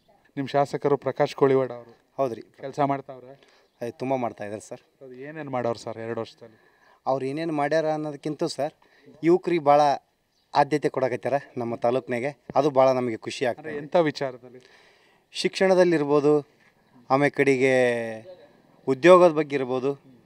ಉದ್ಯೋಗದಲ್ಲಿ ನಮ್ಮಲ್ಲಿ ಇವ್ರು ಶಾಸಕರು ಹಾಕಿಂತ ಮುಂಚೆನೇ ಬಯೋಡೇಟಾ ಕೊಡಿ ಕೆಲಸ ತೊಗೊಳ್ಳಿ ಅಂತ ಯುವಕರಿಗೆ ಭಾಳ ಚೆನ್ನಾಗಿ ಮಾಡಿಕೊಟ್ರು ಸರ್. ಹೌದು, ಉದ್ಯೋಗ ಮೇಳ ಭಾರಿ ಚರ್ಚೆ ಆಗಿತ್ತು ಇಡೀ ರಾಜ್ಯದಲ್ಲಿ ಇವ್ರದ್ದು. ಹೌದು ಸರ್. ಅಲ್ವಾ? ಹೌದು ಸರ್. ಕೆಲಸ ಸಿಗ್ತಾ ಸುಮಾರು ಜನಕ್ಕೆ? ಸುಮಾರು ಜನಕ್ಕೆ ಕೆಲಸ ಸಿಕ್ಕಿದೆ ಸರ್. ಸಣ್ಣ ಸಣ್ಣ ಎಲ್ಲ ಇದರಲ್ಲಿ ಫ್ಯಾಕ್ಟ್ರಿಯಲ್ಲಿ ಈಗ ಅವರೇ ಸ್ವಂತ ಫ್ಯಾಕ್ಟ್ರಿ ತರಬೇಕಂತ ನಿರ್ಧಾರ ಮಾಡಿದ್ದಾರೆ. ಸರ್ಕಾರ ಗಮನಕ್ಕೆ ತರದೆ ಅಂತ ನಾವು ಒಂದು 2-3 ಸಲ ಕೇಳಿದ್ವಿ. ಸರ್ಕಾರ ಗಮನದಲ್ಲಿ ಮಾತಾಡಿ ನಮ್ಮ ರಾಣೆಬೆನ್ನೂರು ತಾಲೂಕಲ್ಲೇ ಯುವಕರಿಗೆ ಕೆಲಸ ಸಿಗ್ಬೇಕಂದ್ರೆ ದೊಡ್ಡ ಪ್ರಮಾಣದಲ್ಲಿ ಒಂದು ಫ್ಯಾಕ್ಟ್ರಿ ಮಾಡೋಣ ಅಂತ ವಿಚಾರ ಮಾಡಿದ್ದಾರೆ ಅಂತ ನಮ್ಮಲ್ಲಿ ಹೇಳಿದ್ರು ಸರ್. ಇಲ್ಲ, ಯಾಕಂದರೆ ನಿಮಗೇನು ಹುಬ್ಳಿ ಏನು ದೂರ ಇಲ್ಲ, ಏರ್ಪೋರ್ಟ್ ಇದೆ. ಹಾಗಾಗಿ ಕಾರ್ಖಾನೆಗಳು ಬಂದರೆ ಇಲ್ಲೇ ಯುವಕರಿಗೆ ಕೆಲಸ ಸಿಗುತ್ತೆ, ಗಾರ್ಮೆಂಟ್ಸ್ಗಳು ಬಂದರೆ ಹೆಣ್ಮಕ್ಳಿಗೆ ಕೆಲಸ ಸಿಗುತ್ತೆ. ಆ ನಿಟ್ಟಿನಲ್ಲಿ ಚರ್ಚೆ ಮಾಡಿದ್ದೀರಾ ಶಾಸಕರ ಜೊತೆ ಅಥವಾ ಹೇಳಕ್ಕೆ ಇಷ್ಟಪಡ್ತೀರಾ ಈ ಮೂಲಕ? ನಾವು ಚರ್ಚೆ ಮಾಡೋದಕ್ಕಿಂತ ಸರ್ ಅವರೇ ನಮ್ಮನ್ನು ಯುವಕರನ್ನೆಲ್ಲ ಕರೆದು ಆಮೇಲೆ ಕಡೆಗೆ ಗ್ರಾಮಗಳಲ್ಲಿ ಬಂದು ಹೀಗೆ ನಿರುದ್ಯೋಗಿಗಳು ನಮ್ಮ ಯುವಕರು ಭಾಳ ಜನ ಇದ್ದಾರೆ, ನಿಮಗೋಸ್ಕರ ನಾನು ಕೆಲಸ ಕೊಡಿಸ್ತೀನಿ, ನಿಮಗೋಸ್ಕರ ದೊಡ್ಡ ಫ್ಯಾಕ್ಟ್ರಿ ತಂದೆ ತರ್ತೀನಿ, ಯುವಕರಿಗೋಸ್ಕರ ನಾನು ಕೆಲಸ ಮಾಡೇ ತೀರ್ತೀನಿ ಎಂದು ಹೇಳಿದ್ದಾರೆ ಸರ್ ನಮಗೆ. ಹಾಂ ಸರ್. ಒಟ್ಟಿನಲ್ಲಿ ಶಾಸಕರ ಕೆಲಸದ ಬಗ್ಗೆ ಎಷ್ಟು ಮಾರ್ಕ್ಸ್ ಕೊಡ್ತೀರಾ 100ಕ್ಕೆ? ಶಾಸಕರ ಕೆಲಸದ ಬಗ್ಗೆ ನಾವು ಒಂದು ಅವ್ರ ಆಲೋಚನೆಗಳೆಲ್ಲ ನೋಡಿ ಸರ್ ನಾವು 90% ಕೊಡೋಕ್ಕೆ ಇಷ್ಟಪಡ್ತೀನಿ ಸರ್. ಉಳಿದಿರೋ 3 ವರ್ಷದಲ್ಲಿ ಆ ಆಲೋಚನೆಗಳೆಲ್ಲ ಇಂಪ್ಲಿಮೆಂಟ್ ಆಗಲಿ ಅಂತ ನಿಮ್ಮ ಆಸೆ? ಹೌದು ಸರ್, ತುಂಬ ಆಸೆ ಇದೆ ಸರ್. ನಮ್ಮ ಶಾಸಕರ ವಿಚಾರದಲ್ಲಿ ಇರೋಲ್ಲ ಯುವಕರಿಗೆ ಆದ್ಯತೆ ಕೊಡೋದು ನೋಡಿ ನಮಗೆ ಭಾಳ ಖುಷಿ ಆಗ್ತಾಯಿದೆ. ನಿಮ್ಮ ಪ್ರಕಾರ ರಾಣಿಬೆನ್ನೂರು ಹೇಗಿದೆ? ರಾಣೆಬೆನ್ನೂರು ಇತ್ತೀಚಿನ ದಿನಗಳಲ್ಲಿ ತುಂಬ ಅಭಿವೃದ್ಧಿ ಆಗ್ತಾಯಿದೆ. ಕಾರಣ ನವಯುವಕರ ಆಶಾಕಿರಣ, ಶಿಕ್ಷಣ ಪ್ರೇಮಿ ಹಾಗೂ ಮಕ್ಕಳ ಪ್ರೀತಿಗೆ ಪಾತ್ರರಾಗಿರ್ತಕ್ಕಂಥ ನಮ್ಮ ನಾಯಕರಾಗಿರ್ತಕ್ಕಂಥ ಅಚ್ಚುಮೆಚ್ಚಿನ ನಾಯಕರಾಗಿರ್ತಕ್ಕಂಥ ಪ್ರಕಾಶ್ ಕೋಳಿವಾಡ್ರವರು ಇತ್ತೀಚಿನ 1.5 ವರ್ಷಗಳ ಕಾಲ ಶಾಸಕರಾಗಿ ಕೆಲಸ ಮಾಡ್ತಾಯಿದ್ದಾರೆ. ಯಾರೂ ಕೂಡ ಇಲ್ಲಿಯ ತನಕ ಇಂಥ ಒಬ್ಬ ಉತ್ತಮ ನಾಯಕನನ್ನು ಪಡಲಿಕ್ಕಾಗಿದ್ದಿಲ್ಲ. ಇವರೊಬ್ಬ ಯುವ ನಾಯಕರು, ಯುವಕರಿಗೆ, ಮಕ್ಕಳಿಗೆ ಮತ್ತು ಕೃಷಿಕರಿಗೆ ಹೆಚ್ಚು ಪ್ರಾಶಸ್ತ್ಯ ನೀಡ್ತಕ್ಕಂಥ ವ್ಯವಸ್ಥೆ ಒಳಗೆ ಕೆಲಸ ಮಾಡ್ತಾಯಿದ್ದಾರೆ. ಮೊಟ್ಟ ಮೊದಲನೇದಾಗಿ ನಮ್ಮ ರಾಣೆಬೆನ್ನೂರು ತಾಲೂಕಿಗೆ ಶಿಕ್ಷಣಕ್ಕಾಗಿ ಹೆಚ್ಚಿನ ಮಹತ್ವವನ್ನು ನೀಡಲಿಕ್ಕೆ ವಿಧಾನಸಭೆ ಕಲಾಪದಲ್ಲಿ ಹೆಚ್ಚು ಪ್ರಾಶಸ್ತ್ಯ ನೀಡಿ ಅವರು ಅಲ್ಲಿ ಮಾತಾಡ್ತಕ್ಕಂಥದ್ದು ಇದಕ್ಕೊಂದು ಉದಾಹರಣೆಯಾಗಿದೆ. ಅದಲ್ಲದೆ ನಮ್ಮ ತಾಲೂಕಿನಾದ್ಯಂತ ಈ ಹಿಂದೆ ನಮ್ಮ KV ಕೋಳಿವಾಡ್ರೇನು ಸಾಹೇಬರು ನೀರಾವರಿಗೆ ಹೆಚ್ಚಿನ ಸೌಲಭ್ಯವನ್ನು ನೀಡಿದರು, ಅದೇ ರೀತಿಯಾಗಿ ನಮ್ಮ ಪ್ರಕಾಶ್ ಕೋಳಿವಾಡ್ರು ಕೂಡ ಆ ನಿಟ್ಟಿನೊಳಗೆ ಇತ್ತೀಚಿನ ದಿನಗಳಲ್ಲಿ ತಂತ್ರಜ್ಞಾನವನ್ನು ಬಳಸಿ ಒಂದು ಮೋಡ ಬಿತ್ತನೆ ಮಾಡಿ ಮಳೆ ತರ್ತಕ್ಕಂಥ ಒಂದು ವ್ಯವಸ್ಥೆ ಒಳಗೆ ಕೆಲಸ ಮಾಡಿದ್ದಾರೆ. ಇಲ್ಲಿ ಇಡೀ ರಾಜ್ಯ ಬರದಲ್ಲಿದ್ದಾಗ ಅವ್ರ ಟೆಕ್ನಾಲಜಿನ ರಾಜ್ಯ ಸರ್ಕಾರ, ಕಾಂಗ್ರೆಸ್ ಸರ್ಕಾರನೇ ಬಳಸ್ಕೊಳ್ಳಿಲ್ಲ. ಅದ್ರ ಬಗ್ಗೆ ಬೇಸರ ಇಲ್ಲ ನಿಮಗೆ ಸಲ? ಇಲ್ಲ, ಅದು ಏನಾಯಿತು ಅಂತ ಹೇಳಿದರೆ ಅವರು ಅಧಿವೇಶನದಲ್ಲಿ ಮಾತನಾಡಿದ ನಂತರ ಮೊಟ್ಟ ಮೊದಲನೇದಾಗಿ ನಮ್ಮ ಬೆಳಗಾವಿ ಡಿಸ್ಟಿಕಲ್ಲಿ ಸತೀಶ್ ಜಾರಕಿಹೊಳಿ ಅವರು, ಈ ಕರ್ನಾಟಕದ ಅಚ್ಚುಮೆಚ್ಚಿನ ನಾಯಕರು ಮತ್ತು ಸಚಿವರಾಗಿರ್ತಕ್ಕಂಥ ನಮ್ಮ ಸತೀಶ್ ಜಾರಕಿಹೊಳಿ ಅವರೇ ಬೆಳಗಾವಿಯಲ್ಲಿ ಇದನ್ನು ಬಳಸ್ಕೊಂಡಿದ್ದಾರೆ. ಅದಲ್ಲದೆ ಮುಂದಿನ ದಿನಮಾನಗಳಲ್ಲಿ ಕರ್ನಾಟಕ ಸರ್ಕಾರ ಇದ್ರ ಬಗ್ಗೆ ಎಚ್ಚೆತ್ತುಕೊಳ್ತೈತಿ. ಮುಂದೆ ಇವರ ಒಂದು ತಂತ್ರಜ್ಞಾನವನ್ನು ಬಳಸಿಕೊಂಡು ಹೆಚ್ಚಿನ ಅಭಿವೃದ್ಧಿ ಮಾಡಲಿಕ್ಕೆ ಮತ್ತು ನೀರಾವರಿಯನ್ನು ಅಭಿವೃದ್ಧಿ ಮಾಡಲಿಕ್ಕೆ ಉಪಯೋಗಿಸ್ಕೊಳ್ತೈತೆ ಅಂತ ನಮ್ಮ ಭರವಸೆ ಇದೆ. ನಿಮ್ಮ ಪ್ರಕಾರ ನೀವು ವಿದ್ಯಾವಂತರು, ಅಡ್ವೊಕೇಟು, ನಿಜಕ್ಕೂ ಇಲ್ಲಿರುವಂಥ ಮೂಲಭೂತ ಸಮಸ್ಯೆ ಏನು ಸಮಸ್ಯೆ ಬಗೆಹರಿದ್ರೆ ರಾಣಿಬೆನ್ನೂರು ಒಂದು ರೀತಿ ಎಲ್ಲರಿಗೂ ಒಳ್ಳೆಯದಾಗುತ್ತೆ ಅಂತ? ಉತ್ತರ ಕರ್ನಾಟಕದ ಭಾಗದ ಹೆಬ್ಬಾಲಾಗಿರ್ತಕ್ಕಂಥ ನಮ್ಮ ರಾಣೆಬೆನ್ನೂರು ತಾಲೂಕಿನಲ್ಲಿ ಮೊಟ್ಟ ಮೊದಲನೇದಾಗಿ ನಮಗೆ ನಿರುದ್ಯೋಗದ ಸಮಸ್ಯೆ ಹೆಚ್ಚು ಕಾಡ್ತಾ ಇದೆ. ಈ ನಿರುದ್ಯೋಗದ ಸಮಸ್ಯೆ ಯಾಕೆ ಹೆಚ್ಚು ಕಾಡ್ತಾ ಇದೆ ಅಂತಂದರೆ ಇಲ್ಲಿರ್ತಕ್ಕಂಥ ಶಿಕ್ಷಣ ಪ್ರೇಮಿಗಳು, ಶಿಕ್ಷಣ ಮಾಡ್ತಕ್ಕಂಥ ಮಕ್ಕಳಿಗೆ ಇಲ್ಲಿ ಸರ್ಕಾರಿ ಉದ್ಯೋಗವನ್ನು ಬಿಟ್ಟು ಮತ್ತು ಬೇರೆ ಉದ್ಯೋಗದ ಕಡೆಗೆ ಹೆಚ್ಚಿನ ಒಲವು ತೋರ್ತಾ ಇಲ್ಲ.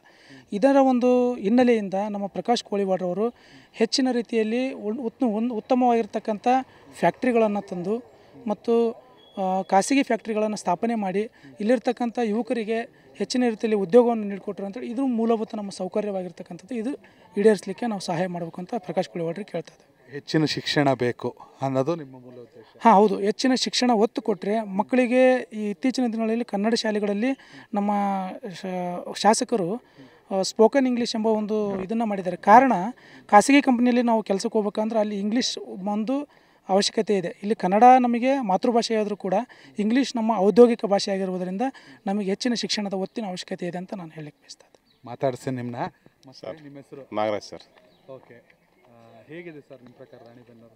ಸರ್, ಈಗ ಹಿಂದಿನ ಅವಧಿಗಳಲ್ಲಿ ಹೆಚ್ಚು ಶಿಕ್ಷಣಕ್ಕೆ ಒತ್ತು ಕೊಡ್ತಕ್ಕಂಥ ಶಾಸಕರು ಇರಲಿಲ್ಲ. ಈಗ ನಮ್ಮ ಶಾಸಕರು ಪ್ರಕಾಶ್ ಕೋಳಿವಾಡ್ರು ಬಂದಿಂದೆ ಒಂದು 110 ಸ್ಮಾರ್ಟ್ ಕ್ಲಾಸ್ಗಳನ್ನು ಮಾಡಿದ್ದಾರೆ. ಅವರು CSR ಫಂಡ್ ತಂದು ಅವ್ರದ್ದೊಂದು 0.5% ಹಾಕಿ 50-50 ಮಾದರಿಯಲ್ಲಿ 100 ಸ್ಮಾರ್ಟ್ ಕ್ಲಾಸ್ ಹಾಕಿದ್ದಾರೆ. ಈಗಾಗಲೇ 100 ಮತ್ತು ಈಗ ನೆಕ್ಸ್ಟ್ 2ನೇ ಹಂತದಲ್ಲಿ 100 ಡಿಜಿಟಲ್ ಲೈಬ್ರರಿ ಮಾಡೋಕ್ಕೆ ರೆಡಿಯಾಗಿದೆ. ಈಗ ಸದ್ಯದಲ್ಲೇ ಡಿಜಿಟಲ್ ಲೈಬ್ರರಿ ಪ್ರತಿ ಗ್ರಾಮಗಳಲ್ಲಿ, ರಾಣೆಬೆನ್ನೂರು ಕ್ಷೇತ್ರದ ಪ್ರತಿ ಗ್ರಾಮಗಳಲ್ಲಿ ಡಿಜಿಟಲ್ ಲೈಬ್ರರಿ ಬರ್ತಿದ್ದೇವೆ ಸರ್. ಉದ್ಯೋಗ ಅಂದರೆ ಎಲ್ಲ ಬೆಂಗಳೂರು ಹೋಗ್ಬೇಕು, ದಾವಣಗೆರೆ ಹೋಗ್ಬೇಕು, ಅದಕ್ಕೆ ಪರಿಹಾರ ಸಿಗಬೇಕು ಅನ್ಸಲ್ಲ? ಖಂಡಿತ ಸರ್. ನಮ್ಮ ಶಾಸಕರು ಕೂಡ ಇಂದಿನ 10 ವರ್ಷಗಳಲ್ಲಿ PKK ಇನ್ಸ್ಟಿಟ್ಯೂಟ್ ವತಿಯಿಂದ ಹಲವಾರು ಉದ್ಯೋಗ ಮೇಳಗಳನ್ನು ಮಾಡಿ ಸುಮಾರು 10,000ಕ್ಕಿಂತ ಹೆಚ್ಚು ಜನರಿಗೆ ಉದ್ಯೋಗವನ್ನು ಹೊರಗಡೆ ಕೊಡಿಸಿದ್ದಾರೆ. ಅವರಿಗೆ ಹಾವೇರಿಯಲ್ಲಿ ಕೊಡ್ಸೋಕ್ಕಾಗಿಲ್ಲ ಅನ್ನೋ ಕೊರಗಿತ್ತು. ಅದರಿಂದನೇ ಅವರು ಈಗ ಇತ್ತೀಚೆಗೆ ಒಂದು ಇನ್ವೆಸ್ಟ್ ಇನ್ ಕರ್ನಾಟಕ ಮಾದರಿಯಲ್ಲಿ ಇನ್ವೆಸ್ಟ್ ಇನ್ ರಾಣೆಬೆನ್ನೂರು ಮಾಡಲು ಸಿದ್ಧರಾಗಿದ್ದಾರೆ. ಈಗ ಸದ್ಯದಲ್ಲಿ ಹಲವಾರು ಕಂಪ್ನಿಗಳ ಜೊತೆ ಮಾತಾಡಿದ್ದಾರೆ. ಮುಂದಿನ ದಿನಗಳಲ್ಲಿ ಅದನ್ನ ನಾವು ನಿರೀಕ್ಷೆ ಮಾಡಿದ್ದೀವಿ. ರಾಜಕೀಯಕ್ಕೆ ಬರೋಕ್ಕೆ ಯಾವ ಅರ್ಹತೆಯೂ ಬೇಕಾಗಿಲ್ಲ. ಆದರೆ ವಿದ್ಯಾವಂತರು ರಾಜಕೀಯಕ್ಕೆ ಬಂದಾಗ ನಿಜಕ್ಕೂ ಒಂದಷ್ಟು ಬದಲಾವಣೆಗಳನ್ನ ನಿರೀಕ್ಷಿಸ್ಬೋದು. ಆ ನಿಟ್ಟಿನಲ್ಲಿ ಇಡೀ ಕರ್ನಾಟಕ ರಾಜ್ಯದಲ್ಲಿ ಒಂದಷ್ಟು ವಿದ್ಯಾವಂತ MLAಗಳನ್ನ ನೋಡಿದಾಗ ಇವರು ಅಗ್ರಸ್ಥಾನದಲ್ಲಿ ಬರ್ತಾರೆ. ಇವರಿಂದ ಏನು ನಿರೀಕ್ಷೆ ಮಾಡ್ತೀರಾ ಉಳಿದಿರೋ 3 ವರ್ಷದಲ್ಲಿ? ಸರ್, ಉಳಿದಿರೋ 3 ವರ್ಷಗಳಲ್ಲಿ ನಾವು ಇವರಿಂದ ಕನಿಷ್ಠ ಅವರು ಮೊದಲೇ ಚುನಾವಣೆಗಿಂತ ಮುಂಚೆನೇ ನಿರುದ್ಯೋಗ ಮುಕ್ತ ರಾಣೆಬೆನ್ನೂರು ಎಂಬ ಕಲ್ಪನೆಯಲ್ಲೇ ಬಂದಿದ್ದಾರೆ. ಅವರಿಂದ ನಾವೊಂದು 4-5 ಕಂಪ್ನಿಗಳಾದರೂ ತೆರೀತವು ಅನ್ನೋ ನಿರೀಕ್ಷೆಯಲ್ಲಿದ್ದಾವೆ. ಖಂಡಿತ ಆ ಕೆಲಸ ಮಾಡ್ತಿದ್ದಾರೆ, ಆ ನಿಟ್ಟಿನಲ್ಲಿ ಕಾರ್ಯನಿರ್ವಹಿಸ್ತಿದ್ದಾರೆ. ಅದೇ ರೀತಿಯಾಗಿ ರಾಣೆಬೆನ್ನೂರಿಗೆ ಒಂದು ಉತ್ತಮ ಮಟ್ಟದ ಹಾಸ್ಪಿಟಲ್ ಬೇಕು. ಅದಕ್ಕೂ ಕೂಡ ನನ್ನ ಮಾಹಿತಿ ಪ್ರಕಾರ ಈಗ ಜಾಗ ಹುಡುಕಾಟದಲ್ಲಿ ಇದ್ದಾರೆ, ಮಾಡ್ತಾರೆ ಅಂತಂತ ನಿರೀಕ್ಷೆ ಇದೆ ಸರ್. ಆಸ್ಪತ್ರೆ, ಶಿಕ್ಷಣ ಹೆಚ್ಚಿನ ಆದ್ಯತೆ ಕೊಟ್ಟರೆ ಬದಲಾಗುತ್ತೆ, ಜೊತೆಗೆ ಉದ್ಯೋಗ ಅವಕಾಶ. ಹೌದು ಸರ್. ಆಸ್ಪತ್ರೆ, ಅವರು PKK ಇನ್ಸ್ಟಿಟ್ಯೂಟ್ಸ್ ಅಂತ ಹೇಳಿ ಮಾಡ್ಕೊಂಡಿದ್ದಾರೆ ಸರ್. ಅದರ ಹೆಸರೇ ಪಕ್ಷಾತೀತ ಕಾಯಕದ ಕನಸು. ಅಲ್ಲಿ ಶಿಕ್ಷಣ, ಅನ್ನ, ಆರೋಗ್ಯ 3ಕ್ಕೆ ಭಾಳ ಮಹತ್ವ ಕೊಟ್ಟಿದ್ದಾರೆ. ಅದನ್ನ ಮಾಡೇ ಮಾಡ್ತಾರೆ ಸರ್. ಅವರು ನಿರೀಕ್ಷೆ ಇದೆ. ಏನಾದ್ರು ಒಂದು ಸಜೆಷನ್ ಕೊಡಬೇಕು ಅಥವಾ ಏನಾದ್ರು ಒಂದು ರಿಕ್ವೆಸ್ಟ್ ಅಂದರೆ ಅಥವಾ ಏನಾದರೂ ಒಂದು ಕರೆಕ್ಷನ್ ಅಂದರೆ ಏನು ಹೇಳೋಕ್ಕೆ ಇಷ್ಟಪಡ್ತೀರಿ? ಯಾವ್ದು ಬದಲಾಗಬೇಕು ಅಥವಾ ಯಾವ್ದು ಸರಿಯಾಗಬೇಕು? ನಮ್ಮ ನಾಯಕರು ಹೆಚ್ಚು ವಿದ್ಯಾವಂತರು, ನಾವು ಕೂಡ ಶಿಕ್ಷಣವನ್ನು ಪಡೆದಿರ್ತಕ್ಕಂಥ ವಿದ್ಯಾವಂತರು.